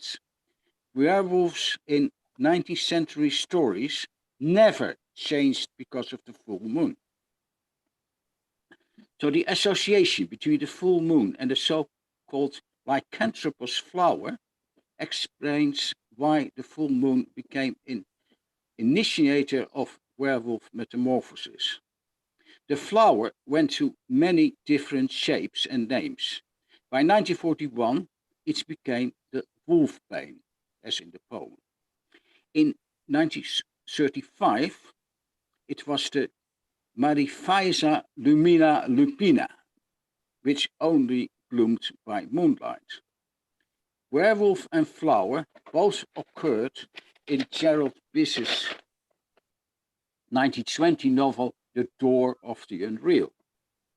Here it concerned a weird, brilliant orange flower covered with hideous black protruding spots. Biss himself had been inspired by the book Werewolves of the psychic researcher Elliot O'Donnell, which appeared in 1912. So go back all the time. According to O'Donnell, another means of becoming a werewolf resorted to by Swedish and Norwegian peasants consists in the plucking and wearing of a lycanthropous flower after sunset and on a night when the moon is in the full. O'Donnell was not a very reliable folklorist. He had made up most of the stories in his book. Scandinavian werewolves never changed because of the power of the moon and some flower. O'Donnell was also not completely original. In 1893, a short story with the title The Other Side appeared in the Oxford journal The Spirit Lamp. This was an undergraduate journal with a homoerotic subtext, edited by Oscar Wilde's lover, Alfred Douglas. The story The Other Side was written by Eric Stenbock, a member of the Baltic Swedish aristocracy who spent his life in England.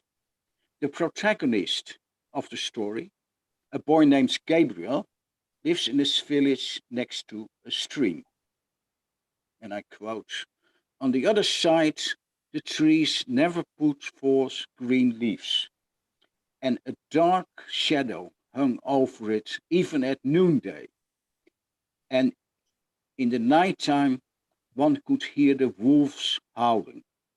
The werewolves and the wolfmen and the man-wolves and those very wicked men who for 9 days in every year are turned into wolves."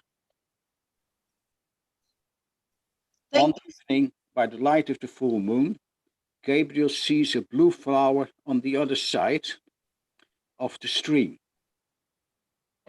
Be aware it's a blue flower.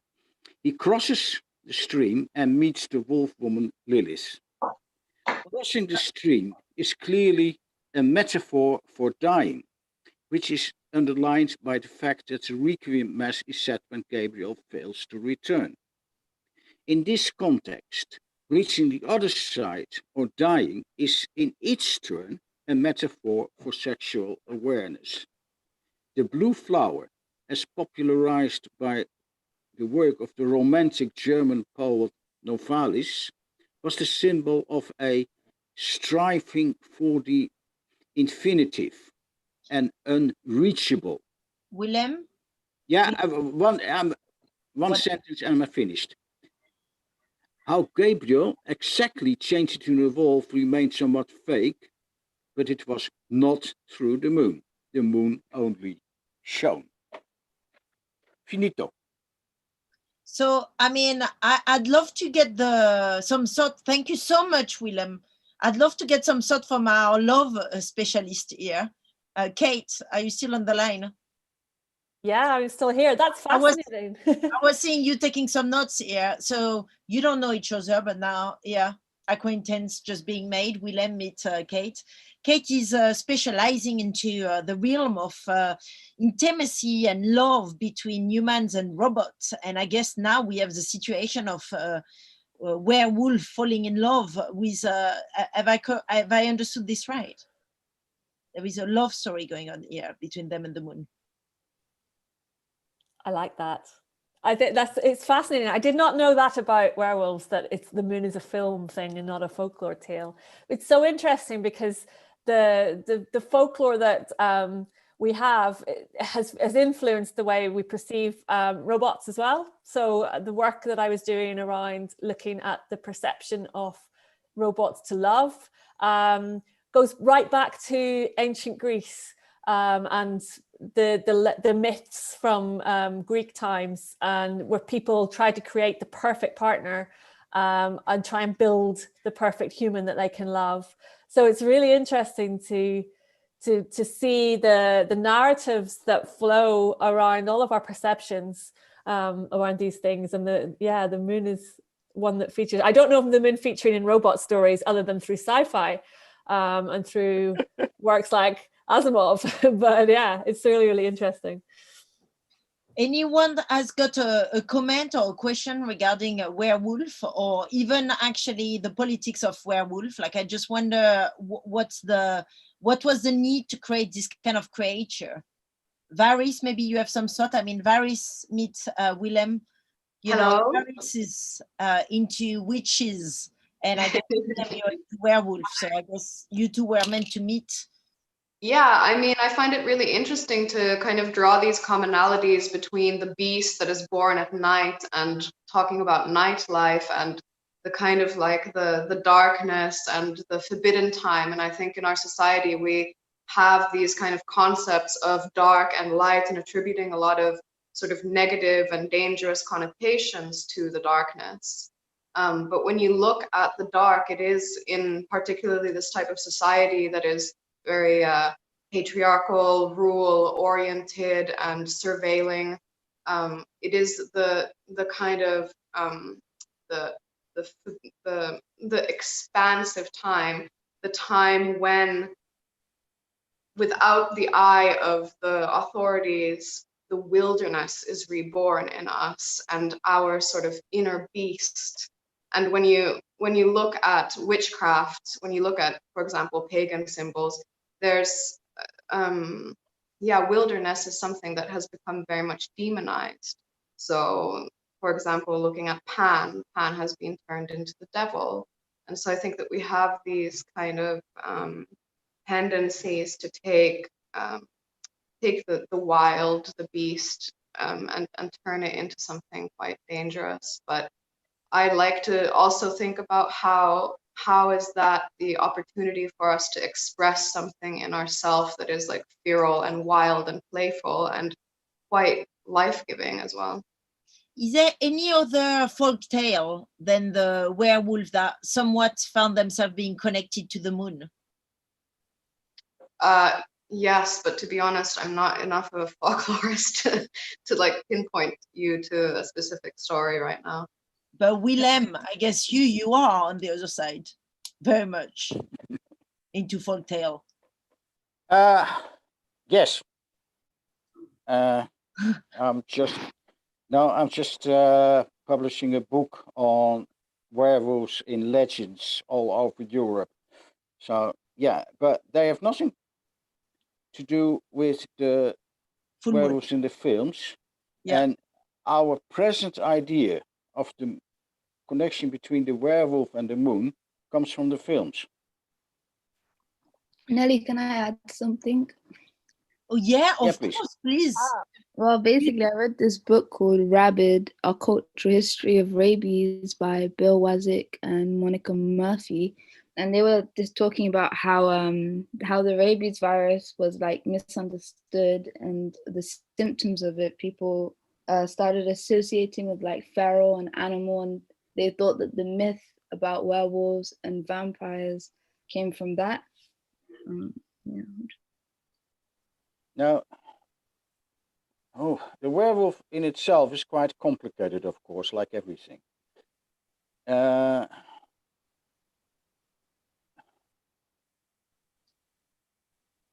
Werewolf and vampires are basically linked in the American imagination. I'm not even sure they're linked in Romania. Is there any Romanian present? No, not that I know of, but maybe I shouldn't. I don't know. No. No, because the name for werewolf in Romania is similar to the name for vampire. So if you look at the rest of Europe, there are no vampires, no indigenous vampires. And you have in some places werewolves, not everywhere. And they have a history. And the moon is conspicuously absent in early modern werewolf history and in modern werewolf history. That's why I'm saying we know it through the film. That's why I gave a little presentation about the film. Yes, yes. The wolf in the film, because that is, yeah. Asma has been sharing as well the link that she mentioned, that they mentioned about the implication of, you know, werewolf and, you know, where does that come from, and vampires. But meanwhile, I'm also conscious, like there is more arriving in our bar, and we have James here that just joined us with the only person that ever understood what cryptocurrency means. Because until now, until I met him, I had never understood. When everybody's, I mean, I don't know if you found yourself in a bar actually trying to be explained what cryptocurrency stands for, but I'm sure many of us have had this experience where we're like, okay, so can you explain me again, what's a blockchain? How does that connect? So anyway, we were just in folktale, James, and now we're going to go into radical economics and thinking about economics on the moon. It's all happening at the same time. I just wonder as well, we have one of our former students, like Iris, I see you here. Please feel free to ask question anytime, any of our students, any of the researchers as well that are currently in the program, because I know that some of you are actually looking into a folktale as well inside your project. So do go ahead if you have any interrupt anytime or not. Well, okay. So, James, any thoughts? Politics, economics on the moon? Okay, we're actually in a period known as mooning, actually, in the cryptoverse. This is the period where the value of various cryptocurrencies, not just Bitcoin, are exponentially rising. To a point that goes beyond the stratosphere. Now, it's affectionately known as going to the moon, and you can imagine all the various emojis that are involved on the different chat groups for crypto. But I think just repeat that. Sorry, James. What's the name of that period that we are into? So it's so you're obviously like you're running a cryptocurrency company, Cuva Cash, which I should have said. And yes, so you're an expert when it comes to that. And then we are in the moon. What do you call it? The moon? Well, we're in a period of going to the moon, where crypto is described as going to the moon. This is when it's rising exponentially. And this is as a result of a lot more people, and in particular, a lot of institutions, big institutions that before were on the fence and a bit skeptical, are now starting to actually put some serious money into this space. And we're really at the very, very early stage of that at the moment. So yes, so Bitcoin is kind of sort of going to the moon right now. We're just below the all-time high since 2017. So to give you an idea, this time last year, Bitcoin would have been around $7,000 a Bitcoin. Now it's just under 20,000. So most certainly it's an upward trend. But I think what's even more exciting than the speculation and the hype and the froth and bubble around Bitcoin in particular, and as well as other cryptos, it's really the transformational nature of the technology that's underpinning this. And this is what blockchain technology is. And essentially all it is really, just think of it as a notebook. And it's, just a notebook, which is one where we make a note of a transaction that has happened. But the difference with an ordinary notebook like this one is that when we put an entry into that notebook, we do it in front of all our friends and family. But instead of those being, actual people, it's machines that are making a note of that. And what that does is that it has a massive impact on everything from how money moves, for example. So it makes it impossible for things like credit card fraud, because a person can't take a card, make a payment, and then call their bank a day later to say, actually, that wasn't me, and then the payment is reversed. You can't do that because all those machines have got a copy of that transaction and they know what has actually happened. What it also does is that it removes intermediaries when it comes to the exchange of value. So you don't need a central bank or a centralized authority or even just a bank. You can actually have money go from one mobile phone to another mobile phone on the other side of the platform without any intermediaries. And this is a game changer for the world, because it means that the cost of moving value around the world comes down dramatically. And then on the, I guess, if we're talking about politics as well, the other implication here is that it's not only just the application in terms of money and cryptocurrencies, which is the most visible sort of bit of the blockchain that most people see. It's equally powerful even in terms of guaranteeing and authenticating what people have voted for example. So all this kerfuffle that's happening in the US with regards to voter fraud and all that sort of thing. In fact, I'm in Harare now, and I can tell you that a good chunk of most elections that happen on the African continent, the people in Ghana are voting today. The people in Malawi voted a few months ago. And you've always got these issues of disputed elections where people don't believe that actually this person won this number of votes. With the blockchain, you're using 50 years of encryption and cryptography knowledge to secure exactly what somebody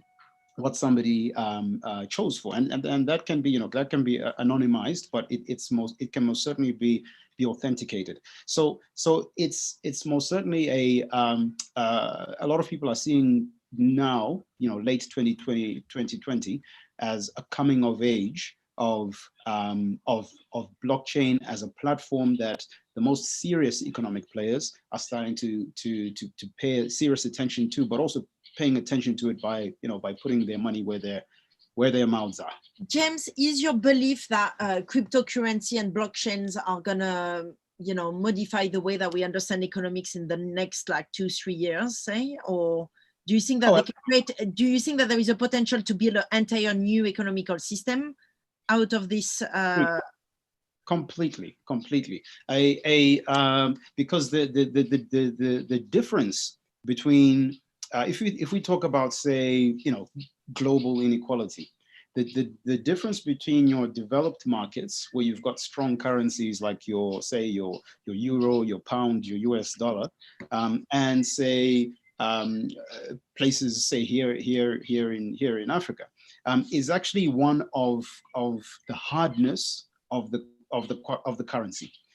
How long does that currency hold its value for? So in fact, in most of the developing world, not even outside of Africa, if you look at a number of countries in South America, in Southeast Asia, etc., most of those places have what are called soft currencies. So currencies that reduce in value by 10% or more.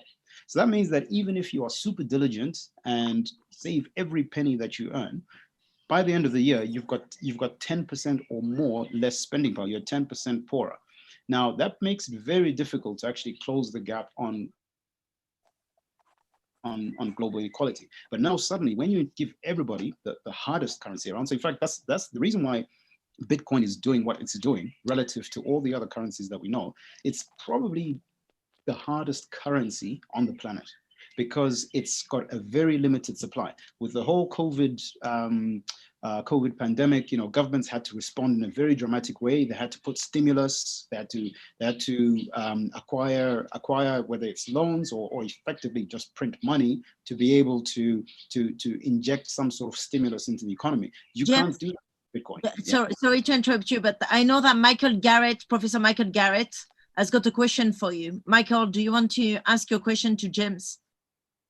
He specialized in SETI, Search for Extraterrestrial Intelligence. So I guess, he's interested to see how we can best communicate with outer space. Maybe. I don't know if I had a question, but isn't Bitcoin just increasing in value at the same rate as the stock markets have been since the vaccination news came through. It seems it's worth less now than it was in 2017, but it's still quite a large amount. Isn't it just a fad? Thank you. Well, this fad has been going since late 2008, so it's almost 12 years now. And for those who are fashion conscious, usually a fad is maybe a season or two, and then everybody moves to something else. The difference here is that it's been gaining in terms of the amount of value that's gone into it. So you're now looking at the total value of funds that have gone into Bitcoin, exceeding the GDP of medium-sized countries. So it's certainly something that has had about 12 years to get things wrong, as well as 12 years to provide inspiration for improvements to the core protocol, and that's one of the things that at Kuva that we've been looking at. So I think we're certainly beyond the fad stage because we're sort of 12 years in. And a significant amount of GDP. Now, I think this is, but even beyond this, essentially the computing power that is in the Bitcoin network is about 140,000 times the combined computing power of Amazon, Google, and Facebook. So we are well beyond a fad at this stage. We're talking about a significant economic play that is operating really being driven in a very decentralized way, which is not something that we've seen in economics for a very long time. So what do you think about the fact that, to generate Bitcoins, to generate new Bitcoins, you have to spend a huge amount of resources in order to do all the computing that needs to be done just to get another coin? We are absolutely using our resources to get electricity, to pass electrons through computers, just solving, some sort of algorithm in order to produce a Bitcoin. I mean, it's a complete waste. It's a complete waste of resources. Well, by saying that, he probably loves it, in fact, because usually when he gets very animated, when Michael Garrett gets very animated, it's like that there is something that is exciting him about the perspective. Yes. Just so you know. Clearly.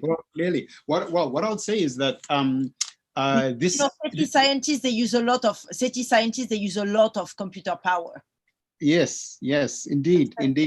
Now, I think what I would say to that is first of all, the mining of Bitcoin and the algorithms that dictate the difficulty of that mining, the production of new Bitcoin, that is actually by design.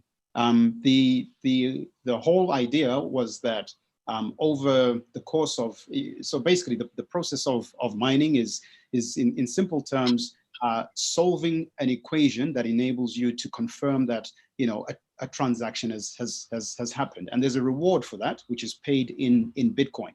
Now, in the early days of Bitcoin, you could do that with a very slow machine. You could do it from your laptop, but the algorithm was designed to increase difficulty after progressive years, and the level of difficulty that we are at now requires massive, correctly as Michael pointed out, it requires massive computing resources. And in fact, the only places where it's really, I'd say economically viable to be mining is places that have very cheap power, access to hydroelectric and other forms of renewable energy.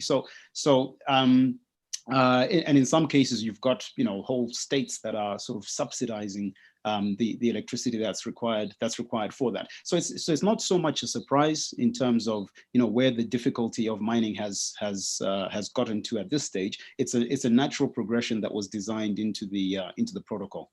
So James, I'm very happy that you're here because I want you to meet as well another visionary called Denis Wingo. Denis Wingo, you're on the line, and you started this something called MacMoon. I mean, it's not there anymore, everybody. If you're going to go to NASA Ames Research Center to try and find the MacMoon, it's not running anymore from what I understood. But basically, in an old McDonald's, you basically have set up a place to digitalize 1,500 analog magnetic tape that were taken from the Lunar Orbiter probes that were sent into space in 1960. And your idea was that we should actually digitalize this tape instead of like throwing them away, because NASA didn't know what to do with them.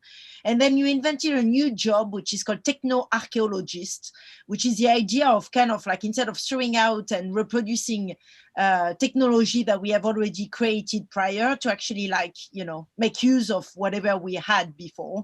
And I know maybe we're going to speak about that, but I know that during the Apollo mission, a lot of new knowledge was produced and actually forgotten as we move along. And now people are finding themselves reinventing and rewriting and spending a lot of time redoing the same engine that were already done during that mission.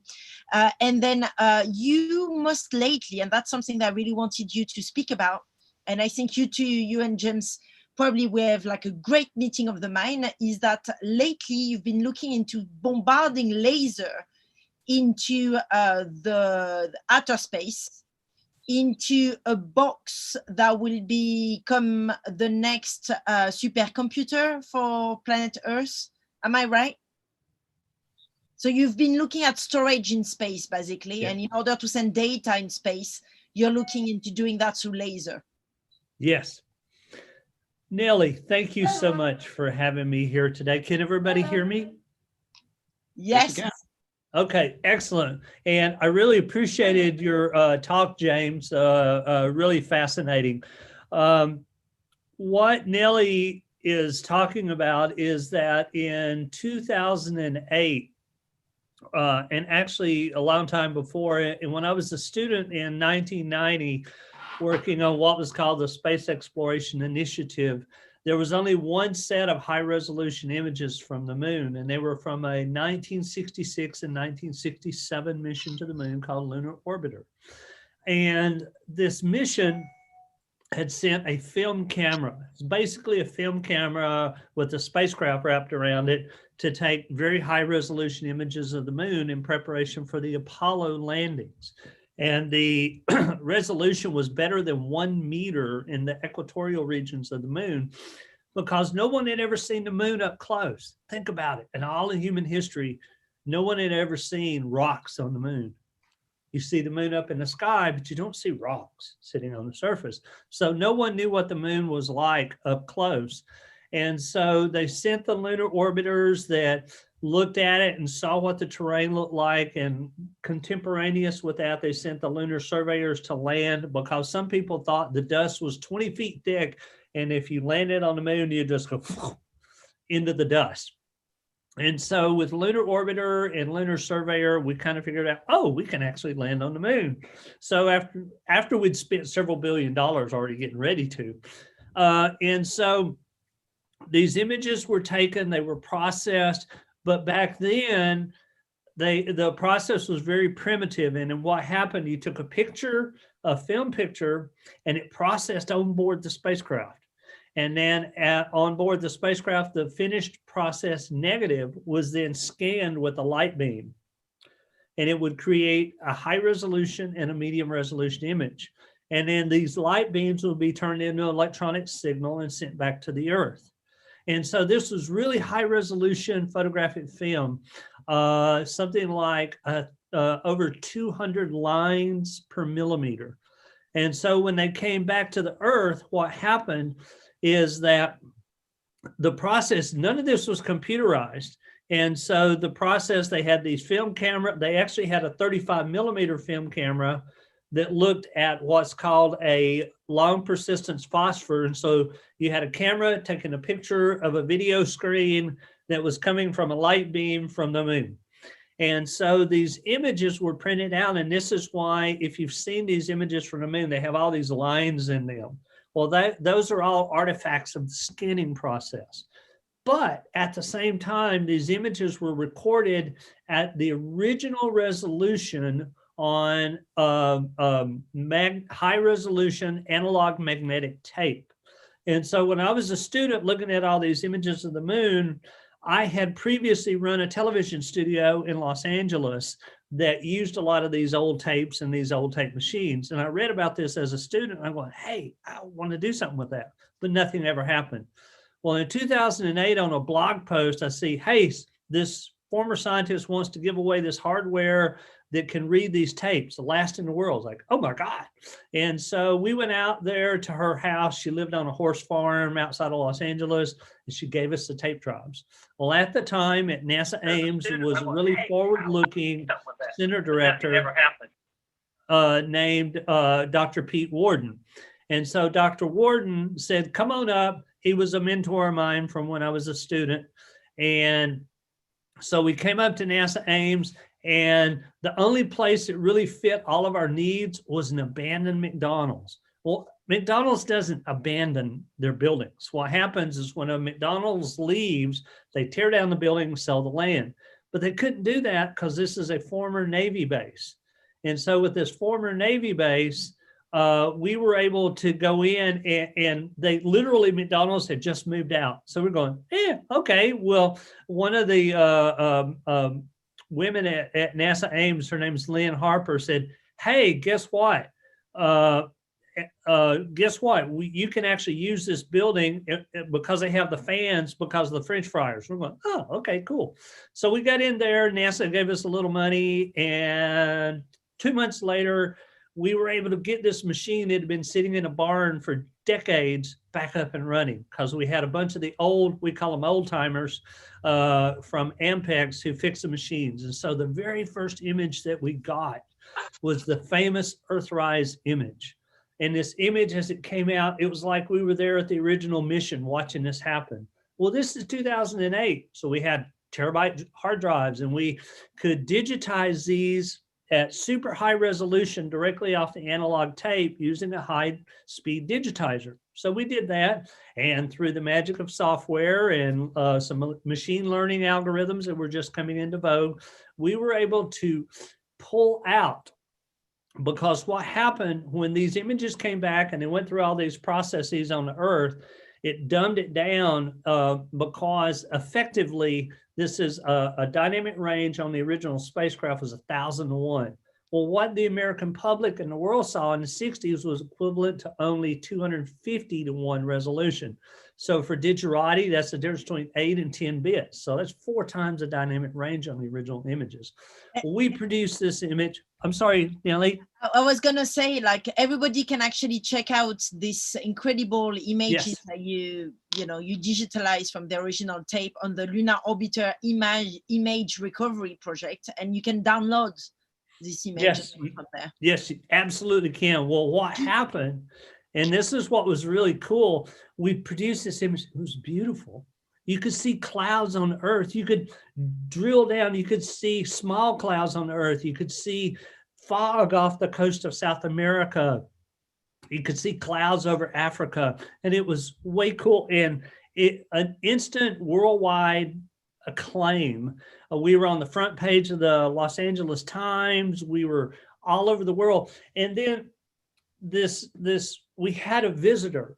And this visitor was this young lady with incredible hair that was French, and this artist person came in, and I'm going, what is an artist doing here? Denis, let's not get too much into our personal history. There you go. No, but what's interesting and why you are important, Nelly, is that artists started coming around. It wasn't just Nelly. We had a documentary from the Carnegie Museum of Art because it was part of the history of film.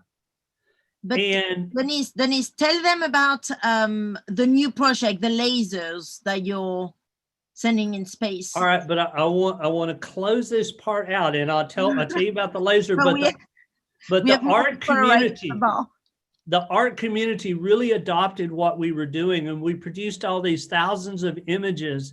We never thought in a million years when we started this that the arts community would be that interesting.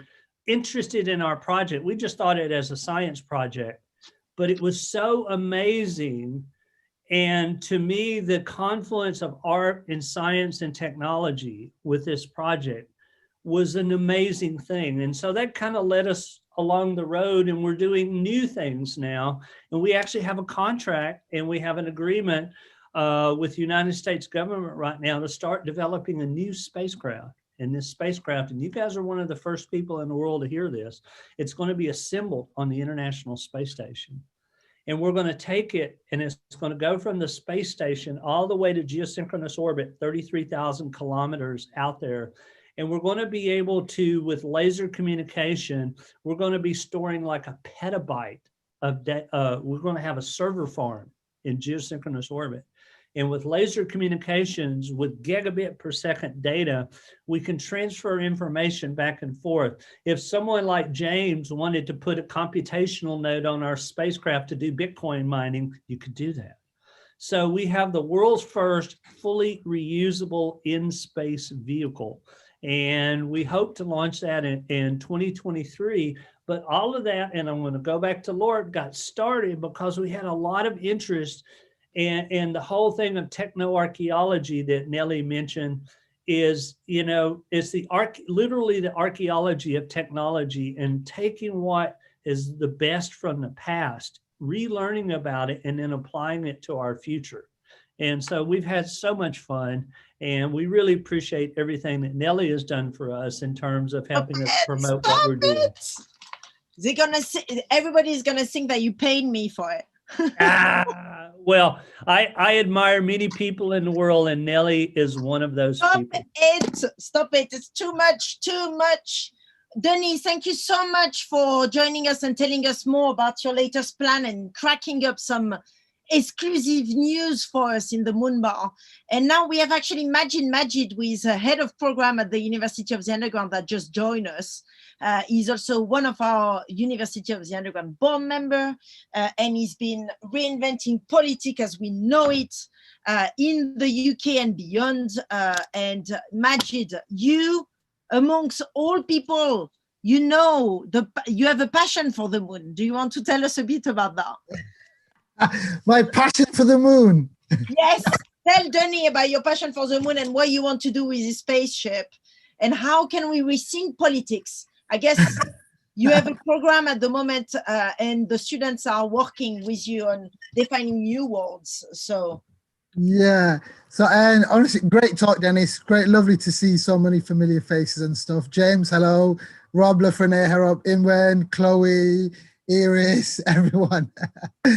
So yeah, so and for those of you who haven't really, I guess, heard much about the program, like the program that we do at the University of the Underground is titled New Politics and Afrofuturism, which I guess is basically just calling for Black radical imagination, how we can use popular culture as a powerful vehicle for propelling progressive social justice narratives to mainstream audiences, but I guess with some focus on political theory, practice, climate justice, and Black activism.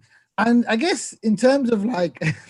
and you have a book out, everyone, as well. The Art of Disruption. Let's not forget as well. And it's an amazing book where you talk about the values that got you into politics. And I guess it's a question for you, like when you think about the moons, what sort of values shall we think about?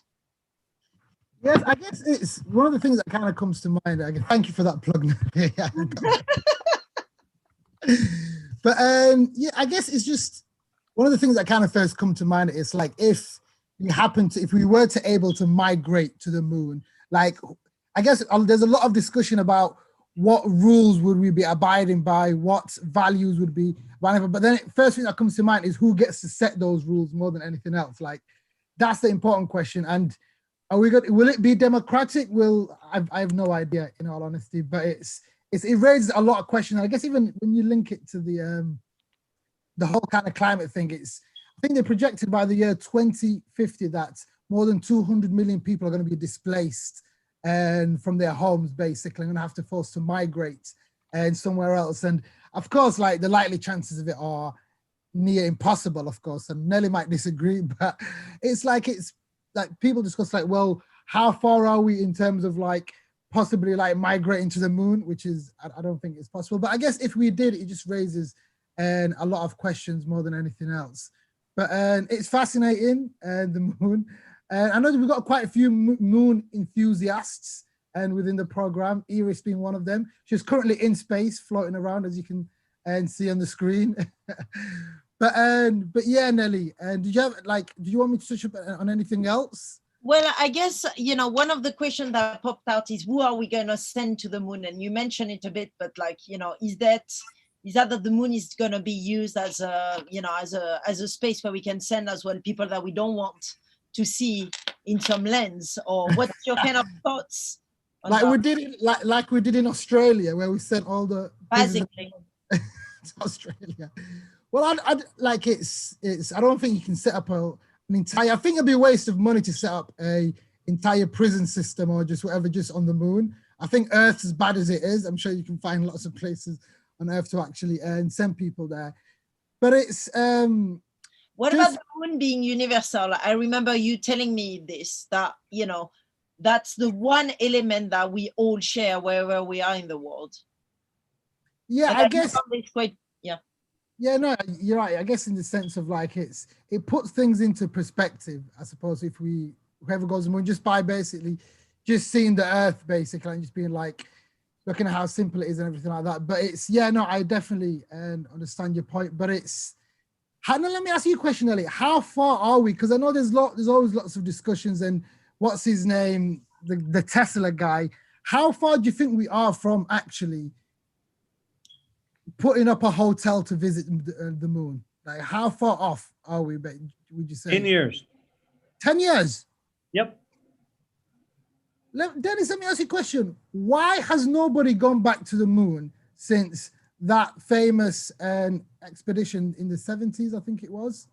Well, it's a interesting thing in that, and this is my own viewpoint here, is that the United States, who led this when we were competing with the Russians, the turmoil of the 1960s, which is absolutely as much, if not more than today. I was a small child during this.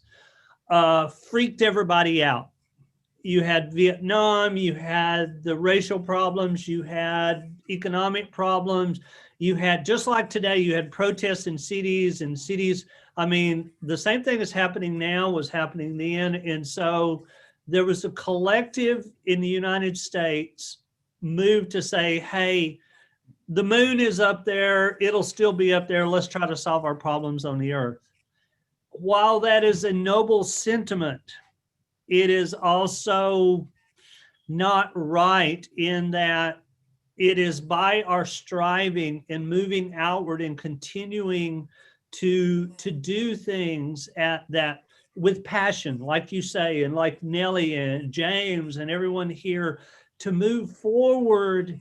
And we abandoned that. The United States really abandoned it. We've tried. And so in the 1980s, when I started coming of age, a lot of private and commercial in the computer industry. So our efforts went in the computer industry in private sector, and then the internet in the 1990s. But now I think we're back to the point to where we're looking as a society to make a choice. And that choice is, you know, in a way, moving, I call them neo-Luddites in a way, but moving away from pushing for a better future and, you know, trying to get what we have now and everybody fighting over the pie rather than making the pie bigger and expanding. But there are those of us, many of us, you're one of them, that we strive to continue to do things and to make things better. And I think we're at a really good point to make the decision to make things better by moving outward rather than collapsing inward.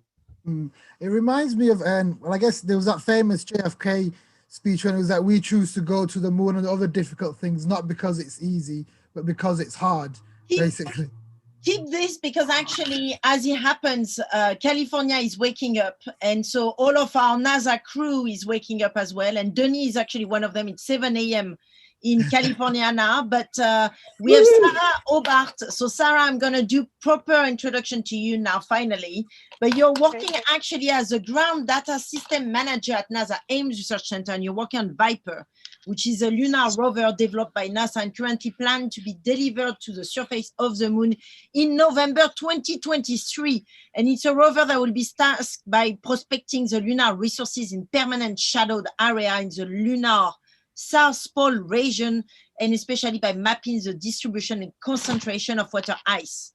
You're also a member of the International Space Orchestra, as it happens, so we do know each other quite well. And then we also have Aileen Aniciente, also here, with the former operation lead at NASA Ames Research Center, also a member of the International Space Orchestra. And you two, you know about what are the NASA plan, what are the, you know, to the question of Majid, what's the plan? Majid, yeah, this whole conversation, I mean, first of all, I just want to say, Dennis, wow, that was really great work that you did. And I remember going by McMoon at the time. So just wanted to say that that was fantastic work and very exciting. And then, yeah, to Majid, that's a great segue. So the mission that I happen to be working on right now is called Viper. And that's, of course, it's NASA, so it's an acronym. It's Volatiles Investigating Polar Exploration Rover. So we're sending a rover to the moon. The planned launch is in late 2023. And the purpose is to go and understand better the water ice situation on the moon. So in my background, you can see that's Lake Michigan, beautiful Lake Michigan behind me. And we don't expect to find anything like that on the moon, but in the 1990s, we did find out that we were wrong previously. We thought the moon was bone dry. When Apollo came back with the moon rocks, they didn't find any water, any ice. So we thought, oh, the moon's bone dry. But in fact, we have found out there is water on the moon. But what we'd like to do by sending a rover there is get a closer look at it and figure out, you know, where is it, what's its composition, how much is there, and this is really important for anything like having a moon base or having people on the moon, because of course, you know, humans need water, but humans also, we can use water to extract oxygen to breathe. We can use water to extract hydrogen for fuel. So we're going to go there and we're going to go to the South Pole. And the reason for that is because we're looking for permanently shadowed regions, and that's where we think we're most likely to find water ice. So that hasn't had sunlight on it, so it hasn't sublimated.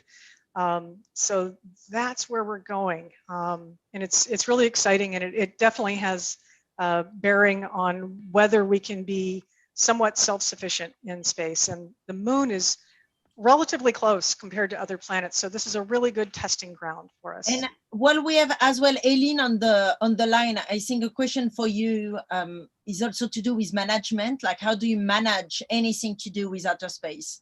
What's the kind of the process involved with putting a rover in space, or, you know, training a team? Aileen, you've been involved with, you know, basically taking care of every single meeting that was happening, you know, behind the scenes. So you know quite a bunch about how things are happening. What makes it that we can send things in outer space? Is Aileen here? Or she's gone? I think you're on mute, Aileen. Unmute. Hi, can you hear me? Now we hear you. Yeah. Perfect. It's a you know, it's a lot of someone who's kind of like running in the background. It's, you know, it's the logistics, it's the budget. You know, it's a lot of kind of you know, those relationships that you have with like the vendors or like a lot of the companies that you work with. So lots of that, lots of logistics.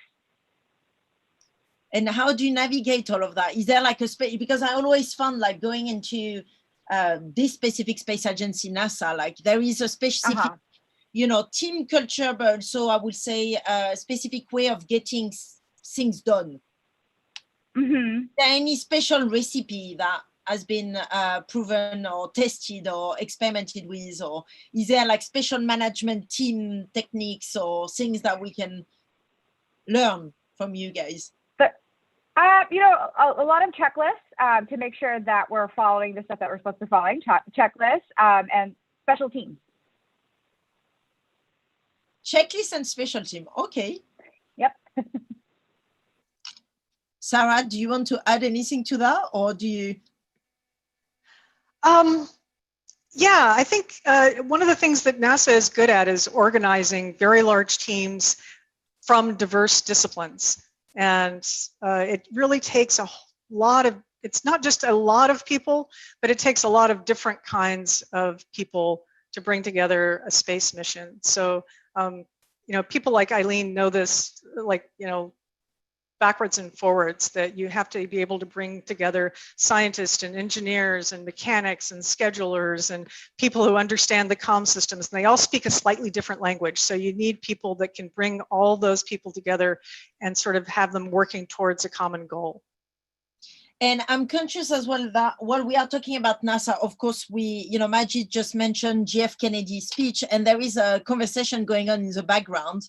I don't know if anyone is going to crack it, but you know, Denise, you're talking about the fact that to turn away from the moon in 1970s was a political, not a technical or financial decision, and that you wrote about it into your blog. And then Michael, you're saying it's much easier to go to the moon now than it was in 1960. Do you want to develop on that? Or? Yeah, I mean, I agree with what Dennis said, but I think we have to remember that when we went to the moon in 1960 or 69, it was more or less like a war effort to get there. So NASA had essentially unlimited funds and could use the very, very best technology of the day, but it was still very difficult to do it. And now it's much easier to do it, although chemical rockets are more or less the same. They're much more reliable than they were before. And then you have all this computing and electronics and GPS and all the stuff that just makes it so much easier to do it now than it was, you know, 50 years ago, 60 years ago. So it's become so easy now that people want to do it again, and they're inspired by it, I think, as well. Go ahead, Sarah. What do you say about this? Well, you know, the saying around NASA is space is hard. So yeah, I agree. It's a lot easier, but when you look at the kind of environment that you have to deal with, like just the rover that we're sitting there as an example, the surface temperatures are going to vary by 500 degrees. So sunlight and shade, it's just going to be a 500-degree difference. We still don't know what the soil is like exactly on the moon. We know more about it, but we don't know everything about it. It's just there's a lot of stuff that we take for granted on Earth, like air or gravity works a certain way that is just not true in space. So I do think it's still quite difficult. We have come a long way, and it is easier now, but it's still very, very expensive. It's very hard to get out of the Earth's gravity well, just as a start. You know, just launching is very difficult, takes a lot of fuel. So we're very restricted on things like what, you know, the mass, what can we put on a rocket to send into space. And so I would not characterize it as easy. Easier, yes. Well, I'm by comparison, I'm saying it's easy. And I think what you're talking about is doing it sustainably and to do it long term and not just go there for a couple of days. So that's very different what you want to do. So that makes it a hard problem. But just, I think what Majid was asking is why a lot of people say, why haven't we been to the moon before? And often behind that is the thought that we've never been to the moon before, which is nonsense. We went to the moon, it was really difficult, and we've had to wait to this point of time to be able to do it more cheaply and to have the idea of being able to do it sustainably. Well, the other thing I throw in I there have to run, but I will be back. Meanwhile, Majid, you have a question from Asma as well, but I will be back in a second. Yeah, Dennis, let me finish off your point, Dennis. I was wondering, what do Afrofutures look like on the moon? That's a question to Majid. Say that again, sorry. What do Afrofutures look like on the moon? Honestly, honest answer is I've absolutely no idea how it would apply to the moon and in any shape or form. Of course, it's I guess what Afrofutures is basically just trying to like come up with alternative futures of Yeah, I just don't know. I guess it'll have to be. Yeah, I honestly I've no idea, but I'll definitely get back to you on that one. I just got a very quick question for Sarah or Eileen or Dennis for that matter. Is this regarding NASA basically? So I guess I know you've got this exciting thing where you're going to send something to the moon and check out and stuff. In terms of when it comes to like NASA, I know it's the National American Space Agency, but does NASA play a role in terms of like a global role that they don't own the moon because even though they have the funds and stuff to go to it, so do they give all the data, to share all the data and all that sort of stuff? But also I guess the question is like, will they ever get to a point where the USA ends up colonizing the moon and basically being like, we came here first. So if you want to have access to the moon, even if it is for commercial or whatever it is, then you have to pay us a certain amount of. No, that's certainly not the way that we're looking at it. And NASA's always given their data away free to everyone. Anybody can go to the Planetary Data System and download any of NASA's science data. And there is no indication. Take a look at the International Space Station. You have United States, Europe, Japan, Russia, all working together in space. And that is certainly what we want to take forward into the future. I that's think definitely a mission of worrying NASA things is that for the moon, we don't have Russia on board, we don't have China on board. So none of those things are happening any longer. That's their choice. No, I don't think so. I very much doubt it. I'm right in the middle of all of this. I'm telling you. You better ask what China will do in the I'm gone for like 5 seconds. I'm gone for 5 seconds. I know, and everything. Guys, let's talk about this. Just another thing. Can you imagine? Just another thing, very quickly. So I appreciate, of course, there's the big countries like your America, your Russia, your China, your Japan, and all that sort of stuff, right? But does NASA do much, I guess, engage other countries like, say, Somalia, like Yemen, other countries that may necessarily not have the facilities or the funds to actually partake in any sort of coalition or anything like that? But equally, the moon means a big deal to them as it would mean to any other part of the world, basically. So to kind of not, so does NASA try and engage with any of those other countries in any sort of capacity at all?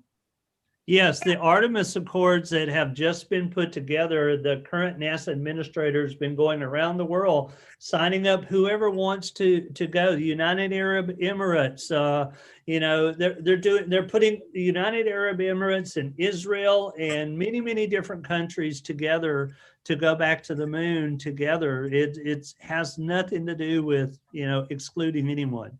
I think I think some money. Because all those countries have got a lot of money. But yeah, I take your point.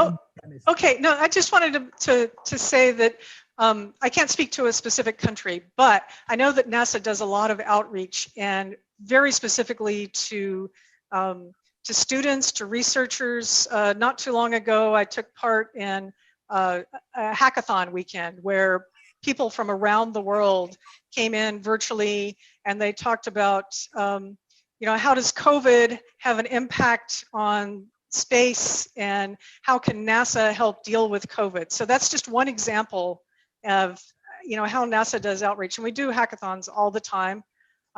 We do all kinds of other outreach. We sponsor student teams who build robots. I don't know specifically what kind of interaction you're talking about, but that is a charter of NASA, is to do that kind of outreach and to spread information about space and to share data and to welcome people from wherever to come in and join and participate. Yeah, thank you so much, Sarah. And I'm aware that you guys have to actually run into missions, and I'm so grateful that you joined us. Aileen, Sarah, Denise, I know that you have to go, and meanwhile, as we are talking about resources and why we're going back to the moon, and we have some new guests in the Moon Bar, and we have actually Lauren Alexander here, who is part of the collective. I gotta go too. Bye. Thank you for having me. Thank you for joining us into the Moon Bar. We have more questions for you guys, but you know, if you can stay. If not, we understand.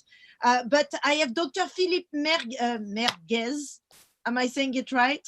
Who is a physicist and a planetary scientist who is going to tell us about technologies on the moon, Mars and asteroids, and you're gonna tell us about regolith and extraterrestrial soil, which I guess will answer the question from Majid about, you know, why are we going back now? You know, like there is perhaps some new resources that have been found.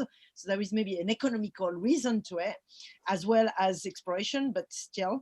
And Lauren, here you are from a collective in our practice called Farnland Collective, and you're based in Amsterdam. And I thought you were going to be in a train. I was going to be, but I'm just teaching. I'm actually still in the classroom right now. I'm at school. So I haven't made it to the train yet, unfortunately. I'm still busy at school. So I'm aware that you don't have so much time either. So I'm gonna like let you both meet. I really wanted you to meet with Philippe. Philippe, okay. Hi, Lauren. Nice to meet you. Hi, Philip. Nice to meet you. Where are you now? I'm in Orlando, Florida. I'm with the faculty at the University of Central Florida here in Orlando. Wow. Okay. Great. And Philippe, tell us about the resources on the moon. What makes it a valuable place? Awesome. Because Lauren has been working quite a lot about like alternative economical model amongst many other projects. Yeah. So the moon is unique. It's a whole planet that's right there in the sky. Sometimes I look up at the moon and I think, my word, there's a planet there. It's right there. And it's just startling when you look at it with fresh eyes. So some people call it Earth's 8th continent. It's literally the land mass of an entire continent. And it's as diverse as any continent here on the Earth. You know, you can't just pick up soil at 6 locations or 8 or 9 locations and bring them back to Earth and say, we now know what the moon is like. You know, that would be like going to Eurasia and picking 6 spots and bringing back some baggies and saying, now we know everything about Eurasia. So it's an entire diverse world which has geology that's exotic, a lot different than Earth's geology. And therefore we don't understand it all. We don't understand here on the Earth, it's taken us hundreds and thousands of years to understand ore body formation. So understanding how minerals separate and form and collect through the dynamics of the mantle and the crust of the Earth and the water that's in the rocks. Now you go to the moon and it's different geological history, and there's not nearly as much water as there is in the Earth. And we just don't know how those processes are going to operate. So basically we know a little bit about the top meter of the moon, and that's pretty much the extent of our empirical data. Well, we do have rocks that were exhumed from impacts, you know, from deeper down. So anyhow, it's a really complex world. We don't know as much as we'd like to know, but we do know some of the exotic processes. It's a moon that is literally formed by falling stars. The moon is the surface of the moon is constantly being regenerated by falling stars. So here on the Earth, you see the falling stars burning up in the atmosphere. They're pieces of gravel and dust specks. You know, the dust-sized particles are too small for us to see. If we could see those with our eyes, there would be far more falling stars than what we actually do see. But these falling stars don't burn up on the moon because there's no atmosphere. And so they pummel the surface of the moon, constantly break up the particles, melt the particles, splashing it out, creating splatters of glass, causing vaporization and vapor deposition, and it's constantly reworking the surface of the moon. And as a result, the soil is so exotic that we can't possibly make a good simulant of lunar soil. And so what we try to do is we try to make simulants that just copy a few of the properties. Like we've identified 33 properties of lunar soil, and we only try to replicate 2.5 out of 33. Wow. So we really don't have good simulants, but we do have real lunar soil that was brought back. But if you want to do a test with it, you get this much in a little tiny container. And so it's hard to do experiments with tiny little bits. But we know there's water now. We know there's metal in the soil. There's free metal that you can scoop out of the soil and separate with magnets. So we think that there is what we need on the moon in order to be, for the moon to be a stepping stone to greater things beyond planet Earth. Wow, thank you so much. That's really intriguing. I have to say my practice is very much based on Earth. So that's really interesting to hear your view on that. And also that maybe the way that we look at the moon is through our own limited means, right? Through our earthly means. And I want to just bring in someone else here. Eleanor, are you here? So I have a student who's currently writing her thesis. I don't know if you can all see Eleanor. Yes. Where are you? Hi, yeah, you see her? Okay. So she is busy writing her thesis, looking at the space race, but also how discovery has taken place in history. Maybe, Eleanor, you should actually take over and elaborate a little bit here. Yeah, sure. Yeah, so I'm writing my thesis about how the space race is taking a new form now, and how things has changed, like the main players, and also the challenges that been up to now. And one of them is, of course, the idea of placing humans on moon. So I'm looking at an entire chapter how we need to decide how resilient are our bodies in order to send them to outer space, and what kind of characters astronauts or the space worker, if we're gonna talk about all the space workers from other cultures, need to be. So what you were talking about the moon, I remember a research that I read how astronauts need to protect themselves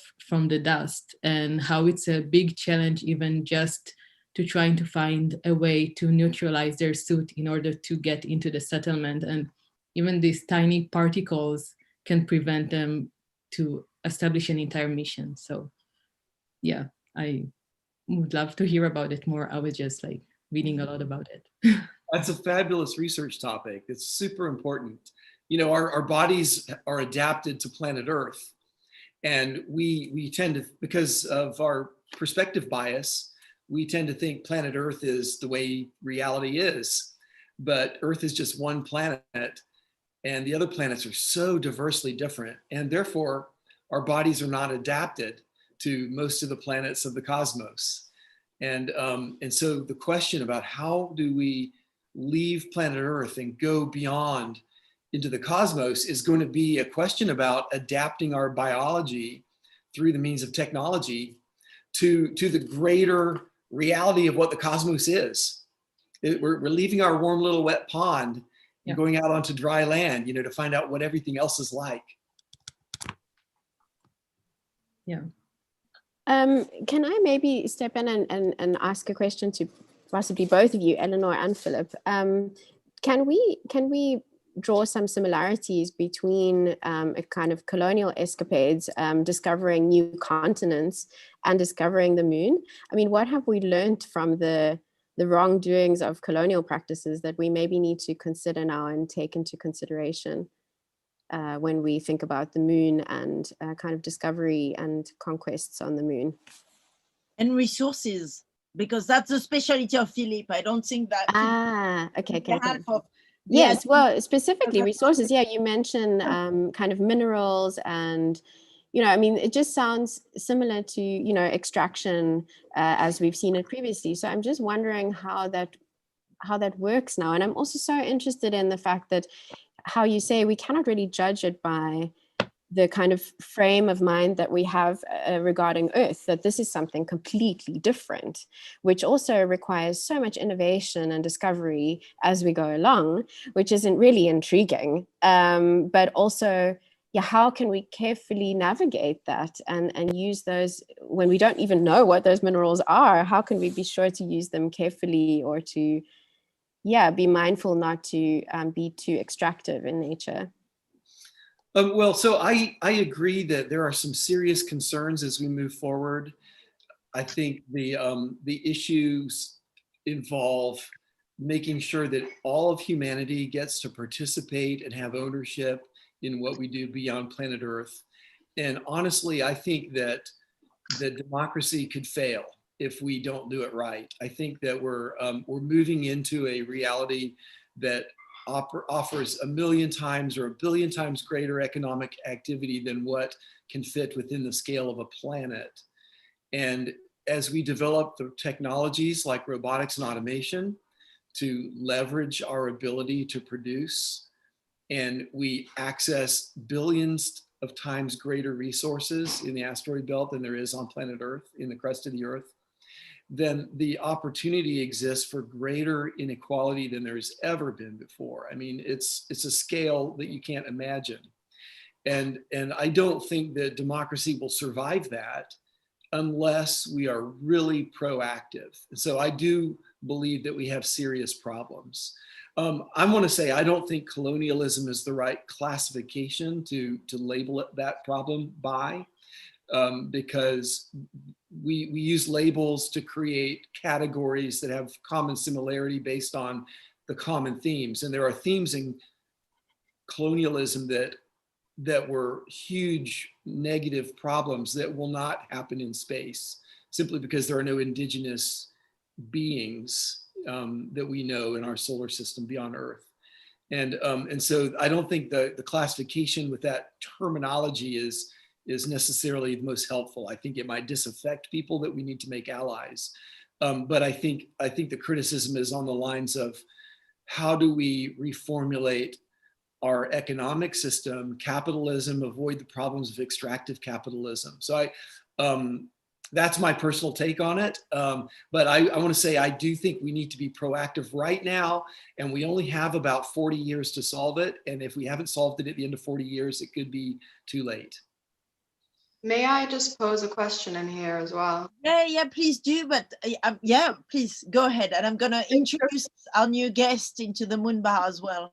Okay, just along the same lines, something that I'm thinking about a lot is how do we justify going to the moon, going to space, and extracting resources from there before we deal with our own problems on Earth? That right now we are facing our own extinction because of over extraction of resources, and that we cannot agree upon who these resources belong to. And on the theme of colonialism and the moon, I think what we are learning today is that the moon is actually all of ours, and that includes indigenous people and indigenous cultures. So how do you justify the extraction of the moon, the seeing moon as property and something to take from without having informed consent from the entire Earth's population? That's a super fair question, and I think we have to solve it. But I think the problem that we have on planet Earth is that our civilization has grown too large for the scale of a planet, and we're hurting the planet as a result. And I don't think there's any way to go backwards. We're going to have 11 or 12 billion people by the end of the century, and we need to find a way to provide economic development for all these people so that everybody gets the benefits of healthcare and the lifestyles that we have here in more developed. Can I say something to that as well? Sure. The problem is not currently the amount of people, because the regions in the world that have the largest populations actually consume the least resources. It's our way of life that we are trying to give to other people that we have in the West, where we actually use too many resources to sustain the lifestyle that we have. So currently, it's not really the amount of people so much as the most privileged people in our economic systems who are extracting resources to maintain our lifestyles. Yeah, so I like to focus on trying to find solutions that are politically viable. They may not be the best solution, but they're the ones that can happen. And I don't think that no solutions can happen if we don't exist. Yeah, and so I see using space as a solution to Earth's environmental problems. I believe that by the end of the century, we can move at least a half of our industrial footprint off the planet I think that's very doable. And I'm being conservative when I say only a half. And so if we can reduce the environmental burden by a half, that'll be a tremendous benefit. And I think that space offers us degrees of freedom that make it politically possible that we would not have otherwise. So I see it as a positive thing to move forward into space, but it's also dangerous, and we need to make sure that we do it right. You have another question, Philip, and that will be the last one because I know you have to go and I don't want to take too much of your time. So Iris, are you Yes, here? I am here. Hi, Philip. Thank you very much. I was wondering, you mentioned the ownership to all, and I wonder, are there actually any possible spaces for civil society to participate in the dialogue? It seems to me that it's very much reserved to a certain elite of profession. Even the access to knowledge seems quite difficult. And also linked to the idea, you know, I think we're thinking of the space of this terra nullus where we can just come, and my question is, okay, can we see instead of this void, maybe the possibility that is filled with entities we cannot see? Or I don't know how you see that. Thank you. Yeah, so the bar for entry into space is high, and that's the precise problem we have to solve. Like, for example, if you wanted to start a company in an underdeveloped region, it's already a high bar because you don't have the local supply chain to support you.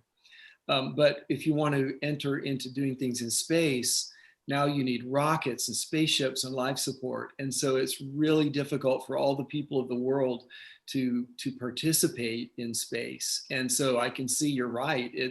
It does create an elite category where only people who've gone to school and gotten a certain education and gotten certain jobs are able to participate in it. And so that's exactly what we need to solve. We need to create structures that enable all the people of the world to participate in space. And we haven't solved it yet. And talking of our newcomer as well in the bar that might have an opinion as to how we can make that happen. Now Mantra here is an artist and a musician, and he's been developing, he's the founding director of Cosmica, which is a global institute that focus on the cultural, critical, and artistic aspect of outer space activities. And he's been for a very long time the chair of the cultural use of outer space at the International Astronautical Federation. And he's also one of the Young Space Leader Award winner. He's been doing and organizing zero-G gravity events and others to actually bring in artists and other thinker into the whole, into the whole question of what to do with space, perhaps. And then we have Billie Dean Thomas as well that join us, aka the queer BIG. Am I saying it right? Billie Dean. The queer BIG, probably nobody said that before. The queer big, no? With a hip hop recording artist, absolute legend from Harlem, who has just released actually a new album. And Billie Dean is live from Boston right now, and you've been said to be one of the NPR 2022 Slideshot artists, honors and beyond. How are you two? So from Mexico, Naum, and you from Boston, and then actually I didn't, from Orlando you are, Philip, actually. Well, hello everyone. Thanks, Nelly, for the invitation. I've been listening in the background to the conversation, so I'm really happy to join exactly at this point. So yeah, also, well, I would like the other guest to maybe say hi to us, if he's around. Thanks for the sort of pivot there. Hi, everybody. I'm Billie Dean Thomas. I'm so excited to be here with you all. These conversations are super rich. I love already what I'm hearing, just thinking about colonialism and the moon and the structural inequity that we have already on Earth and how are we transitioning. I mean, it's also hand in hand with a lot of what I've been thinking about in terms of hip hop, right? And like thinking about the origins of hip hop and how it started from a group of sort of, socially and economically disadvantaged folks. And how would that look on the moon, right? Like, would hip hop be created? I think absolutely if there were people there, but it's just really interesting. I mean, so much about politics and structures and how that would translate. So very interesting to step in at that time. That was great. Excellent. So Go ahead. I would like to just jump in with this provocation. Like, first off, I mean, I work in the space community, you know, like same as most of you. So I'm very passionate about this. But two things. One is I'm an artist, so also my job is to ask certain questions that science doesn't necessarily ask.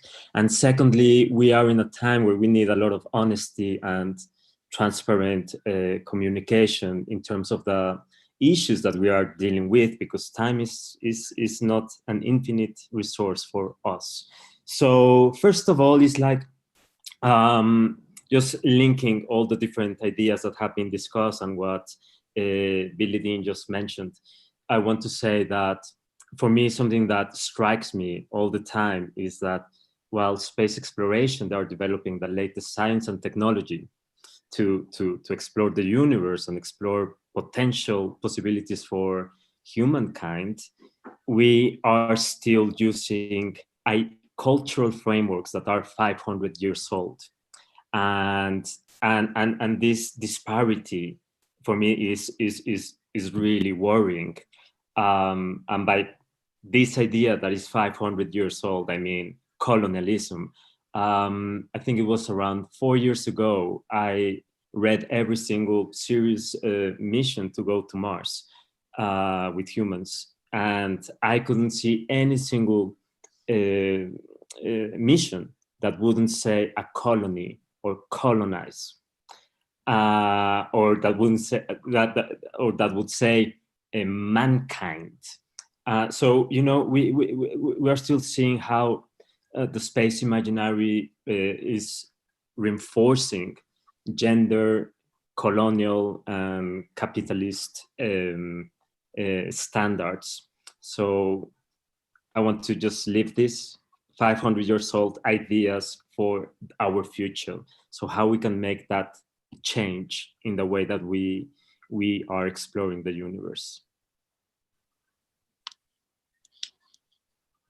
Anyone want to pick it up? I mean,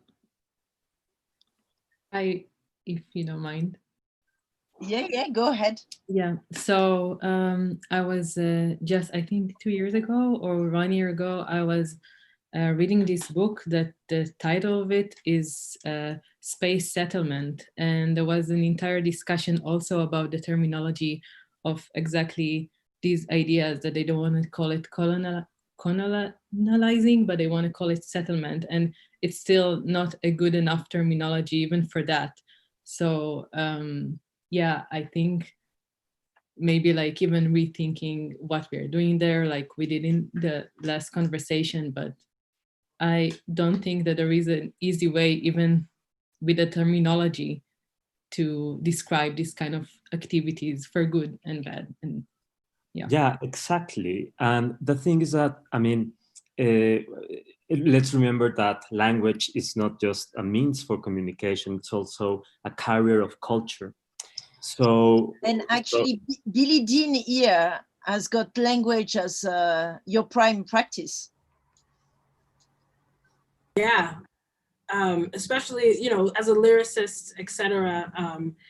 I think it's really interesting talking about language and how that would shift. I mean, initially when I thought about this conversation, I was thinking more so about literally like sounds, but thinking for a second just about the frameworks, even before you can get to sort of the sound making and who's going to be allowed to make certain sounds or record or have access.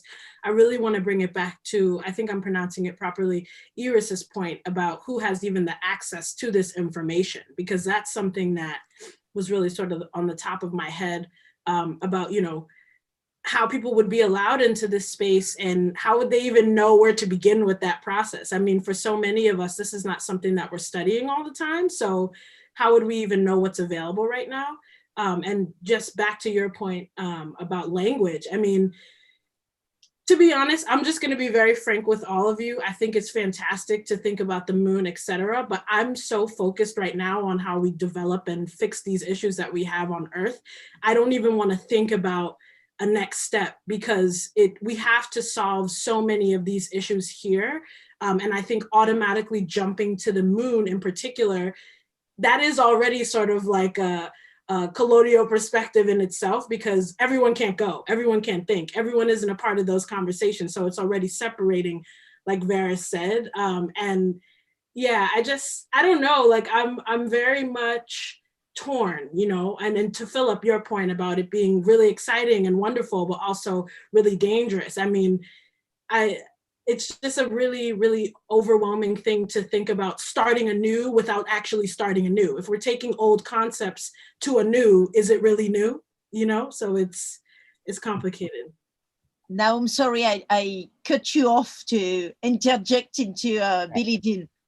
Oh, well, yeah, no, but it's so true. I mean, what Billy is saying. I mean, right now we have really urgent matters on our planet, and this is where also I see perhaps the opportunity for the space sector to get involved, and that is, I often see space as a blank canvas where we could write or design from scratch, like the new models that are going to be implemented on Earth. You know, like when in our planet, when we try to, like Frederick Jameson said, today it's easier to imagine the end of the world than imagining changing capitalism.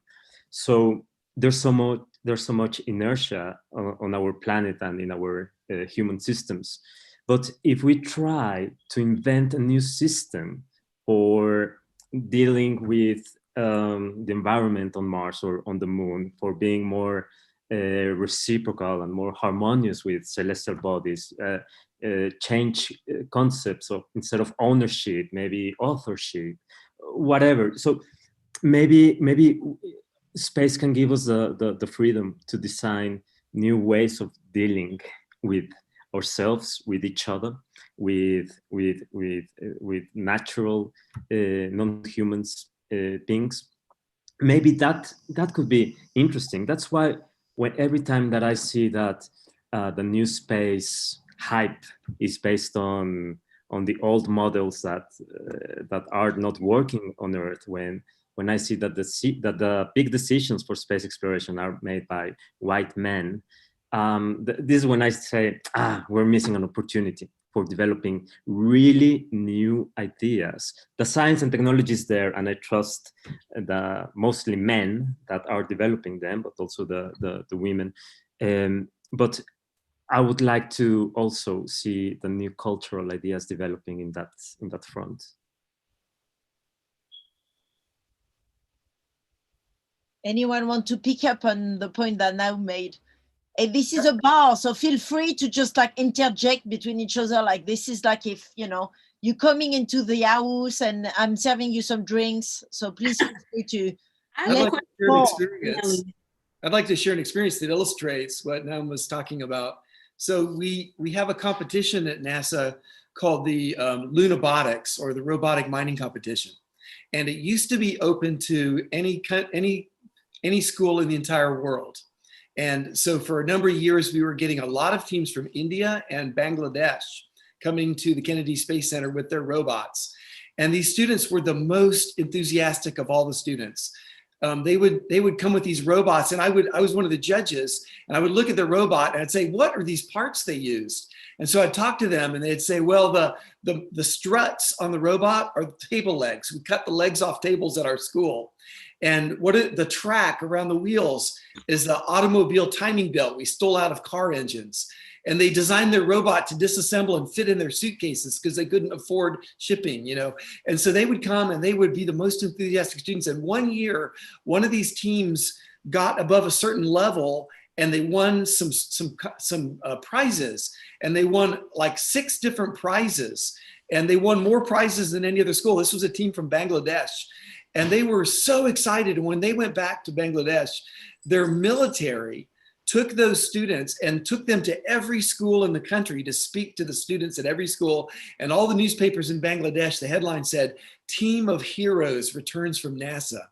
And so that's the kind of the bright minds that we need to engage in space. And there are so many people that that want to be involved because it's inspiring. It's this vision of the open possibilities, but they don't have the economic opportunity. And then unfortunately, some years ago, the Congress and the White House were in a war over the budget, and they directed NASA, you're not allowed to bring international teams to your competition anymore.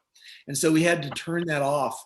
And all of these schools started contacting us saying, why can't we come? Why can't we come? And we had to say, we're sorry, but the politicians told us we can't allow you to come anymore.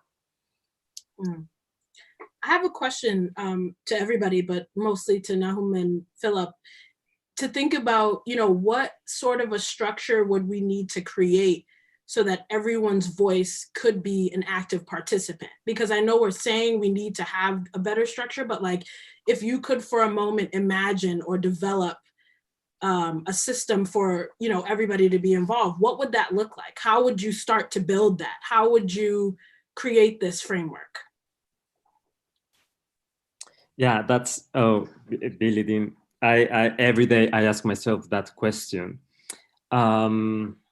You know, like when I don't know, when I've been asked, you know, what should be the models that we should implement on the moon and all that. You know, I think if I say that I have the idea of how to do it, then we shouldn't do it. I think this shouldn't depend on a single person. You know, like this idea of the capitalist leader that is going to save humanity. I really don't buy on that in that narrative. I want to believe that we can construct things like bottom up, working with communities. But if a first step could be made, that would be to really call all the many cultural practitioners to get involved in this field. Why? Because I think we're really good at making a bridge with wider society and to discuss issues that are normally not addressed or that are overseen by scientific, technological, political, and economical, you know, interests. So I think that would be for me the first step. Let's get more of us involved. You know, like we in the arts, we have these conversations all the time. You know, we're talking about the role of queer culture in our societies. We're talking about decolonizing our heads and all that. So let's get engaged with these subjects. I mean, many of you are doing it. Nelly's doing it. So I will also be interested. But this is what you're saying, like, it takes as well to go inside these places as well, because of course, if you look at it from the outset and and you don't actually engage with the community that is actually going to make it in space, then, you know, our voice will never be heard either, or any kind of form of questioning will ever be heard either. And you know that because you've been involved very much with, you know, the Astronautical Federation. You've been going there every single year. You know, I don't know if this is because to your point, Billy Dean, you say that there is a lot of things happening right now on planet Earth. Absolutely, but the reality is we are going to the moon in the next 2 years. So these kind of questions have to be talked about pretty quickly, because whether or not we want it, this is happening, isn't it? Right. I would love to bring a little witchcraft into this, if I may. Yes, please do, Maris. Bring on some witchcraft in it. I mean, on like a very technical level, I'm not the person to ask, but a technology and a tool that I would really like to bring to our hearts is being in circle with each other. Because when we come into a circle, it just creates equality between everyone who is there right away. And we have a practice of sitting in circle and letting each person be witnessed and heard.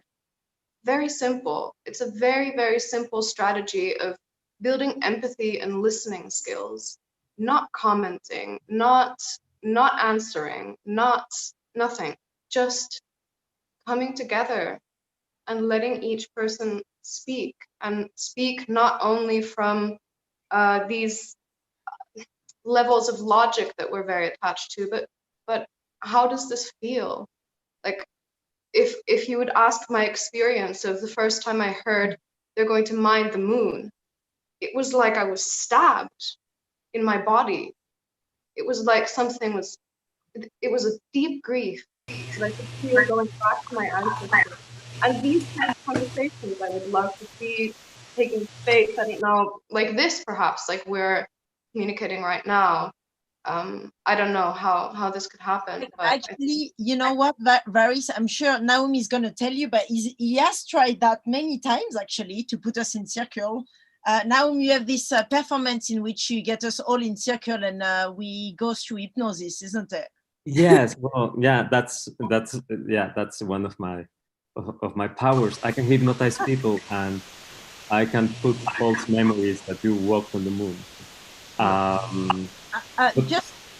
Sorry to we have some newcomer into the bar as well. Don't leave, Naum. Don't leave Billy Dean if you can. Just so that I can introduce them as well. Rusty Hunt here. So Rusty, you're the flight director of L-Cross Lunar Impactor, LADEE Lunar Orbiter. Basically, you've been involved with pretty much the most amazing, I would say, mission to the moon to date. And on your 49th birthday, Rusty, you was the NASA flight director of the L-Cross team who eats. So you actually have already eaten the moon South Pole, and you found bucket and ton of ice in the permanently shadowed Cabarrus crack there. So actually, to the point about Varis, about mining the moon, we've done worse. We already have impacted, we've impacted the moon straight away. And Rusty was in mission control when that happened because he is the mission, flight director. Flight director. Yes, and now you're working on new missions as well, and you play Barry Sachs in the International Space Orchestra as well. You're one of our best players together with BG Navarro, which I'm going to introduce in a second. BG, stay with us. I also have Brooke on the line. Brooke, you're an historian, a theorist, and a critic, and you're specialized into classicism. Am I right? I'm reading through Hellenistic and Roman science, medicine, philosophy, and poetry. And you and I have had a very interesting conversation about falling in love with a piece of rock in the past. So I'm really looking forward to this conversation. And then BG, I will introduce you in a bit. Welcome. Where are you, Rusty? Good morning. I'm near Santa Cruz, California. Here by the coast. It's morning here. And Rusty, tell us a bit about what it takes to be a flight director on missions to the moon. How does that work? Well, it's one of the best jobs in the world. So first a little bit about, how do we... Honestly. I'm sorry? I'm saying honestly. Yes, really. Is it? So first of all, how do we operate a spacecraft that's at the moon? There's no people up there, so we have to do it all from the ground. So it's all by remote control. It's far away. If it takes a while for the signal to get there, for a signal to get back. A few seconds. So you don't do anything. You can do anything really quickly. So there's a whole team that looks at planning what we do. For years ahead of time. We're already planning right now for the Viper mission that's going to go up 3 years from now. We're already getting down into very detailed step-by-step what we're going to do. And then there's a team on the ground of all the experts on the different pieces of the spacecraft, and then different experts on the different things that we're going to go through during the mission. And then a few people like me get to kind of coordinate everything and make sure that we follow all the steps that we planned out, and then everything goes smoothly. And then you get a spacecraft up into space, and there's always things that are never quite like you expect. That's part of why we go explore. And so then we have to figure out what to do when something is different than we expect. Do we go and explore something differently, change our plan, or something doesn't work quite right? So we have to do something to make things work again. And so as the flight director, when I'm on shift, I've got all these people that know all the different pieces of how everything works and what's supposed to be going on, and I get to work with all of them and keep us all kind of going in the same direction, and making sure that we get the science results that we're looking for out of whatever the mission is, and then also respond, and we people think on their feet and come up with solutions for things when we need to, and in the end have a successful mission and learn new things. Rusty, we had a very interesting proposition from Varys here, who was saying that we should be in order for space mission to be more open to discussion and conservation. No, help me. Just to be clear to everyone, I've been non-stop on this live stream since this morning, so my brain is starting to fry at this point. But I was gonna say so basically in order to allow for conversation, then to all be in a circle. How are you positioned actually in mission control? How does that work? How and who decided that this was the best way to be organized? Because everybody has got a specific role, isn't it? Yes. Well, different missions will kind of put people in a circle in different ways. Usually, it's actually turns out not to be a circle because people kind of need to be looking at the information that's coming from the spacecraft. So we usually tend to kind of be in a room looking at things right in front of us, and then also bigger things up on the wall that everybody can see it and sort of be on the same page. Also, everyone has little headsets on, and so we can all talk to each other. And there's sort of different, excuse me, there's different circles within that. There's like one voice loop for certain people to talk about science, and there's another one for people to talk about the spacecraft, and there's another loop that ties together the people from those different different teams and to keep everything organized. So do that. This kind of all goes back to the first Mercury, Gemini, Apollo missions. Nobody done this before, and they had to figure out how to do it, and it kind of came out with this was a pretty good way to keep everybody talking to each other within mission control. And then there's certain people. There's like a mission manager who will be the go-between between the mission control that's operating the spacecraft and then people outside of there. Both within higher NASA management and also with the public. Any question for Rusty? We specialize in everything to do with extreme mission being sent in space. I think Iris, you had one about the ISS. Yes, so the ISS is going to be decommissioned quite soon. And I was wondering what are the plans that are kind of circling around about this, or if there was any possibility for non-astronauts to do propositions for what's happening with this. That's a good question. That's not something that I'm directly associated with. I know the ISS, there has been some conversation about turning it over to a commercial group that would continue operating it. There's still some of that going on. I guess I really can't answer that off the top of my head. I could find out and get back to you on that. With pleasure. And Brooke, I've introduced you, but you've been quiet with us in the bar. Please have a drink, make yourself comfortable. Tell us about what you think about the moon, especially in ancient literature and classicism. Yeah, I was the timing came just right because I've been working on this project on sympathy, ancient sympatheia for a long time, and but I just now have been turning to the part about the moon and thinking about early astrology and how that intersects with Greek philosophy and thinking about the body and the universe as a body. And so the moon is like the planet, or not the planet, but the celestial body that's most in sympathy with terrestrial things and sort of anchors this whole discourse around sympathy. So that was much on my mind when you wrote. It's the stone that's most in love with things on Earth, put it that way. How do you feel about that, Rusty? Because you literally, I just want to make that clear, you send a missile onto the moon too, and then when he hit the moon, bam, we found out that there was some ice.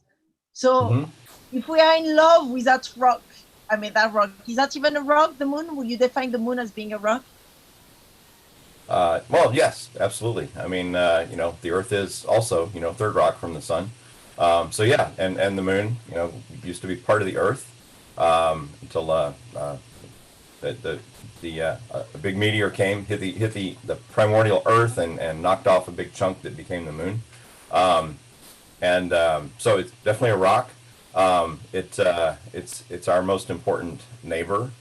If it weren't for the moon being in its stable orbit, the Earth would not be as stable as it is in its rotation and orientation of the Earth's polar axis relative to the sun is stable because of the moon. Otherwise, our seasons would just be all over the place, and life would not have evolved anywhere near like the way it did.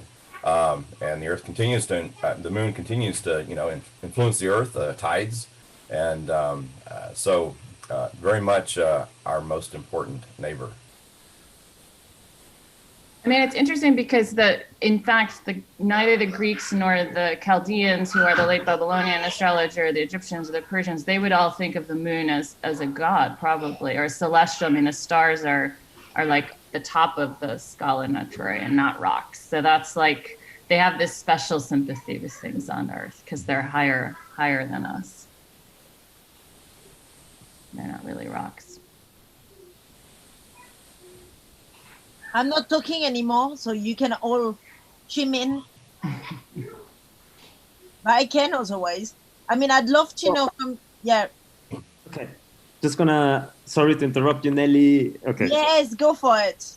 No, just, and I suddenly went more into the background because my 20-minute slot is over, but just trying to weave in some of the things that have been mentioned since Varis had the intervention, and then Rusty and so on.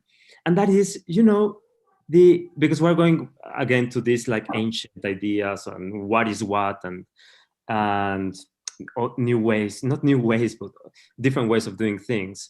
And recently I was asked about, like if I organize like a Mars panel, who would be like my top 5 people to get involved. And I thought, well, what about, like we're discussing these issues, but we have never asked like leaders of indigenous, aboriginal communities, First Nations, how should we approach these celestial bodies for exploration or potential habitation? And that's something that is missing from this conversation. Like we're still talking from our well-established Western perspective. And so we're hugely biased, which is sadly the truth. So yeah, like there are other ways of understanding the moon than just what science says. So just leaving that, because I think it's important to say it.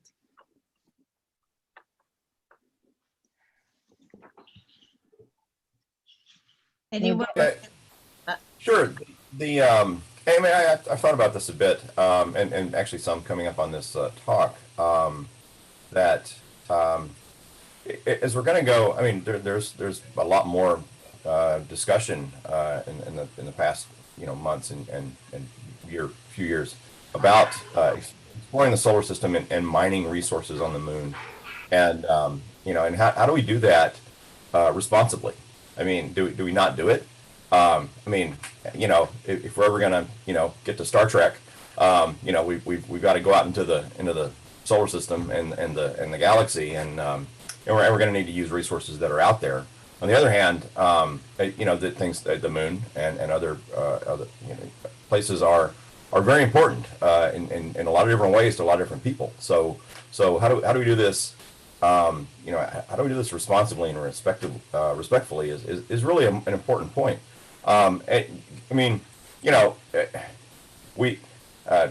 People came over to the U.S. From other continents, and we didn't do very well in being respectful of the resources and the people that were already here. Hopefully we'll learn from that. NASA has something called a planetary protection program, which is when we send probes to like moons of Jupiter or Saturn, we're very careful not to carry any Earth microbes on those spacecraft and to potentially contaminate those other worlds. because that, that would, well, for one thing, it would interfere with the science there. If there were microbes already there, we don't want to, we don't want to bring our own. So some of that is happening, and I think as we really start to, especially go to the moon and look at resources, there's going to be need to be a really healthy discussion about how do we do this correctly. So yeah, it's an interesting, it's really an interesting area that I find fascinating. Do you want to tell important. us a bit about your relationship with the moon as well, Rusty? Because you're probably the person that has been the most involved with all of the missions. I mean, you've done 3 missions to the moon on behalf of NASA. That's quite a lot in a person's career. Right. Well, yes, I'm in the 3rd one now, and NASA Ames Research Center here near Silicon Valley has been kind of key in this. There was the first one was LCROSS that you mentioned, which was going in using part of a rocket to impact into a crater at the South Pole. There's craters at the poles of the moon where because of where they sit relative to the sun never shines inside in the interior of the crater, permanently shadowed and incredibly cold, and it makes conditions so that ice can build up there, quite a bit of ice. So we dropped actually an upper stage of a rocket in there to knock some of it up out of the crater, so that it went into the sunlight, so that it could be observed by the instruments on the spacecraft that was following the spent stage into the crater. And I was the flight director for that event, which was very exciting. On my birthday, actually, it turned out that was the day it happened. And then it showed that there was an awful lot of ice there. The next mission was called LADEE, which orbited the moon at a very low altitude, skimming through the moon's exosphere. There's a tiny bit of it's not really an atmosphere; it's so thin, but there are a lot of particles around the moon, and it was looking to see, well, how did all that ice get to the places, those permanently shadowed regions. Found a lot of interesting things in the lunar exosphere, a lot of noble gases, argon and neon, and kind of answered the questions about how it got there, but kind of didn't. There's still things to learn about, and now we're going to be on now I'm working on a mission called Viper, which is a rover that's going to land probably at the South Pole and go to visit several small permanently shadowed regions, craters. Has a drill that can drill and excavate a little bit, see how far down the ice goes, and some instruments to look at that. And so we can start looking at, well, how is this ice distributed? Is it very close to the surface? How far down does it go in places? And just to learn more about this unique thing. I mean, just not that many years ago, everyone knew without a doubt that the moon was completely dry. It turns out that was really wrong. There's a lot of ice there. So, there's a lot to learn about how did it get there, and where is it, and how is it distributed, and then can some of it be used for as a resource for your exploration, like to set up a permanent moon base. And that's the next phase, isn't it? At least in the eyes of NASA, right? Mm-hmm. The Yes. moon. And while we are at it, we have some newcomers as well. We have BG Navarro, who is a former NASA Assistant Chief Flight System Implementation Branch at NASA Ames Research Center, and she's also a member of the International Space Orchestra. Where are you, BJ? Billy Dean and Naum, thank you. And yes, you mentioned Billy Dean, hip hop astronaut. Yes. Hey, Nellie.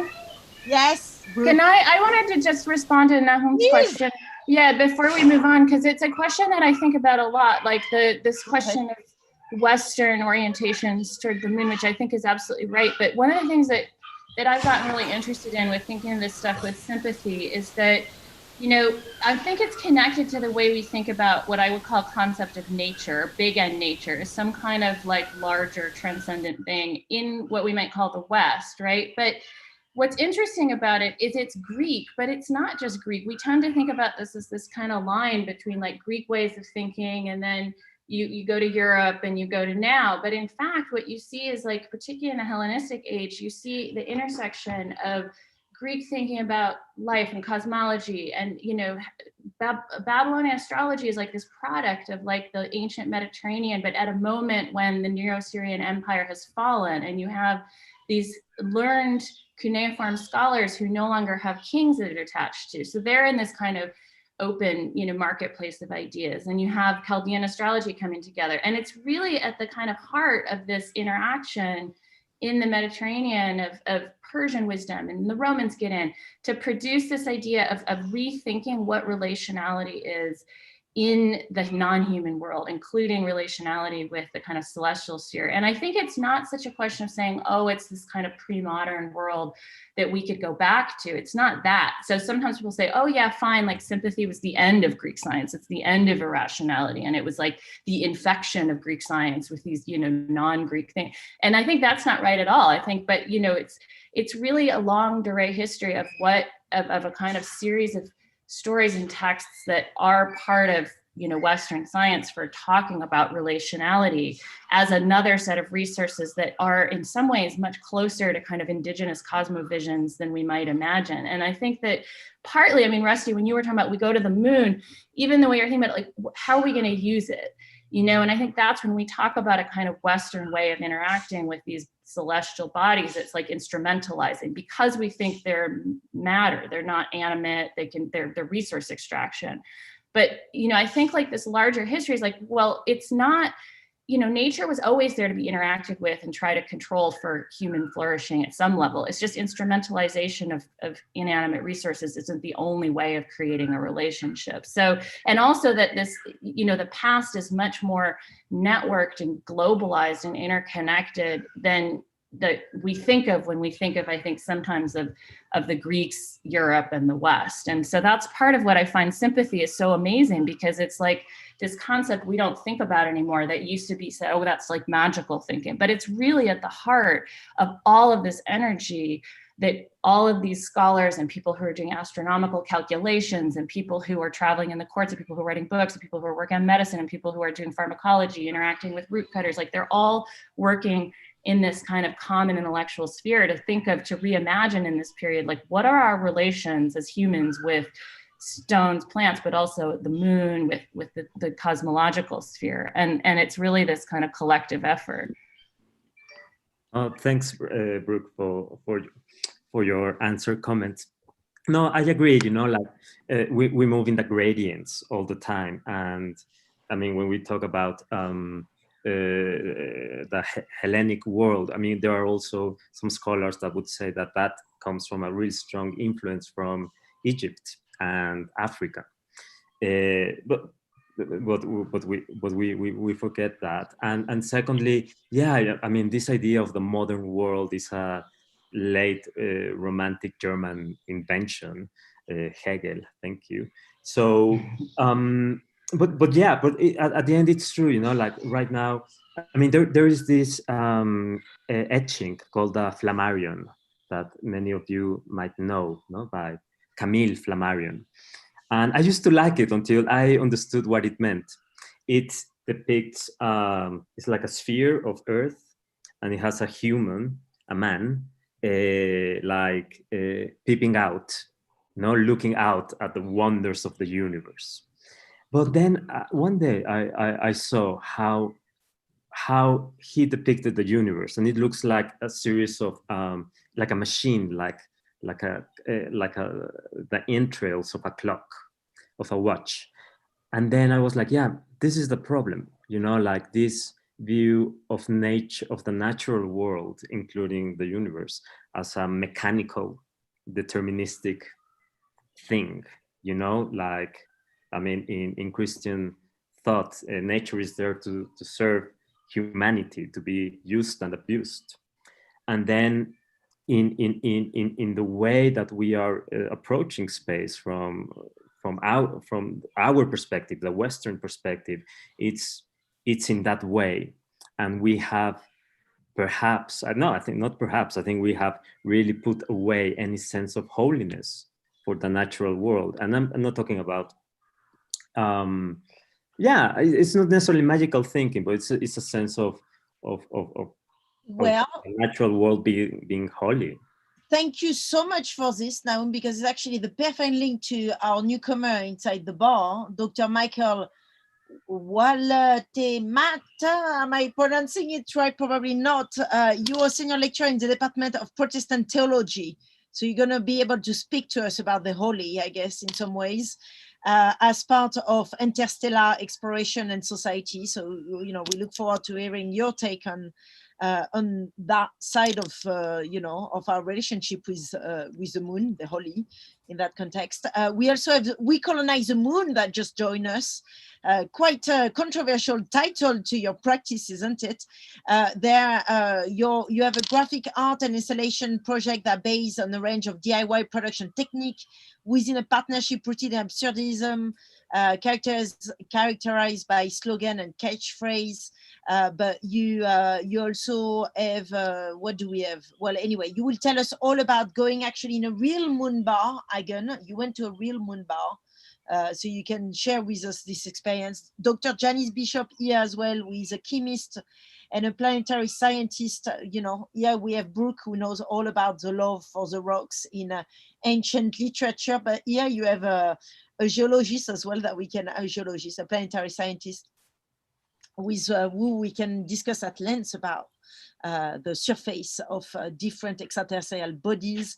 And congratulations to you, Janice. You have just been elected one of the AGU, which is stand for the American Geophysical Union Fellow, for your exceptional contribution to Earth and space science. And then finally, BJ Navarro here, who has been training astronauts for pretty much all of her career at NASA. Where are you? Make yourself known. Tell us what you think so far being into this place. Feel free flow, go free flow. Good morning, folks. I'm coming to you from Milpitas, California, which is about 21 miles east of Ames Research Center, where I worked for over 25 years in the Space Biosciences Division, where we implemented life science experiments that were studying the effects of microgravity on human systems.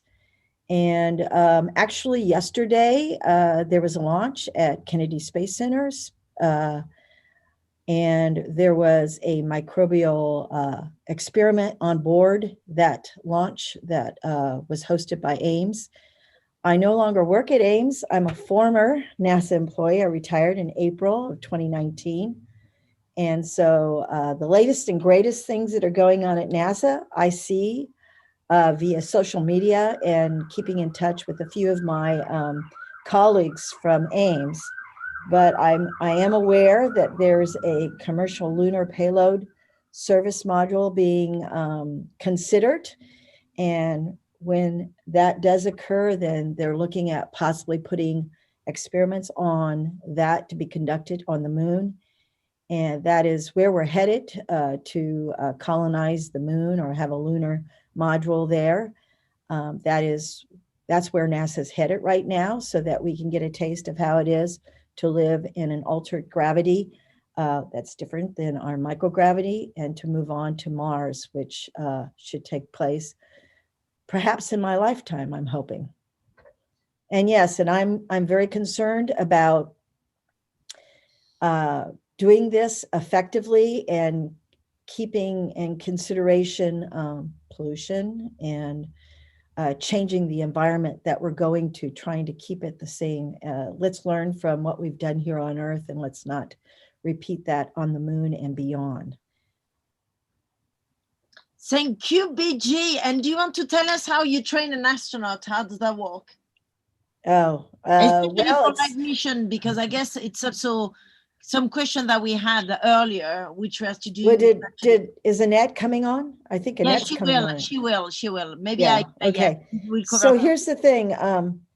I began my career by helping train the crew members to do experiments on a vehicle that some of you may not even know about, which was called the Space Shuttle. See, now I'm aging myself. And we used to have a lab inside the cargo bay of the Space Shuttle called the Space Lab, and you could Google search that. So we did quite a few experiments inside the Space Lab, which required a special vehicle because it was a heavy module. And I would organize all of the experiment hardware that was going to be placed inside the Space Lab or the mid-deck of the shuttle to be used by the astronauts and help choreograph how they're going to go about and pull the items out and be able to perform the experiment in the least amount of time and using the least amount of space because there's always limited space.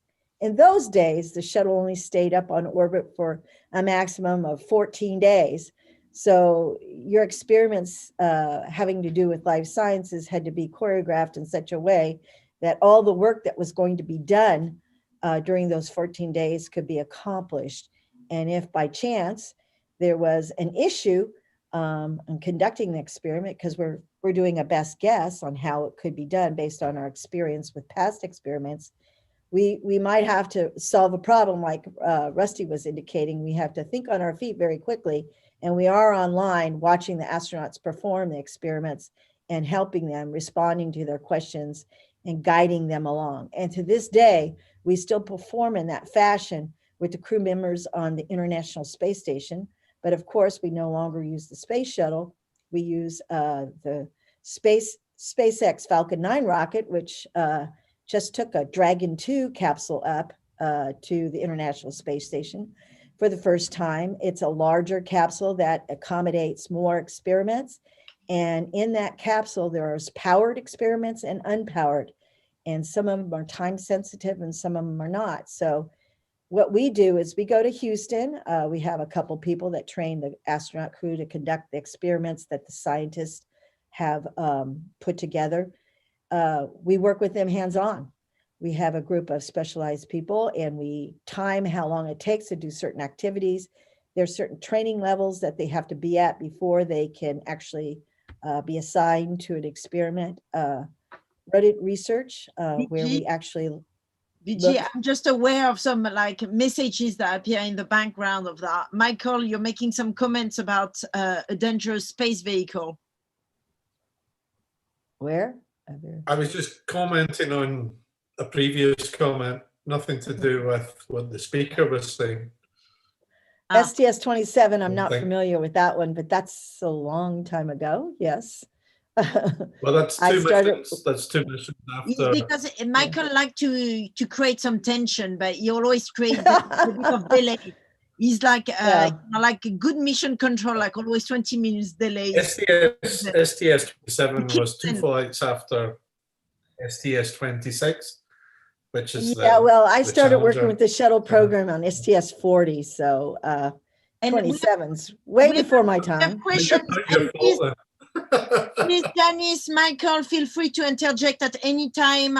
Chloe is actually having a question here talking about music. And I guess, you know, like a lot of the NASA scientists that you're meeting here and SETI scientists are also members of the International Space Orchestra. I see the question about music. Actually, don't use music to choreograph the routines, but as you are probably aware that they used to wake the crew members up every day to a different song.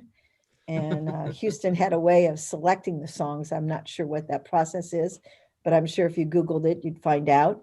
All the crew members now that go up have to be able to read and write Russian. So that's very important. And most everything that we actually put on the shuttle in the old days and a lot in ISS as well has 2 Russian and an English name on it, but most everything is done in English, pretty much 100%. And I hope that answers some of the questions. And there is Janice Trimin. This is Michael. We want to hear you as well. Tell us a bit about your field, your area of expertise and your relationship to the moon. I wanted to follow up on some things BJ said, where my focus is mostly on Mars, but she mentioned using the moon as a stepping stone to getting to Mars. And a lot of us planetary geologists are really concerned about what happens on the moon or on Mars when we have industry supporting this adventure. There are pros and cons. So of course they can be providing a lot of the financial support, but we don't really want to see companies going up and mining giant holes in the moon or Mars and creating these mine pits. And, you know, like on Earth, you know, somebody was talking about that too, of how we're treating these celestial bodies. So we want to make sure we're preserving enough of the moon and Mars for scientific discovery, and also not to destroy or pollute these other bodies. So the moon might have some water ice stored as a reservoir, as Rusty was saying, and that could be a good resource for future travel there. But we don't want to just go dig this all up right next to the station. We want to preserve as much as we can for scientific discovery in order to understand how the moon formed and how the Earth formed and how our solar system formed. So hopefully we will be more careful with the moon and Mars than we have been with our own planet. Could I ask a question? Is it okay if I ask a question? Yeah. Go ahead. Yeah, I mean, like I'm thinking, you know, in the Earth, when we started to screw with the Earth, and now we think of the Anthropocene when humans become a geologic force. I mean, is the threat at some level that not just that we're going to destroy the moon in scientific value in the moon, but like, is there a sense that we could become like cosmogenic agents if we screw with these planetary bodies too much? Like we could actually affect the moon's influence on Earth? Is that something within the scope of possibility? I guess if we did change the moon a lot, I mean, the moon is orbiting Earth, so you'd have to change it a lot in order to change that orbit, I think.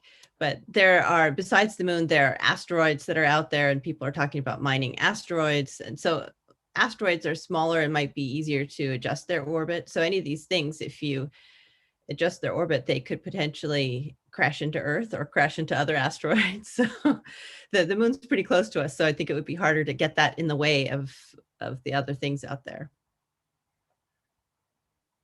I think there's a long time before we would become some kind of cosmic force, even if we can do lots of interesting things in the solar system, or even sort of disruptive things in the solar system. That's just a tiny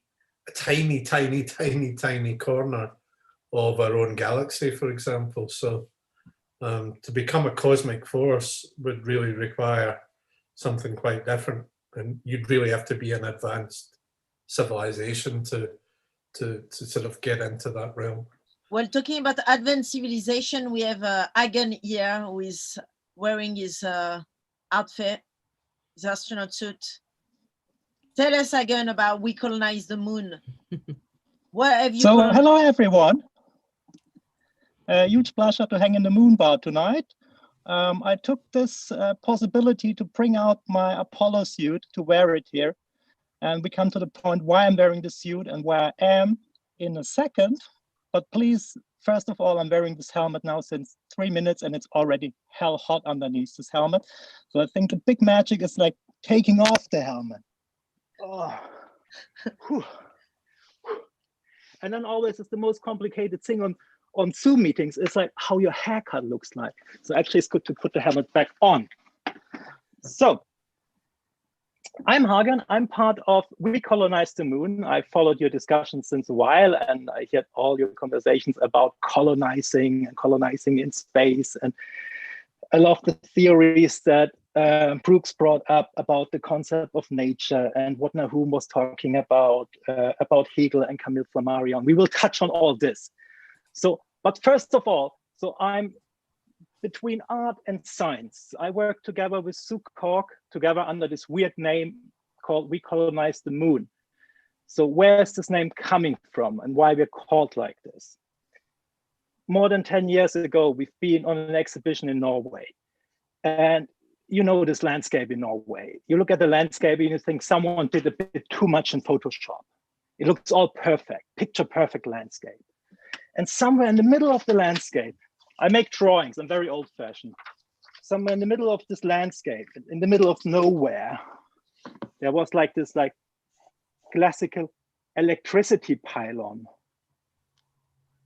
And we thought, oh my goodness, this probably looks like how it will look like when we colonize the moon and we colonize outer planets. We bring infrastructure, we touch these places. And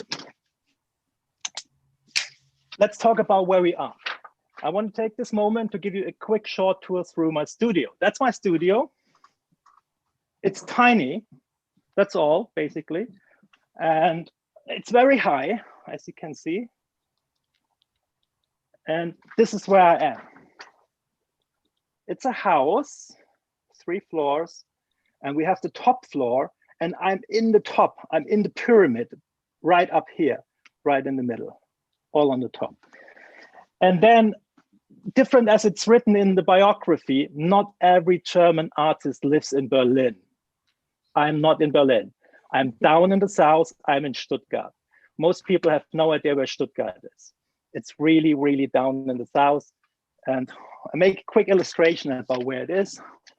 So that's Stuttgart, that's north, that direction is London, that's Berlin, the Black Forest is over there, and the Schwabian Alb is over there. And the special thing about Stuttgart is it's in a crater, kind of a crater. I made you an illustration, look at this. So if this is the topography of Stuttgart, it's in a crater and the city is in the middle of the crater and the houses go all the way up to the crater rim. Actually, it's not a real crater. There is a city close by to Stuttgart, which is Nördlingen, which is in a real crater. Stuttgart just has the topography of the crater. So the city is here, and this is where I am. This is where I'm sitting in this. And by talking about the concept of nature and how we infect, how Brooks called it, how we infect nature with infrastructure. It's interesting because I moved in this place 3 years ago. And since the pandemic, I'm sitting in this tiny studio I showed you, which is here in the roof, which is really, really small. And it feels a bit like a space capsule. And I'm going to make a quick live experiment. I don't know if this works. It's all live. It's just like test. So I'm pulling you back and I'm turning around the camera. So you see, that's the studio. There's the stairs coming up there. And there's this bit. And I'm going now on the other side because that big window is a bit like a hatch through a space gate. So I'm opening up the hatch. So you're with me, you're live, opening up the hatch in Stuttgart. And I'm pulling you out. It's night now, so you can't see it. So you can't see, I don't know how much you see. Can you give me a bit feedback on how much you can see from the city? See, amazing. Thumbs up. It's very good. Very good. It's Beautiful. totally crazy. So you see, it's like, that's the hatch. You just open. That's the city. What you hear are the bells from the church over there. There's the big television tower, which is there. And it has this topography. It's kind of like this crater topography. That's the city center. Then it goes up all the way to the hill, and it's all around. We are absolutely on top of the hill. So the weird thing is, I'm up here now since 3 years, and I have this view every day from my desk. And since 3 years, I don't have the urge anymore to go to the city. I only go to the city if I really, really, really have to. Otherwise, I prefer to stay up here. And the weird thing is, by looking at the city at all the time at this, I always think it's like, how did this valley look like before we touched it? By the way, this is where Hegel lived, down there, here somewhere. And how did it look like before we touched it? How did it look like before we invaded and colonized the crater? Was it more peaceful? Was it quiet? It completely changed the way, or my way, I look at things. And this is why I work since 3 years, I'm probably not the only one, there are a lot of people on this. Where is it? There. That's the thing I'm very interested in. That's a piece called Earth Seen from Space. Has to do with the overview effect, of course. It's a blue light bulb. And this, on the other side, turn around. This is what I call the city overview effect. It completely healed me from going to the city for shopping. So I'm ending here with this. Oh, damn, it's green. It's the wrong color. I thought it's blue. Anyway. Okay, let's pick it up from there and see where we're going. Thank you so much, Hagen. Thanks a lot for sharing with Closing us. the Now window you got because locked up. Quite cold. You got locked up into your flat for 3 years in Stuttgart, as once might if you live in Stuttgart, I guess. Shouldn't say that. But hey, funny thing is, do we have probably our the only- technologist on the line? Sorry, Hagen, what did you say? The only person who ever been in this bizarre space I'm living in, it's probably quite funny, Michael Waltematte, who is also part of this panel, or hanging in the moon bar tonight. Where is our theologist? You don't want to talk, our theologist from, no? I'm here. Tell us, we have plenty of questions for you. We were talking about the holy, the relationship to... and I will answer none of them. No, but seriously. What a great contribution. It's good, right? No, seriously, I was enjoying that view. Hagen, when I was with you, it wasn't during the night. So I saw Stuttgart during the day, and it was not the overview effect, but it made me not want to go there. But you know, so here's the bits and pieces that I heard while listening to your discussions during the day. And as a theologian, I originally was interested in the history of religion in space exploration, right? Christians going to the moon, reading from the Bible, and how do you perform Muslim or Jewish ritual in outer space and things like that. But apart from that, there is something that has a connection to religion, but basically came out of religion. Started with Apollo 8, the overview effect.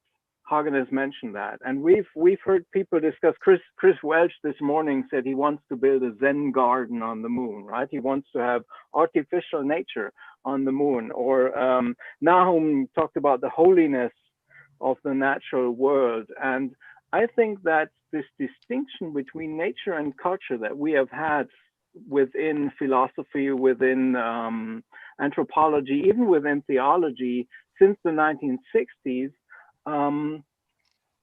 was basically changed by technological invention, being able to take a picture of the Earth from the outside. And I mean, we had that before Apollo 8 took that picture, Earthrise. There was a robot that had done that, but it was obviously very important that human eyes saw it. So technology connected us back to nature. And this Earthrise image and the overview effect were the driving factors for the ecological revolution. But I've been thinking about what happens when we go to the moon. And Hagen, you pointed out, maybe we totally screw up those craters by building cities in them. But I don't think that's necessarily going to happen. Your project within We Colonize the Moon, making or reconstituting the smell of the moon. The moon that's a good example for how nature and culture will work differently on the moon. The moon is a completely different world than Earth. The moon does not smell on the moon. If you tried to smell the moon on the moon, you would just croak. There's no atmosphere there. You would die. You can't smell the moon on the moon. You can smell the moon on Earth or in your space capsule. So you would need to build a habitat that would replace what we call nature here on Earth, sort of building an artificial nature. So when you look at the nature-culture divide within philosophy in the 20th century, you would need to argue that nature on the moon is a second culture. So we will construct a nature that is culturally constructed. And I'm not going full social constructivism here. I'm just pointing out that the way we build habitats, and Barbara Imhoff, who does that, said that having these analog missions, that these pre-habitats before you actually go there, give you a new perspective. And my contribution as a theologian would be to say, listen, you're going to be building nature. You're going to do what traditionally religions ascribed to a deity. You're going to build your nature for the next humanity. And I would ask us to be very careful, because the way we construct our nature will define the next version of humanity when we colonize the moon. And I actually think this term colonizing, in regard to space exploration, and maybe that answers another question that has popped up, isn't as bad as the history it has on Earth, because there's one thing that is not good, but there's one thing it points out that we need to keep in mind as well. A colony is always established by some entity. A colony is never independent. A colony can become independent, but it's not meant to be that way. And any space settlement, as long as we understand it as a colony, we'll be fully aware of that it's not going to be independent anytime soon. So the question of sustainability is also in that naming thing, with all the bad history that colonization has. So I don't know if we really want to use it, but I think it points out some interesting aspects. And then one last thing, I'm sorry, I'm missing a word here. I'm German. I'm from West Germany, it says in the bio. Don't worry, my brain has no more word anymore. I'm surviving moon exhaustion at the moment. You want me to stop or make my last thought? No, please give us the last thought. Like the last thought. The last word. So the thing is, making the connection between we shouldn't do on other planets what we did here on Earth. I agree with that, but I think the situation on other planets will be different, because we will start building from scratch. And while on this planet we can say, hey, listen, we are so anthropocentric, we shouldn't be that. On the moon, we really can't afford to do that, because if we're not anthropocentric by building a settlement, we wouldn't make it habitable for humans. So there's this interesting problem that anthropocentrism as a negative notion becomes a necessary notion while building space missions. And I'm thinking about that. I haven't got a solution for that problem, but I think it's fascinating to think about it, how this bites us in the ass in that regard. Thank you so much for this, Michael. And we really want to talk about the smell on the moon, but I don't think, again, that we can talk about it. Or can we not talk about the smell on the moon? Because you've been very much involved with everything to do with smell on the moon, but maybe not. We can talk about the smell of the moon. The smell of the moon, unfortunately, turned this summer into a bit of a sad story. Maybe everybody, you will be able to hear about the smell of the moon and how we colonize the moon, and Agon has been very much involved with collecting that in a bit, not just yet, I guess. We cannot talk about it. So since we cannot talk about it, we're going to speak with Georges. Georges, where are you? I'm right here. Hello, greetings. Georges, tell us a bit about artificial intelligence and on board of vehicle to go to the moon, and tell us a bit about the Balkan leading civic tech organization, Open Data Kosovo.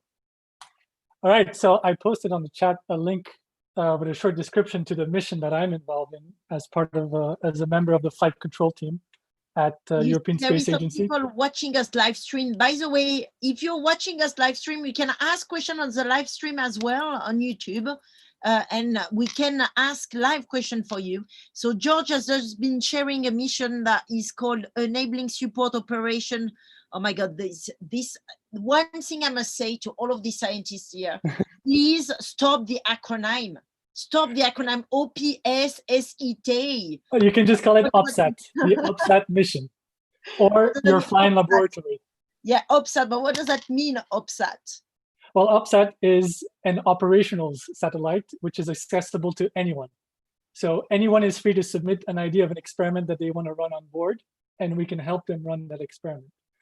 Okay, that's a bit of news for everybody. So that means everyone can send their proposal, and you do that for free. Exactly. So you have until end of 2021 to get this for free, which still gives a lot of time. For instance, when I can spare the time, I run some AI experiments on board. And I've been talking to some people to figure out, hey, why don't we run an art experiment on board? Can we come up with a program that does artistic experiments with the instruments that we have on board? Why not? It's entirely feasible. So, but explain us a bit more about what's the, like, how did you get involved with artificial intelligence and the relationship between artificial intelligence at this point in time and the moon? What are we doing? Well, we want to be able to, we want spacecrafts to be able to take their own decisions because there's so much going on. There's so much delay in communication between the ground station and the satellite, or any Mars mission, for instance, that we can't wait for the message to arrive. We need the spacecraft or the rover to make that decision itself. So based on all the environment and the input it has around it, we build an artificial intelligence system to make that decision in a safe and robust way. So a lot of things are going to get automated in space. A lot of things are already automated in space, and that type of intelligence is just going to get more and more complex. And okay, anyone has got some point, because my brain is grilling at this point. I'm sorry, George. No, no worries. Like I mentioned, brain exhaustion is happening to me right now. Brain exhaustion, like moon exhaustion. Maybe some of the students from the University of the Underground can pop in now and get thrilled and excited to talk to George about the next mission, satellite mission that is gonna go on the moon, or ask question about, no? Can I ask a question to George? Yeah, go ahead. So how do you propose an art experiment to your mission? You know, I would be very interested to do that. That's probably the first time someone asked that kind of question ever, because the accessibility of this satellite, of this platform, means you can figure out what that answer is. What we have is instruments on board. We have camera, we have a magnetorquer, we have reaction wheels, we have all that fun stuff. And you can do whatever you want with that input. You just have to partner with someone that has a bit of technical savviness, because there is some programming required in order to grab that input and process that information. But the output you want to produce is entirely up to you. So at the flight control team that I work with, we're so super focused on scientific experiments and engineering experiments. And I brought up the idea, hey, why can't we support artistic experiments? Because this is something we can do. It doesn't have to be any scientific value to it other than exploring other means of artistic impression. So I think it would be a great idea. So it can run in parallel to all the other experiments, and yeah, you have capacity. We can just propose, and if you like the idea, then and we have a solution how to execute it technically, then it's it can run. Exactly. Cool. So Anna is running the Moon Gallery, so I'm sure we're gonna get into your section, Anna, in a bit, but you two should definitely discuss a bit more. But meanwhile, we're receiving more more guests in our moon bar. It's getting late, and like it's the time to turn up at the bar, isn't it? And so that means that we have with us right now, who do we have with us that just joined us? We have Agnes Meyer-Brandis. How are you, Agnes? Yeah, hello. Oh, Good evening. God. Good. Wonderful to see you all. Oh, so good to see you, Agnes. Yes. Everyone meet Agnes, who is calling us live from Berlin. And Agnes has been working with Moon Goose Colony, which is an internationally exhibited artwork, but it's also real geese that she trained to become astronaut. And as a part of it, I mean, she's been working on so many incredible projects. She's been making a cloud in outer space. You've been making so many different projects, like, you are the ultimate, I would say, space artist. Together with Megan, I shouldn't say like, oh my God, like there is some competition going on here. Yes. But it's no. And actually, while we are at it, I want to introduce Evrim as well. Evrim, are you here? Evrim Oral-Khan, who is the co-founder of The Collectors, with the world's first collective digital museum. So Evrim is going to represent the collector side, because he's been interested in collecting artwork. And in his case, he's been developing, he's running the biggest museum of private collection online called The Collectors. And I guess we want to hear from both your perspective as to what the hell we're gonna do with the moon, and any thought you might have, and belief system that we can kind of explode through the vehicle of the moon, or we think through the vehicle of the moon. Yes, here we are. Yeah. Wonderful. Have a whiskey, Agnes. Yeah, cheers. Hagen, I have to tell you, the view out of your window or nighttime in Stuttgart, the first moment I was like, it looks like a stars, huh? Like a universe upside down in a crater. Yeah, Pretty but okay. bizarre. Shall I don't know, shall I introduce you to the Mongoose colony first, maybe, or? Yeah, tell them about the Moose colony and how you train. The Mongoose colony, yeah. So maybe I show also some pictures so you can, let me see. How do you do that? Yes. Oh, sorry. I could share my screen. Let me see. See if that works, because I just quickly, so you get a better idea. I mean, it sounds a bit strange, training geese to go to the moon, maybe. Well, I mean, since this morning we've been talking about magnetite in birds. Yeah. We went like, woof. Where is Michael, by the way? Michael Garrett was supposed to be. I can't share my screen. Because wait, go for it. Try that. Because the host has to accept it. There it is. You're accepted. Go for it. Okay, let me see. It's up. There we have something. Here, yes. Can you see? Yeah, we can see this. Do you see it? Yes. I think you can see Neil and Kaguya there. Two of the Moongies. Well, maybe I should tell. Yeah, Moongies. It's actually it's another method of private space traveling, and I stumbled along it when I was preparing an experiment in temporary weightlessness. And this method of private space traveling was first mentioned in a book by Francis Goodwin in 1603. Here, however, the method that allowed the main character to travel to the moon was with the help of moongeese. And moongeese are like other migration birds who travel annually from Spain to Africa, for example. They migrate annually from the Earth to the moon. And I was wondering what happened to the moongeese in the 21st century. Do they still know about their moon migration pattern, or have they been stranded? Would it be a genetic awakening or more experimental, imaginative awakening? Did they ever fly to the moon? And so on. So I started in 2011 to breed my own mongoose colony from it started with the eggs. First, I named the eggs. All names are related to space traveling. And yeah, then I had the luck that 11 moongeese hatched. I mean, I imprinted them on myself, and we very speedily started with the astronaut training immediately after hatching. Here you see the international team at the age of 11 days. So yeah, there are many training methods. We tried. Do you want to show some more pictures of the geese? Because I see that you have a few different pictures on your screen, but we only see one right now. You know? Oh really? I'm going through the whole thing. I know, because what we're seeing us is. That's a pity. I know. Oh, I showed already 10. Well, we missed. I don't know. Then it's a very.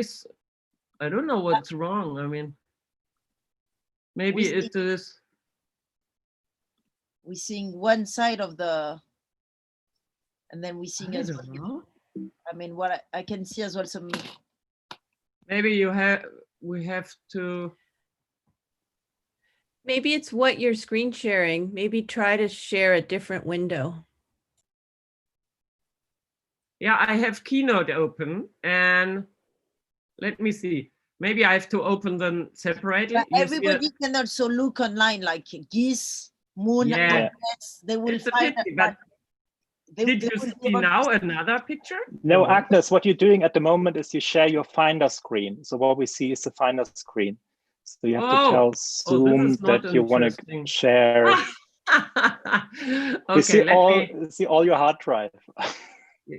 Oh, all my chaos. Maybe you can stop and start the screen sharing again with another window so we can see it. So I do again. Let me see.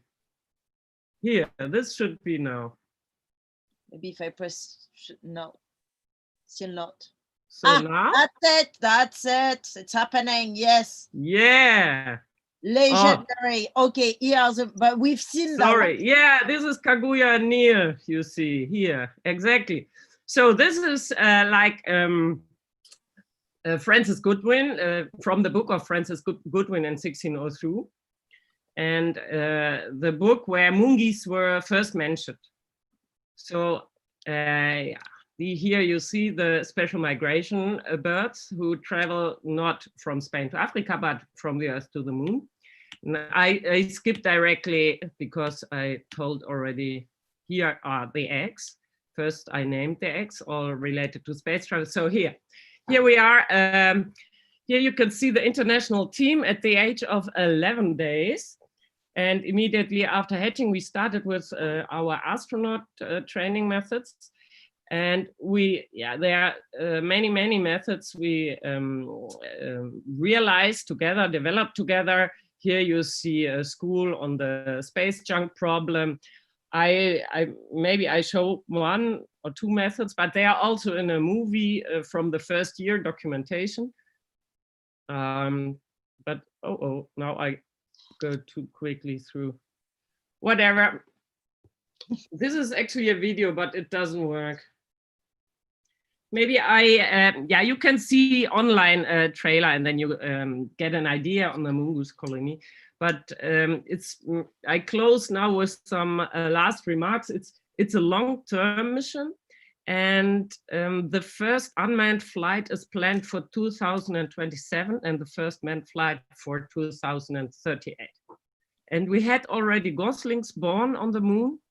And so the colony is growing and the moon is getting closer and closer. So that was a very short, chaotic introduction. That's perfect for the moon bar. Thank you so much for that, Agnes. Evrim, where are you, our collector? I'm here. Yes, Hello. where are you? I cannot. I'm here. I'm in New York. Yeah, is that what you're asking? Are you in New York, or are you already like setting up a new museum on the moon? Oh no, we're still trying to deal with our planet before we reach the galaxy. We're still trying to deal with the conservative minds of our planet. So, we're still trying to sort that out. But thanks for the introduction and thanks for having me. As you might know, but most others don't. Maybe we're the world's first collective digital museum. We're an independent public benefit museum in a way. Our mission is to give the public access to millions of unseen artworks in storage spaces and private homes. There are countless of artworks. To our estimate, there are over 100 million artworks only in free ports and storage facilities that are unseen by the public. So, while these brilliant artists create these works, and put all these incredible messages and conceptual ideas, they disappear after a while. They find their ways in, some of them find their ways in museums, the physical spaces, but most of the time they go into a private collection and they disappear. So what we're trying to create and what we've created is that is a tool, is a museum allowing collectors to digitize, organize, manage their collections, but also tell their stories. we're allowing collectors to send their and the artist's stories as messages, perhaps into the moon and the rest of space through art. You know, we're taking things to the next step now. But you know, when we think about it, we're trying to do it for our planet at the moment. You know, it is still a little bit of a taboo when you think about it, to share private collections with the public. It's a thing of the art world that most of you may not know about, but it's art world and the art market thrives on secrecy most of the time. And so that's what we're aiming to do. Yeah, we're trying to take this message to the rest of the planet first, but I can conceive that it would be a good idea to take these messages, these stories to the rest of space through art, a global and perhaps in this case, a universal language that could reach the dark corners of space. You know, I've heard a lot of you talking about colonizing the moon as a global platform. We're using the power of art, and we're still trying to decolonize the world. So we're not really big on colonizing outer space. I heard some of you objected to it as well, but to the term. But also, I think I'm open to the idea of colonizing in a way that it is done differently, and you know, it is perhaps established in a very different way, that we're not establishing the same model that has failed in our planet. So yeah. Well, talking about not sharing, Agnes, do you mind stop sharing your screen? Oh, I'm sorry. So the whole time that was there. Okay. Yeah, Little technical something here. Yeah. Yeah, wait. Ah. Oh, hello. That's me who was speaking. It was more fun. Sorry. It was the geese. So we had some questions. So okay, so basically your point is let's not reproduce what is on Earth up there, but you're fine with colonization. That's what you do. I mean, I think we're still helping decolonize the world, but yes, I'm open to the idea of colonizing in a different way. I think if that's the word we must use, establishing a different model for the next frontier. And actually, I can see we have some of our students. Georgine, you just popped up. I can see you. You have a project on exceptional alien. Do you want to tell us about it? Yes, thank you. Sorry, I was a bit confused. I'm working on the project Alien Without Extraordinary Ability, based on the concept of alien of extraordinary ability in the US as a visa, as a kind of like a visa procedure that you're gonna go to a new country and you have to demonstrate what kind of skill you have and what kind of ability you have. Like you have to be so extraordinary to be accepted. And my project is about alien without extraordinary ability. And it's about how do we perceive ability, how do we perceive skill, and what is considered good and bad, and who has the power to decide that.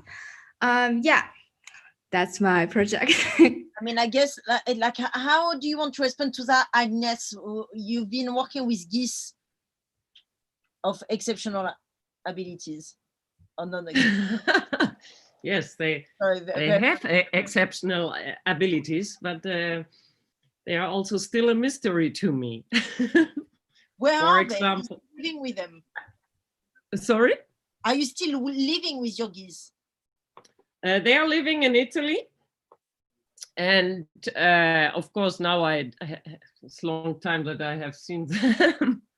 But I'm based in Berlin and they live in Italy, but I was flying, I was there a lot and I was living there, but the last year not. Traveling between Germany and Italy is not really working. But we have this, analog training place. So the only access also for other people to access the geese is to log in the live stream from the moon in Italy. They live on a moon analog. So there's a stream and yeah, in exhibitions, I have a mobile control room, which can be installed at different places. So this is mobile, and then you can switch between some cameras and so on. So that's a remote access to observe, yeah, to get in contact with the geese. But their place, the moon analog in Italy is not public. And so I have only a remote communication at the moment. Well, talking about remote communication, the operator, is that you, Chris? Chris, are you the operator? We've just have an operator here.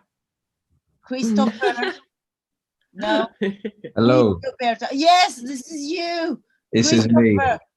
Okay, well, we were talking about remote conversation, communication. This is your area and your realm of expertise because you've been building an entire common on an immersive forum. And we would love to have your viewpoint as to how we can start getting members of the public to rethink society as we know it. Well, here you go. And I should say that Christopher is also a senior tutor at the University of Zhanagan on the new politics and Afrofuturism program. All in one breath. Bam. Right. So where can I start? Where would you like me to pitch in exactly? Well, I guess Agnes was just so we went from Avery telling us about collecting and possibly like making colonization something different. Right. Then we went into Xiaojin talking to us about our project, but you didn't tell us the detail of how you're gonna respond to that project, Xiaojin.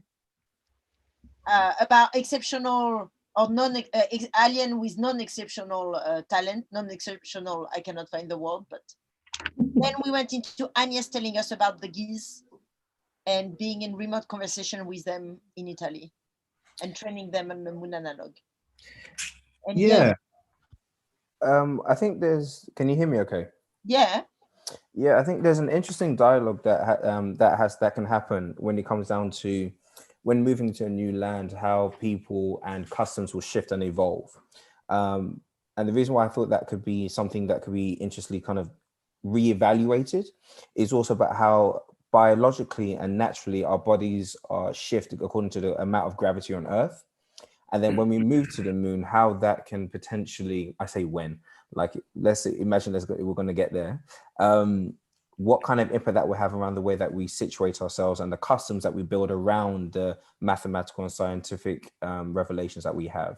So for example, our chronology and how the way that we map out, for example, the way that the Earth and the tides move also correlates in order to relations to the human body, for example, the menstruation cycle. And then if you look into early examples of artifacts, sculptures, for example, the Lumbombo bone or the Ishango bone, how they documented the 28-day cycles, how do we physiologically shift, and how do our ways of practice and in terms of daily customs or daily activities will evolve. That's one thing that I've been thinking about, how a lot of our customs are actually based on scientific necessities or ritual or routines. Can you explain for everybody here that doesn't know your work, what you do and what is ADV? So you have a platform, right, where everybody can basically become a leader of. Yeah, so I think I jumped into the deep end, but now, okay, let's rewind a little bit. Like, rewind a bit because I don't know that everybody knows what's So basically what I do, I run two organizations. One is called the ADV, which is an abbreviation for the adversary or the advocate. And what that does, it puts people in a 2-hour immersive experience in which they can embody a specific perspective on a key kind of event. So we put people to an opportunity to spend 2 hours and experience power. So you can inhabit the mindset or the ideals of anybody that may exist. Whether if you want to be Donald Trump for 2 hours, so be it. If you want to be Obama for 2 hours, so be it. If you want to be Idi Amin, if you want to be anyone, and what you can do is develop the strategies and tools in order to shape society. So we're giving people 2 hours of access to unlimited, unrestricted power and knowledge and tactics and methodologies to manipulate society. And the reason for doing that is to allow you to forecast what could happen and what will happen. So you can start creating defensive measures if necessary. But more importantly, we've also used this experience in order to help the construction and the refinement of foreign policies that have been implemented across multiple countries. It's by no means a light experience, but it is one that we do allow everyone to kind of abandon their moral guidelines for the next 2 hours in order to see how far they're willing to go under the right conditions. Does that kind of cover it? Yeah, no, it does. So the way that the type of audiences that we've pulled together go from, country leaders all the way across to people within education, so they can understand what innovation looks like in terms of new thinking to current infrastructure. It's not as, it doesn't have to be as rigid as what you may find in typical politics, but what you find is that with the mixture of people, you end up creating innovative approaches to problem solving. So for example, how would you integrate a community of people into a larger body that makes them feel valid and takes into consideration what they need? And that's something that we did very early on, where we're looking at the United Nations remedy and reparations algebraic equation in order to calculate trauma. And we rewrote those kind of calculations. So can I move on a little bit to kind of the speculation onto the moon now? Yeah, I mean, please go into. So when we start thinking, when this came about, one thing that I was considering was, as I'm having a bit of a light effect at the moment. And I'm gonna, please go ahead. And I will introduce as well at some point one of our guests as well, a newcomer in the bar. But go ahead, please tell us about the moon. So I think what this really does introduce is an opportunity to kind of reevaluate what's working and what's not, without the cultural and the legacy issues of this is how it's always worked, because physiologically and environmentally we're potentially moving into a new space, and a lot of our customs are based off of geographical, biological, and physiological routines that have been established. For example, tides. How we regulate our activity, how we regulate our schedule. It will be very interesting to see how our daily activity shifts when we're getting a new perspective, a new concept of time and space. The question that I guess we're going to be which we'll have to ask, which is what a lot of people face, is you're now talking about the human race as immigrants in totality. And what cultural customs, rituals, and beliefs do you take with you, and are they relevant in this new space? And that's when you start talking about the element of colonialization the time, space, of physical, but we're talking about gravity here overall. But we're talking about the ideas, what do we take with us and how does it impact us? And what do we base our kind of ritualistic remembrances off of that?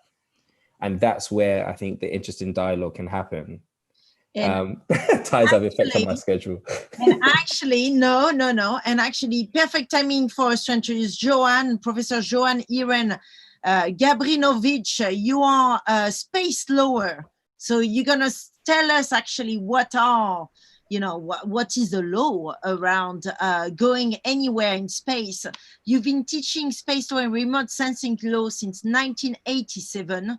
And you were the editor of the Journal of the Space Law for 12 years, and you're the director of the International Institute of Space Law, and you chaired its publication committee. You serve as an official observer for the International Institute of Space Law, to the United Nations Committee of the Peaceful Use of Outer Space legal subcommittee. And in 2017, the International Astronomical Union named an asteroid after you. That's pretty cool that you have an asteroid called after your name. And maybe you want to jump on the discussion that Chris has just brought up, right? This idea that when it comes to going into space, we will have to think about, empathy. We will need to start thinking as well about society and not replicating patterns that we have perhaps on this planet. But what is the law? Are we even allowed to do that? Well, first, thank you for inviting me, and hello to everybody wherever you are. Let me give you a quick brief overview of what space law is, and then we'll get to the specific questions. Space law exists at two levels. At the international level, we have a treaty regime, and of course, all of public international law applies to space. That came into being when the former Soviet Union successfully launched Sputnik, and it maintained a stable orbit. There was, up until that time, there was no law at all regarding space. So the reaction of the nations of the world were, we have to have law for this activity. Then at the domestic level, individual nation states have their own national space law. In the case of the United States, its space law is now over 50 years old. It was the first national space law to be passed in 1958. And for a long time, many nations, including very prominent spacefaring nations, did not have national laws. But that began to change in the 2000s. And so nations that have been active in space but without a law passed national laws. So we now have Germany, France, Japan, Canada, Luxembourg, Australia, New Zealand, and I can't remember all the others, but there are more nations now that have their own national space law than there had been for a long time. Now, what created space law, the thing that catalyzed space law, why we needed it in the first place, was the fear of placing nuclear weapons in space. That was what drove everybody. That's what got the Soviet Union and the United States to the negotiating table. And the Outer Space Treaty, which in my opinion is one of the most important treaties of the 20th century, specifically outlaws placing nuclear weapons and weapons of mass destruction in space. We would never get that agreement today. So it's a very, very important treaty. However, now, so in the beginning, the concern was strategic and weapons and military. Now more focus is coming to the commercial aspects of space and the exploration for profit aspects of space. So a different set of questions are arising, including who can own it? Well, the Outer Space Treaty prohibits nation states from appropriating space. The Space Treaty has approximately 125, 128 nations that are party to it, so that's a lot of nations. And they have all agreed that as a nation state, they cannot go and claim space the way Columbus claimed parts of North America for the Spaniards. The question of who owns the resources once they are extracted is an open question, and there's a lot happening with that now, which I can get into if you want to. But I think I'll stop there so I can speak with those of you who want to speak. But let me just add one thing. I heard the discussion about colonization, not liking that word. I'm in that camp. I don't like the word colonization for a lot of reasons. Most importantly, the history of what colonization was and what it did. So it's important to know that one of the reasons that the United Nations was established in the first place was to help former colonies make the transition into democracies. And the United Nations did that very successfully. I think the last nation to make that transition was in the late 1980s, believe it or not. So we have this whole organization and precedent where we don't accept colonization anymore on Earth. You just don't. And so I would argue, and I don't know enough about this specific question to say I'm right, but I would argue that the use of colonization as a legal construct probably is prohibited. And if I had a student working on a PhD dissertation, I would suggest they look at that subject and really dig into it. So with that, I'll be happy to speak to whoever wants to say something. I have a question. Many questions, I think. May I? But before you ask me my question, can you tell me who you are and where you are? Yes, of course. My name is Iris Apsit, and I'm also researching at the University of the Underground. Right now, I'm in Zurich, even though it looks more like sky of stars. And I'm actually right now looking into space law, even though I'm not a space lawyer. I'm in the intersection between political science and arts. And through this research with space law, I realized two things also from an outsider point of view. The first one being that the resources to space law seem to be really or very difficult for access, even trying to get, for example, books or something that, if you're not really specialized or if you don't have an institution behind you, it seems a little bit, or it's a little bit more complicated. So I was wondering, how can we make space law more accessible to civil society, because I think it was part of the conversation before. There's actually a lot of resources online. When I was the editor-in-chief of the Journal of Space Law, I made the decision to publish the journal through Hein Online, H-I-E-N online, or maybe it's H-E-I-N. I'm not certain, I forget. And all of the journals from 2013 to when it started is available for free through Hein Online. And you can go to their website. And I did that on purpose because I knew access was difficult in a lot of parts of the world. And so by making this available through Hein and it being free would make it much more accessible. The University of Mississippi, where I used to teach, I don't know if they still have a lot of materials online, but you can take a look. But there really is more online than you might think. But what you're running into is a very common and traditional issue, which is institutions that have resources want to protect them. Libraries tend to want them to go out as much as possible, but you'll have to somehow connect with the institution to see if you can access their materials. And Joan, how do you feel right now? We have some question about Elon Musk and, obviously like where everything is going with space. Like, how do you feel being a space lawyer at this point in time in history, where clearly not many people do care or seem to care about whatever the space treaty is saying? Isn't it Elon Musk has sent like a car in space without any form of discussion?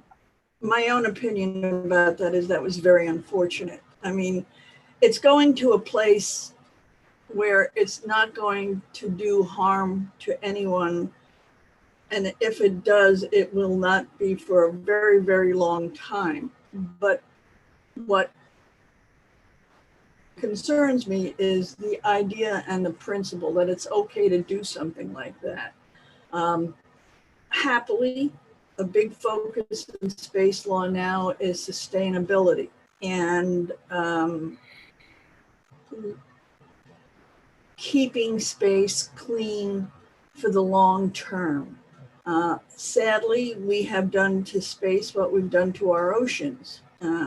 We haven't thought about things like orbital debris because space is literally infinite and it is so big, we thought it couldn't do any harm. Well, we know better now, and we know that orbital debris is a serious problem. So there is a lot of focus on that right now in the space law community, and I think that's a development that is very welcome. And this is a good timing to introduce a former Associate Director for Center Operation at NASA Ames Research Center. Where are you, Annette Rodriguez? You've been training astronauts. We were talking about training geese a second ago.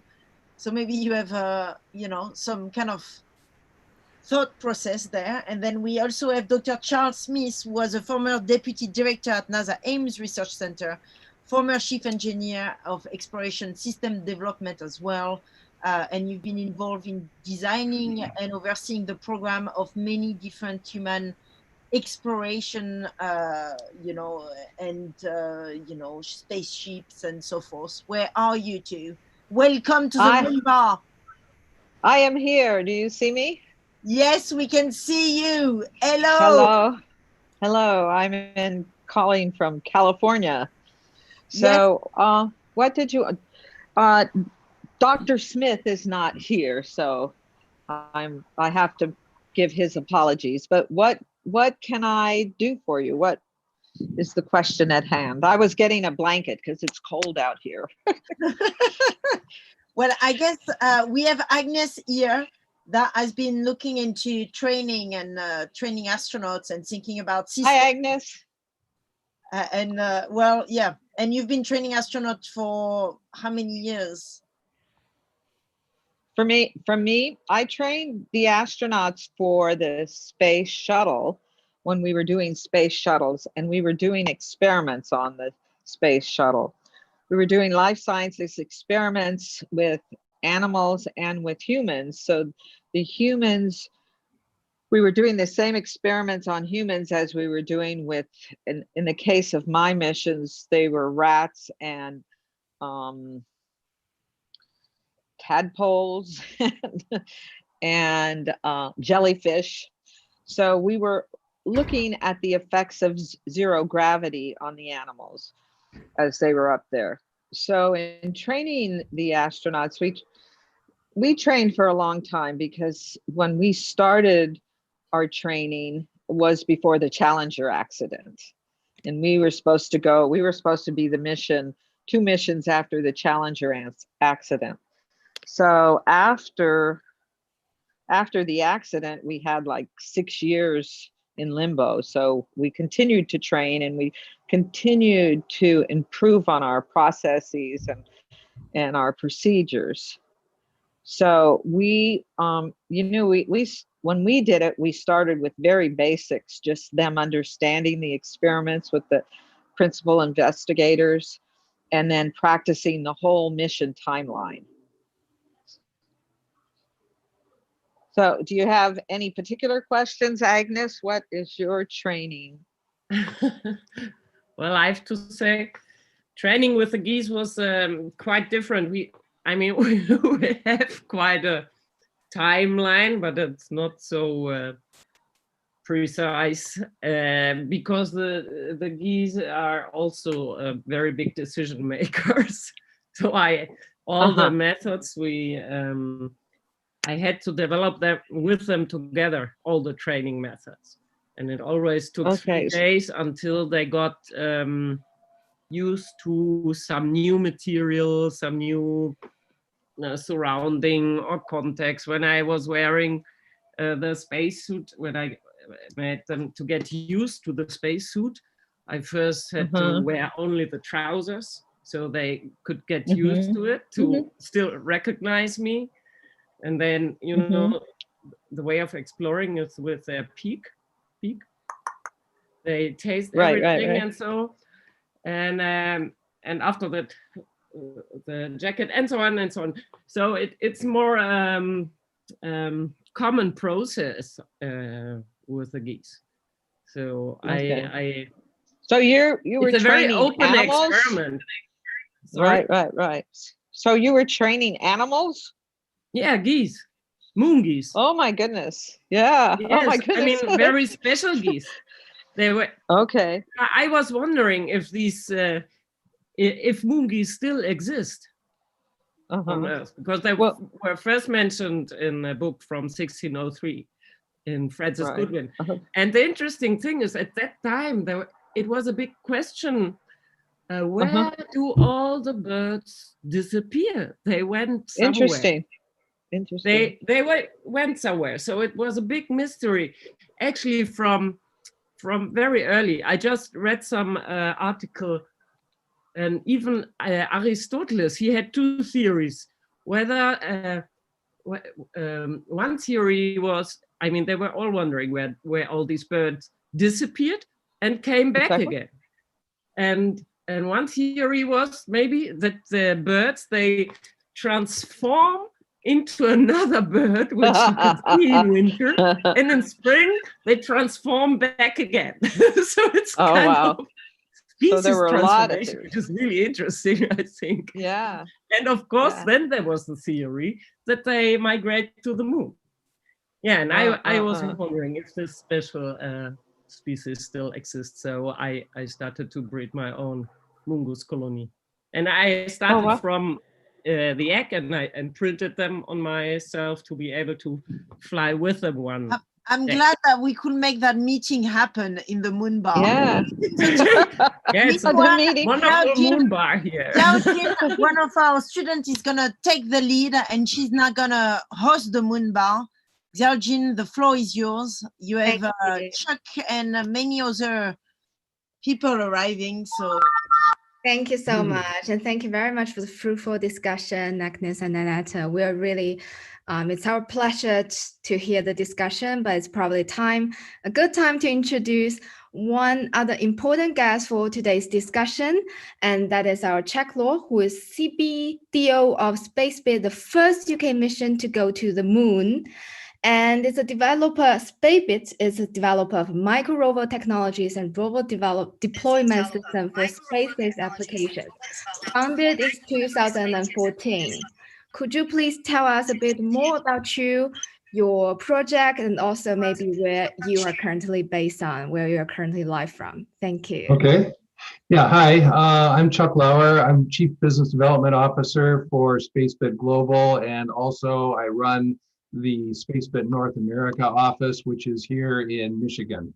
So our headquarters is in London, but since the pandemic, we've been scattered all over the world. So we've got team members in Kiev, Edinburgh, Poland, here in Michigan, Japan. So we're just all over the place, and everybody's just working in this virtual environment, which is okay for a while, but we have to develop real hardware, and having real flight hardware come together in a virtual environment presents certain challenges as well. So the company was founded in 2014, and we decided to focus on the lunar exploration in the 2018-2019 timeframe, with the principal driver and enabler for this being the creation of the NASA CLPS program.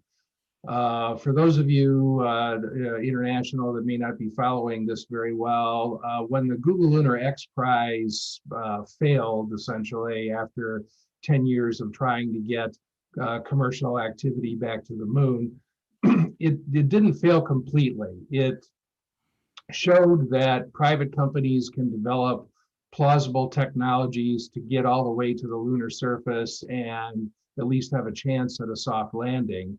And a very innovative procurement officer within NASA decided, why don't we see if we can give this approach a shot? The big problem with the Google Lunar X Prize was that you had to spend $100 million to win a $20 million prize. And that is not exactly a sustainable business model. What NASA did was flip that equation and say, we will buy a service. We're not going to buy the rockets. We're not going to buy the hardware. We are purely going to buy a service. You bring our payloads to the lunar surface. We'll book 80% of your payload capacity and leave the other 20% open for any commercial company that wants to come along. So NASA closed the business case for the companies developing the lander systems, and that allowed us to be able to book a trip to the moon for single-digit millions, where before it would have been 100 million because you had to do your full-up lander, you had to buy your own rocket, everything else. So as a result of the CLPS program and the first CLPS landing services contracts awards in 2019 for the 2021 mission cycle, SpaceBit decided to book a ride first with Astrobotic and become the first UK mission to the moon, for a small walking rover. You can kind of see it behind me. There's a artist representation of that. It's a 1U CubeSat body with 4 legs, and it's intended to be able to walk on the lunar surface and carry payloads. We have since then also booked a second flight in 2021 with Intuitive Machines for a 2U sized microbot with a wheeled rover. So the legs are actually a very tough challenge. To make anything work on the lunar surface is tough enough. Doing things this small is presents even more of a challenge in terms of the dust and the thermal environment that you have to deal with. So the walker is actually a harder build than the wheeled rover is. So but what we're doing with the second mission with Intuitive Machines in 2021 is creating a standard payload carrier using the NASA Small Payload Users Guide that was originally developed by Ames, which is a 1/2 U payload brick. So 10 by 10 by 5 centimeters, 400 grams, and is intended to be able to host a variety of instruments. What our 2U wheeled rover does is carry that payload. And so we will be testing the first of those payloads, which is a micro laser spectrometer that's being developed by one of our technical partners. And that'll be tested on the Intuitive Machines flight in 2021. And the idea is that we're effectively developing prospecting technologies to be able to obtain the assay grade ground truth that's needed for any of the lunar exploration companies to be able to close their own business cases. With any type of terrestrial resource extraction operation, you first have to have what's called the assay report. What's the concentration of the ore? Where is it? What are the characteristics of that? And how will I be able to effectively process that raw material, turn it into a finished product that somebody's actually going to buy? The first step in that process is to know what's there. And the micro laser spectrometer, micro robotics to allow us to get to a lot of different places with a minimal amount of cost. It still costs $1 million a kilogram to get anything to the moon. So wow, thank you so much. That's amazing. Pricing is relative. That's amazing. Thank you so much. We actually got a question from another researcher at University of the Underground. Iris, would you like to unmute yourself and ask your question? Yes, I was wondering if you could tell us a little bit more about your cooperation with the Ecuadorian Space Agency. I think we're not very used to see Latin American space agencies in the landscape, and I was just curious. We have since kind of moved on. There were some fundamental differences that we had, and we have since gone a different direction in terms of our technical partner. Okay, thank you. Thank you so much. I wonder if Frode, I'm so sorry. I am so not really good at pronouncing names. I can't even pronounce my own name right sometimes. Our amazing Frode Feinheim, are you there? Hi. Thank you so much. Hello. I'm so sorry. Could you please tell us a bit more about you and where you're currently live from, and also your current project? For people who don't know this, he's an amazing Norwegian Yorker and musician, and he want to tell us about York. And well, York the Moon, a traditional form of vocal interpretation in Sami music performed by the Sami people of Sapmin in Northern Europe. The floor is Thank yours. you. It's a pleasure to be here at the Moon Bar, and I've listened to quite a lot of the fantastic contributions here. And as you said, I'm a musician, composer, and a yoiker, which means I'm studying and doing the traditional vocal tradition of the Sami people of northern Scandinavia. And it's a very special vocal tradition that describes things. So I I search in the history of the yoik and try to teach it to the new generation, but I also use yoik as a tool, as a composer for composing new music. And maybe I can do a little short example how I use this ancient tradition to create new music. So actually I thought I can visualize the moon, see how the moon looks like, and try to explain what the moon is looking like musically. So I can just try to make some sounds. In the morning, oh, this is the moon. In the morning, in the morning, in the morning, in the morning, in the morning, on the moon, gonna in the morning, stuck in a captured rotation around the planet Earth. Gonna in the morning. We no malo, no malo, kina malo, kina moon, kina the moon, kiwo, kina malo, the moon and kiwo, kimono, and the malo, here at the moon bar, we some all explaining all the different things about the possibility to go in there, and we have to discuss if people going there are going to yoik to have some kind of culture and musical tradition in the moon. Kinoa, kinoa, kinoa, the moon. We don't go, we don't come on, Malo, come on, Malo, Malo, no,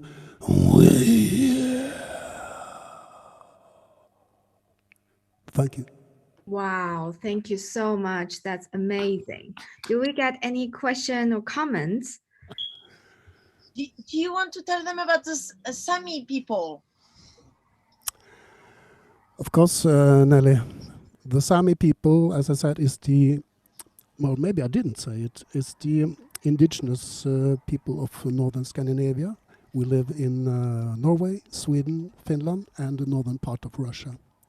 And it's an old, ancient tradition, and the way of using your voice, as I did now, is regarded as one of the oldest musical traditions in Europe. And it will be a pleasure to bring these traditions also to the moon, if that would happen at some point. And it's also a tradition that can describe anything. So this was a little description of the moon. The shape of the moon it's helping to create the musical lines that I did improvise here. And it's also some of the lyrics are not actually words, they are just syllables that you can use if you don't know what to say anymore. And this is also very usable in political situation where you run out of arguments. You can you can just use your voice, and you could be heard anywhere in the world, even maybe in the moon bar. So in the live stream, we got this question. So I'm gonna ask for he or her, they. My name is Anna. I'm a biomedical scientist. My question is, recent studies have claimed the moon is rusting. Should we be worried, and what may be causes of it since the moon has no oxygen? Thanks, Victoria, for showing us that. So does any of our amazing guests have any comments or answer to the question that was brought out by Anas? Yeah, I'll take a shot at it. First of all, the moon actually has vast quantities of oxygen, but they are tied up in oxides in the lunar soil. And also it's believed that there are millions of tons of water ice in the polar regions, the permanently shadowed areas by the North and the South Pole. And then of course, water is hydrogen and oxygen. So one of the scenarios in lunar development is actually obtaining that water, using those materials, using the aluminum, the silicon, the oxygen that's in the lunar soil, and creating industrial feedstocks. So there are no worries about the moon rusting. Oxidation is a normal process, and iron oxides will form wherever the two elements join. So that is part of the research that's going on, is how do you actually work that from a chemical and mechanical standpoint to crack the molecular bonds, to get the materials, to turn water into rocket fuel by turning it into liquid hydrogen and oxygen, to make silicon for solar panels, aluminum for structures. All of this is part of what's called the development of the cislunar economy, which is expected to happen over the next 5 to 10 years. And so there's totally no worries about oxidation. It's a natural process, and it's part of the resources on the moon. Thank you so much for your answer. And also, I think this is a good point to also introduce us, our Richard, a new media interdisciplinary disciplinary artist, Richard Clark, a member of the International Academy of Astronautics, turned towards art in space in 1982 with a NASA-approved art payload for the US Space Shuttle. So Clark's current work encompasses science-specific environmental issues ranging from orbital debris to water management on Earth, war and peace, and the search for extraterrestrial intelligence, SETI.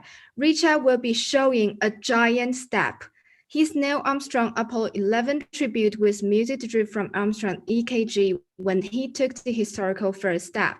So would you like to introduce yourself and tell us where you're currently live from? Thank you so much for being here today. Well, thank you very much. And thanks, Nelly, and the rest of the group for putting this together. A very exciting day and very inspiring to hear these people from all around the world. Some people I know, some I don't know. And thinking back to 1982, when I first became involved with art in space, and there was no internet, all of my research was done going to libraries. It took forever. If you wanted to contact somebody, you sent them a letter by snail mail. If you were lucky, you got a response in 3 weeks. And you didn't really know what was going on in the rest of the world. Here, it's fantastic because you see all these people who are doing remarkable things. So listening to some of the other people brought up some questions for me, which I won't ask at this time. But I just want to talk a little bit about my relationship with the moon and where I am now. And to go back in 2015, Daniela de Paulus, who is one of the pioneers in visual moon bounce, invited me to come to Dwingeloo in the Netherlands and use their radio telescope to do a moon bounce. So I was very excited about this prospect, and then I was faced with, well, you know, what do I want to do? What do I want to say? So I was looking for something more than just using the moon as a tool. I wanted to say something about the moon itself. So I started by researching the Apollo archives at NASA headquarters, and I discovered something that kind of blew my mind. You're probably familiar with it. I wasn't. It's not a secret, but it's not well known either. And that is that the Apollo astronauts were all wired with EKGs when they landed on the lunar surface. And when Armstrong took that first step on the moon, he was wearing an EKG, which recorded that moment. So it existed in this little 6-inch graft, 2D graft of his EKG. So when I saw that, the first thing I thought was, wow, you know, there's music in that heartbeat. So I connected with a data scientist at Google, Ryan Compton. We worked together, and I asked him to develop first a heartbeat sound from this EKG, but also to create a tone in a certain frequency. And this tone that he gave me was about 2 minutes long. I worked with a jazz bassist in Los Angeles, Roberto Miranda, and asked him to improvise over this track of the tone of Armstrong's heartbeat. So he created this really wonderful piece of music improvised on his bass. I chose jazz for 2 reasons. One, I wanted to use something that was improvised because during the improvisation of something, you activate a part of your brain that is not used when you're reading music or doing something from memory. So to me, that was interesting. And also jazz is really one of the true American art forms. So I thought that was something good to use. So for Dwingaloo, we did a moon bounce of this music, and also with some images of Armstrong that were bounced off the moon and came back. And it was successful, I would say. And then, I started thinking about that. And as we were approaching the 50th anniversary last year of the Apollo 11 landing on the moon, Armstrong's first step, I wanted to do something to commemorate that. But again, I wanted to do something that hadn't been done. And I found out that when the Apollo astronauts were on the moon, the last thing they did before they left the lunar surface was they left a device called a retroreflector, which is 18 inches square. It's about 45 3/4 centimeters. And it's a series of these cubes that can reflect light back from any angle that it's received. It reflects the light back in exactly the same path that it was received. So, but when you think about it, hitting a target that's 238,000 miles away, that's 18 inches square, it's pretty interesting. Anyway, so I worked with there's a lunar laser ranging station, which is used now to measure the distance that the moon is receding each year from Earth. It's several centimeters, but it's a measurable amount. But also another part of this lunar laser ranging, and with the accuracy of this laser, it's they're able to measure things in a time frame of picoseconds, which I didn't know what a picosecond was. A picosecond is to 1 second what 1 second is to 31,689 years, which is that's a pretty impressive number. So anyway, the observatory, Côte-d'Azur Observatory above Grasse at the plateau at Calhern is one of the stations now that does these periodic laser ranging. So I worked with this station, and because of the narrow signal of the laser bandwidth, you couldn't send the music, you couldn't send anything of any substance.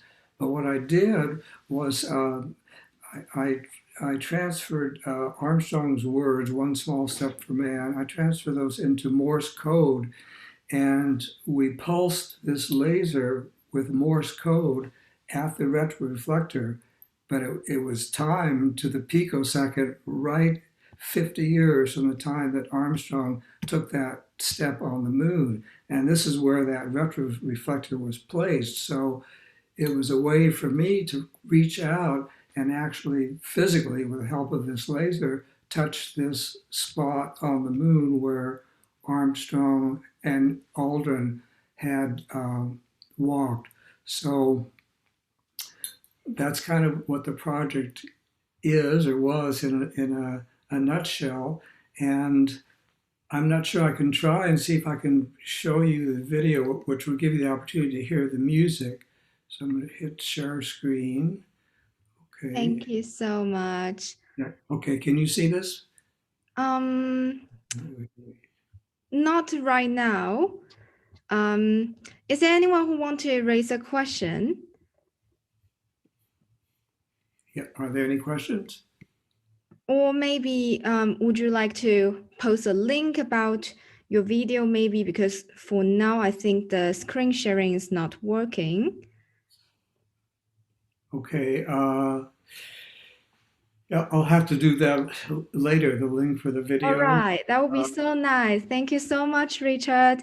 We also would like to welcome, before our explosive that's going to happen soon, we have our amazing guest, Anna Sitnokova, live streaming from Amsterdam, a designer, speaker, and creator, manager, and deputy chair of the Moon Gallery Foundation, elected expert at Technical Committee on Cultural Utilization of Space, ITACCUS, an abbreviation of the International Astronautical Federation, IAF, elected expert of the Space Habitats Committee of the International Astronautical Federation, IAF. Thank you very much for joining us today, and the floor is yours.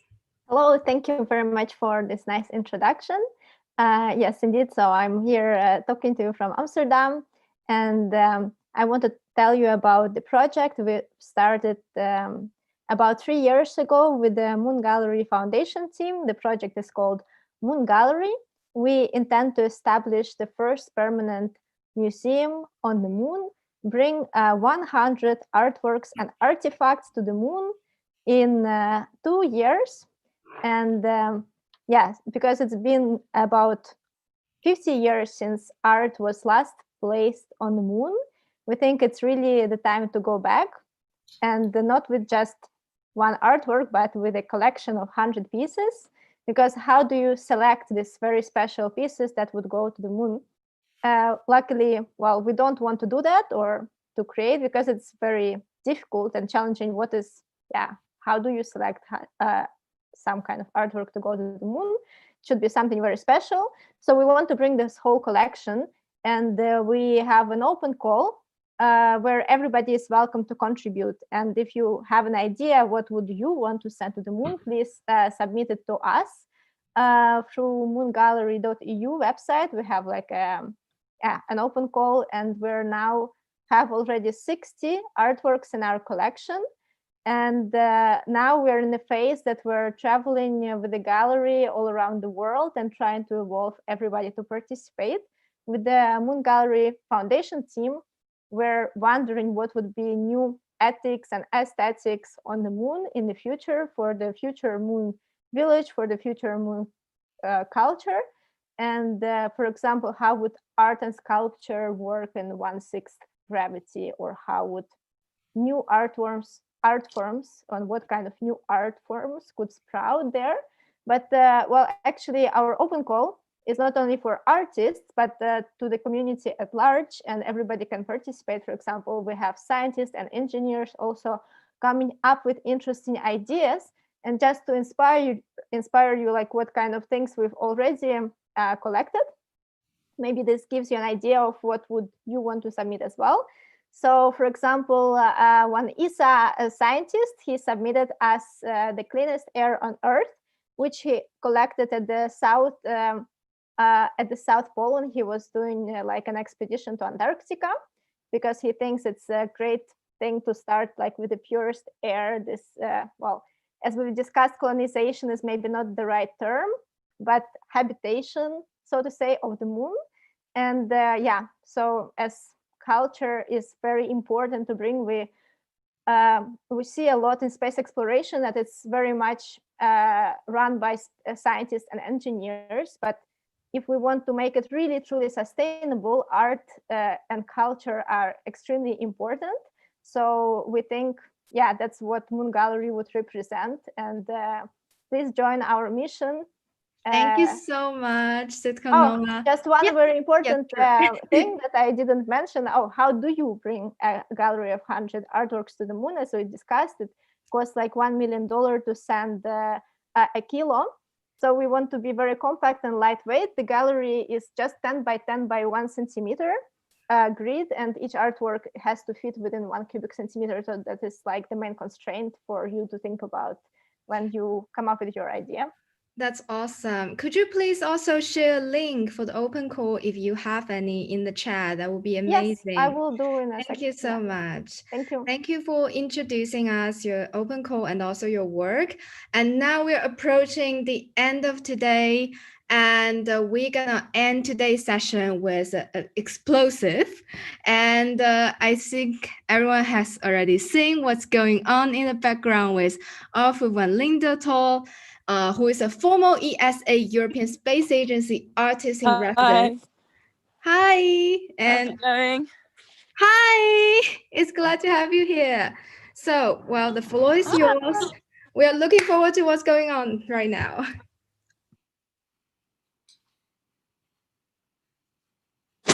Yeah, so Nelly asked me to talk about the moon and join the Moon Bar. I was artist in residence at the European Space Agency in 2017, and of what you do there, part of what everyone does, I think, when they first get involved in the space industry, and you know, as artists and people that ask questions and things, the first thing, some of the first things you do is really ask about a lot of the things people have been discussing today, like how do we decide how we behave on Earth, on other planets, and looking at, for example, and looking at how we decide how we behave. So on Earth, we've got things like the Declaration of Human Rights, for example. So part of what, as well as the project I was working on, was based on solar physics rather than moon, but I got involved in the Moon Mars workshops as well. And so I was sort of comparing the Outer Space Treaty and the Declaration of Human Rights as sort of documents that are part of our history of deciding what we do. And one thing I realized about the Outer Space Treaty is it's quite minimal, and it was really, I think, written in order at a time when people wanted to make sure that, you know, a space exploration was peaceful. And if you compare that to the Declaration of Human Rights, for example, although the Declaration of Human Rights is a peaceful document in a sense, it's actually born from violence. So everything on there and everything that you're not meant to do or everyone has a right to has been denied by somebody. So one of the challenges that I do with people when I do lectures at the Space University, for example, is get them to think about how they would write a declaration or expand on the Outer Space Treaty, not from a place of violence. So you don't have to, because we don't have any violence there yet, can we imagine a new declaration or a new set of guiding principles that doesn't and it's actually very, very difficult to get your head around that. And students find it a really big challenge. And I would challenge anyone to really think about trying to create a declaration or a set of articles that encourages people to go to the limit of what can achieve and be in the best of their abilities, rather than happen, if you see what I mean. So yeah, we're going to do two little explosions today. One, I'm going to do a little moon drawing I thought I would do at the Moon Bar, and I'm going to experiment with creating a moon drawing, which I've and then we're going to impact a print that I made, and I made that at European Space Agency of the moon, and I made it using the Outer Space Treaty, and I used a kind of composite image of the Outer Space Treaty, a kind of collage to create that print. And what I did was create an interactive event at the European Space Agency, so people from all the staff and all the scientists at the European Space Agency could come to this event, and they would create an impact on the treaty. I wasn't allowed to use explosives at the European Space Agency, so I used this alternative, which is like lemon bombs. And what I do is I get people to kind of shout a kind of declaration. I call it impact. And part of what it does is kind of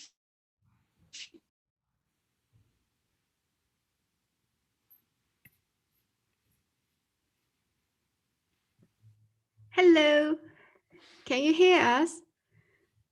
No.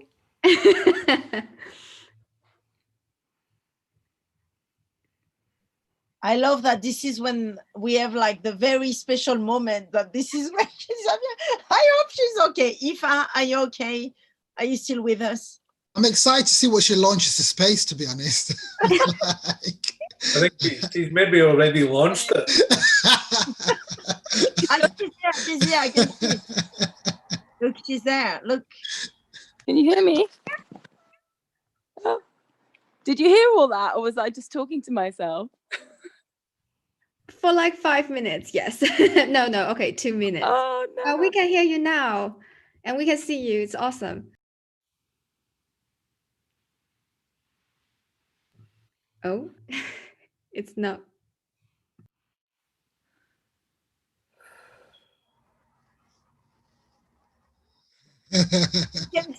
We can see, Aoife, we can see it from the other camera. Can you hear it on here? Yes. Is that better? All right. So yeah, so what I did with the Outer Space Treaty was I got people to impact it at the European Space Agency as a kind of analogy to how humans impact their environment and society. So, you know, the analogy between meteors hitting the surface of the moon and how the moon was created, and, you know, high impacts and how we as humans can choose to do that. So we're going to do that one as well, but I'll start off with the drawing. Let's blow up some stuff. This is happening. I'm going to swap this around. You can see what.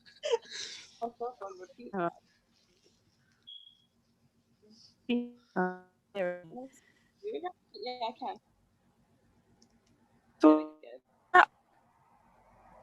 This is my moon. There we go. So we can sprinkle a little bit more on. Aoife, which camera shall we show? Your camera or the camera from the garden? Whichever you like. Whichever you like. What do you? Well, I will mix. I'll do two. I'll do two, so you can do one and then the other next time. Yeah, you know, when I was young, I used to move the bed in my room so that the moonlight would shine on me when I sleep. I thought it would give me magical powers.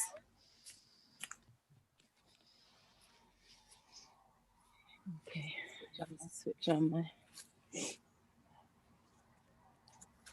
Put this on top.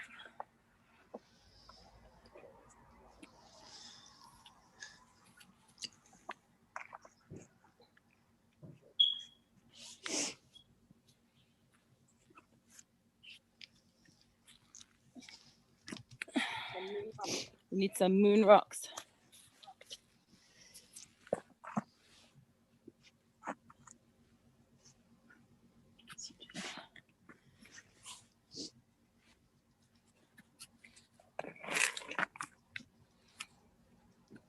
So this is an experiment. I don't know if it will work.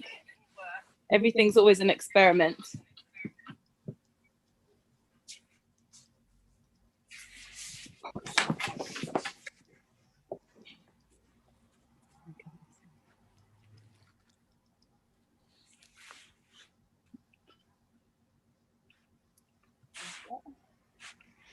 Please don't blow up Aoife if she can.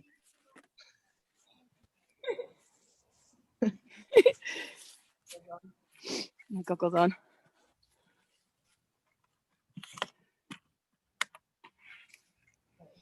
Okay, let me take a view like this so you can see both. Oh, we can turn the lights off as well. We can do that.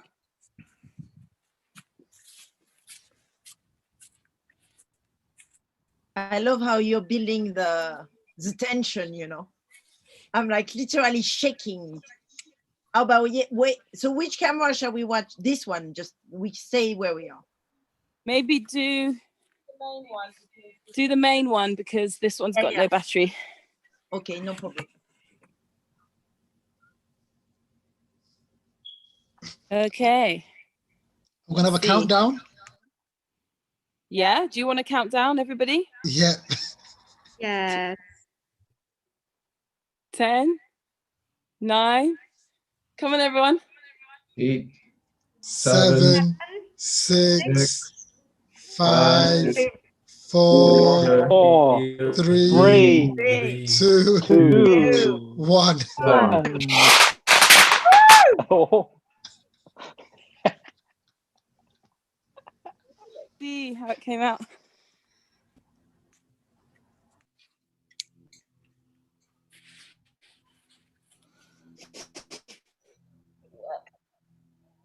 Oh, no. Oh, I can smell the sulfur. Oh, I can smell the sulfur. I love that smell.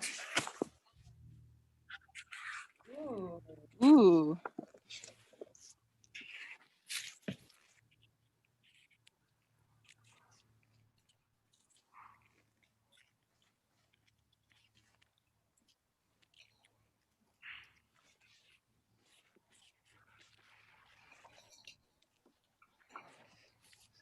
Oh, it's quite a lot there, but it's quite a nice moon. Yeah. As Neil Armstrong said, magnificent desolation. What do you think? What do you think? Easy? Very nice. Easy? Very nice. Great. Amazing. Amazing. I'm trying to think of some moon puns, but I can't think of. But it's great. I think there might be some learning bit. Look at that. Oh, that's number 1. No, that's number 1. Not quite well.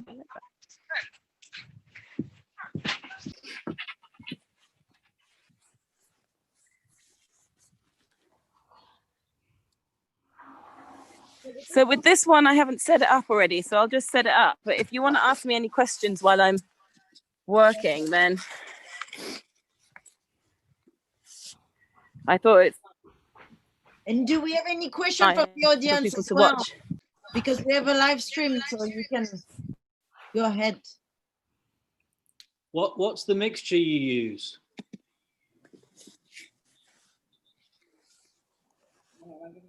Hang on, I'm going to see if I can come on again. Aoife, did you hear that? I'm going to try and get the voice on the phone because I can't hear very well. Okay, I'm quickly using the moment to say goodbye, everyone. Bye-bye again. Thank you so much for joining us. Thank you. Pleasure seeing you all. Thank you. Thank you so Amy, say much. goodbye. Goodbye. And Thank you. Ciao. Bye. Thank you, everybody. Thanks. Thank you. Thank you so much, Richard. You're welcome. Thank you for inviting me. It was a pleasure. Wonderful. We love to have you there. Thank you. And everybody should check out the video as well of Richard online. Yes. Richard Clark. Thank you. Thank you. And we have some question. Diogene, you have some question on the chat for you. Yes. Yes. Asma says, what's this type of work called again? And let me check if we have any question from the live stream.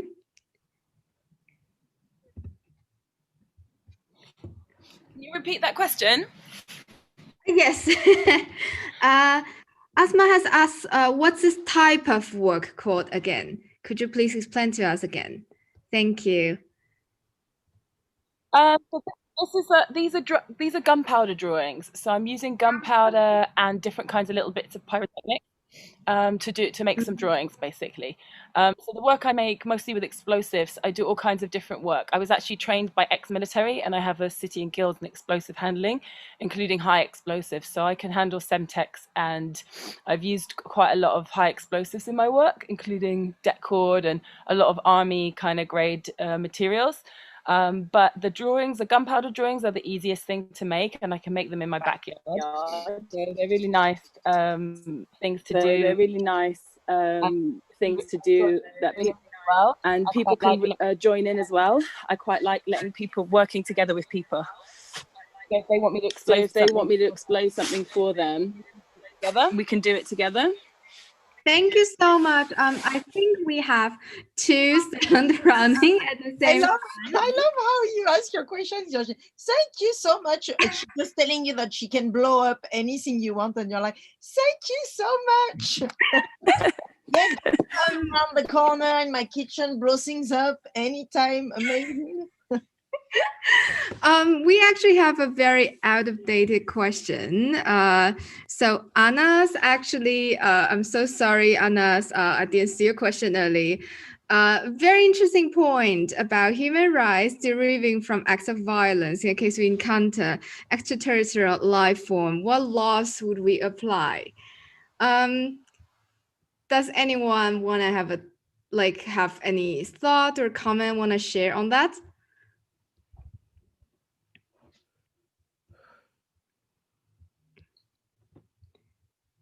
Michael Garrett, come on. Sorry, I never heard the question. Oh, I didn't understand the question. sorry. I gonna repeat the question again from Anas.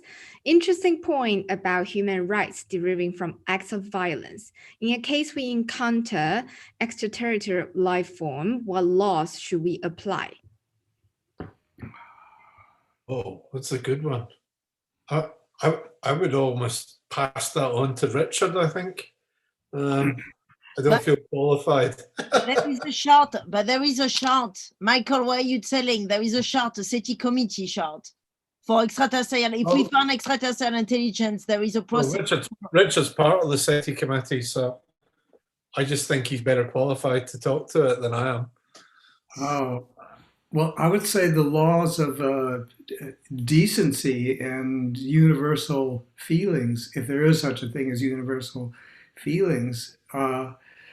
But it's really hard to say our laws. Is there a universal law? And one of the questions that came up earlier that Naum raised was that indigenous peoples' regard for the moon. And 1 week after the Apollo 11 moon landing, I was in Taos, New Mexico. I was visiting one of the Native American Pueblos, the Taos Pueblos, engaged in conversation with some of the Native Americans. And I asked them what they thought about our moon landing. And the majority opinion was that they were very upset because they said, the moon is our sacred place, and you violated our sacred place by landing on the moon. So can you say that that's invalid? I mean, that's their belief. They're entitled to their beliefs as we are. But it seems to me that's something that needs to be considered. Any actions taking on other planets or anything we do that could involve other types of civilization, intelligent, technological civilizations. But I don't think I answered the question. I just want to add that if we did encounter an intelligent, advanced civilization, then it's more than likely it's much more advanced than we are. So it won't be about us, applying our laws to the situation. It'll be them applying their laws to the situation, and let's hope that they're really advanced, not just technically, but actually sociologically and in terms of law and just aspirations to do things well. Yes. Well, there's certainly lots of questions, and of course, the official position of the SETI community is not to transmit any kind of messages for fear of what could be the possible repercussions. my personal feeling, I feel that we should be sending messages, and I feel like that the rewards outweigh the risks, and I just can't see a technological civilization that has the ability to travel interstellar distances to come all the way to Earth for what? I mean, what would we have here that that wouldn't be wherever they would originate from? And it seems to me it would be like going to New York to buy a roll of toilet paper. You know, you don't need to do that. You can buy it wherever you live. So I'm not sure what the interest would be in planet Earth. So I personally don't see an extraterrestrial civilization as being that big of a threat, if any threat. And that's what I feel.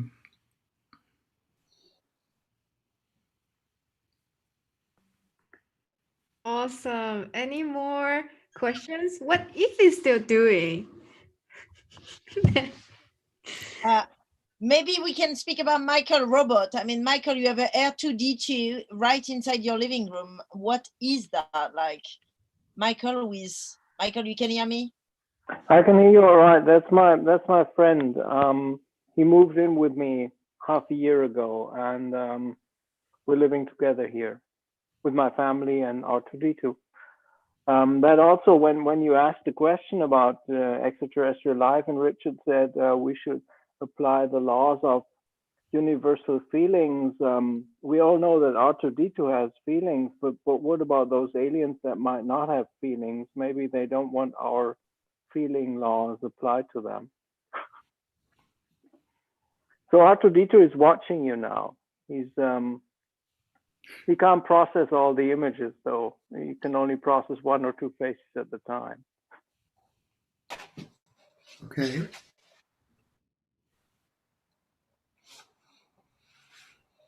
Georgine, this is where you come in. Sorry.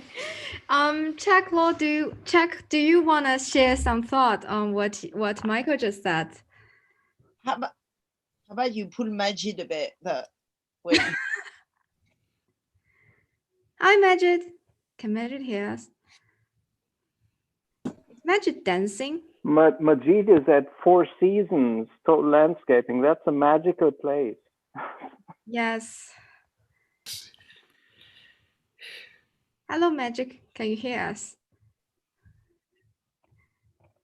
Hello. Yes, live from Four Seasons Landscaping. And how you doing, Zhaoji? And there is a book out. Oh yeah, there is. That is a big fan.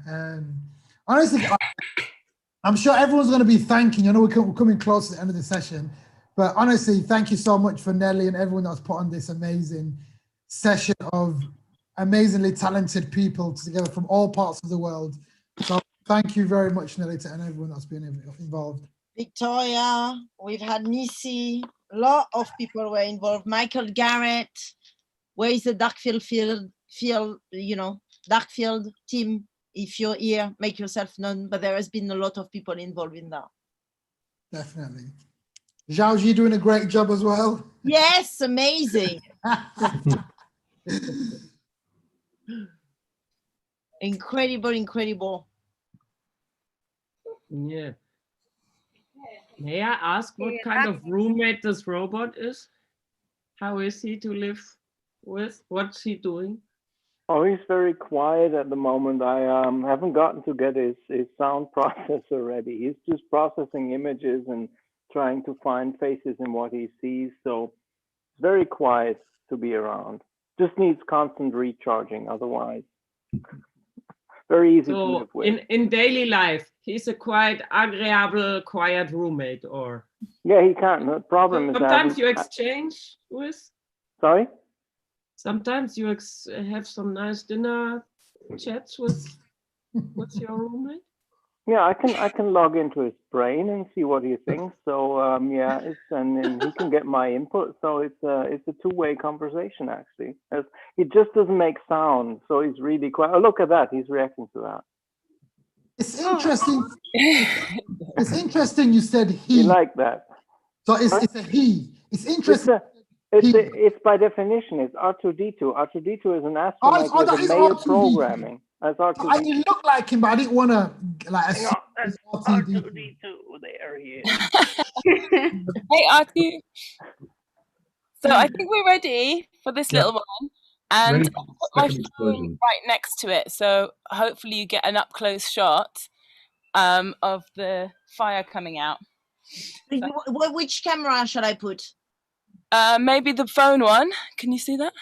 Okay, hold on. Yes. Let me go in the phone one. But if it's, sometimes I think it's, oh, okay, the other one's muted. So good. Have a look.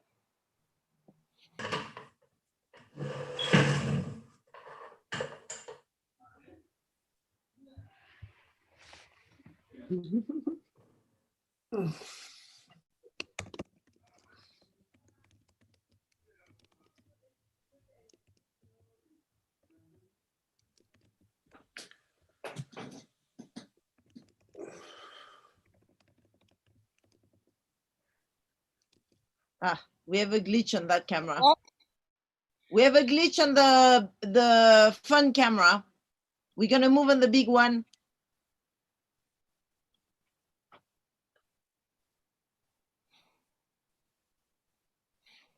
Okay.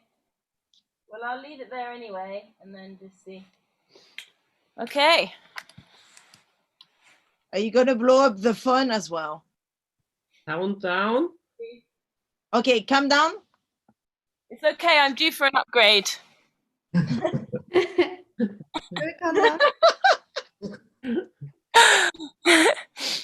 Oh, it's a shame you don't have that one. Because it's. This is. Okay, wait. Let me see if it's back now. No. We don't. Wait. No, I is. don't. I can see it. I can see it. Hold on. Oh, yeah, we're there. We're there. Yeah. Okay. We ready? Down? Okay. Yeah. Okay. 10. 9, 8, 8, 7, 6, 6, 5, 5, 4, 3, 2, 1. 1. Where?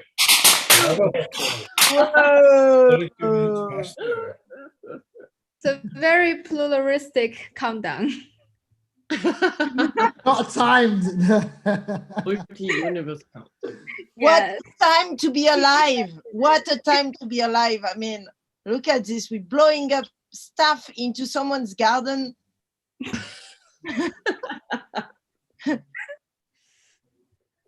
Here we go. The Outer Space Treaty. Oh. Here we go. Voila. We blew up the only piece of law that there was to actually protect the space.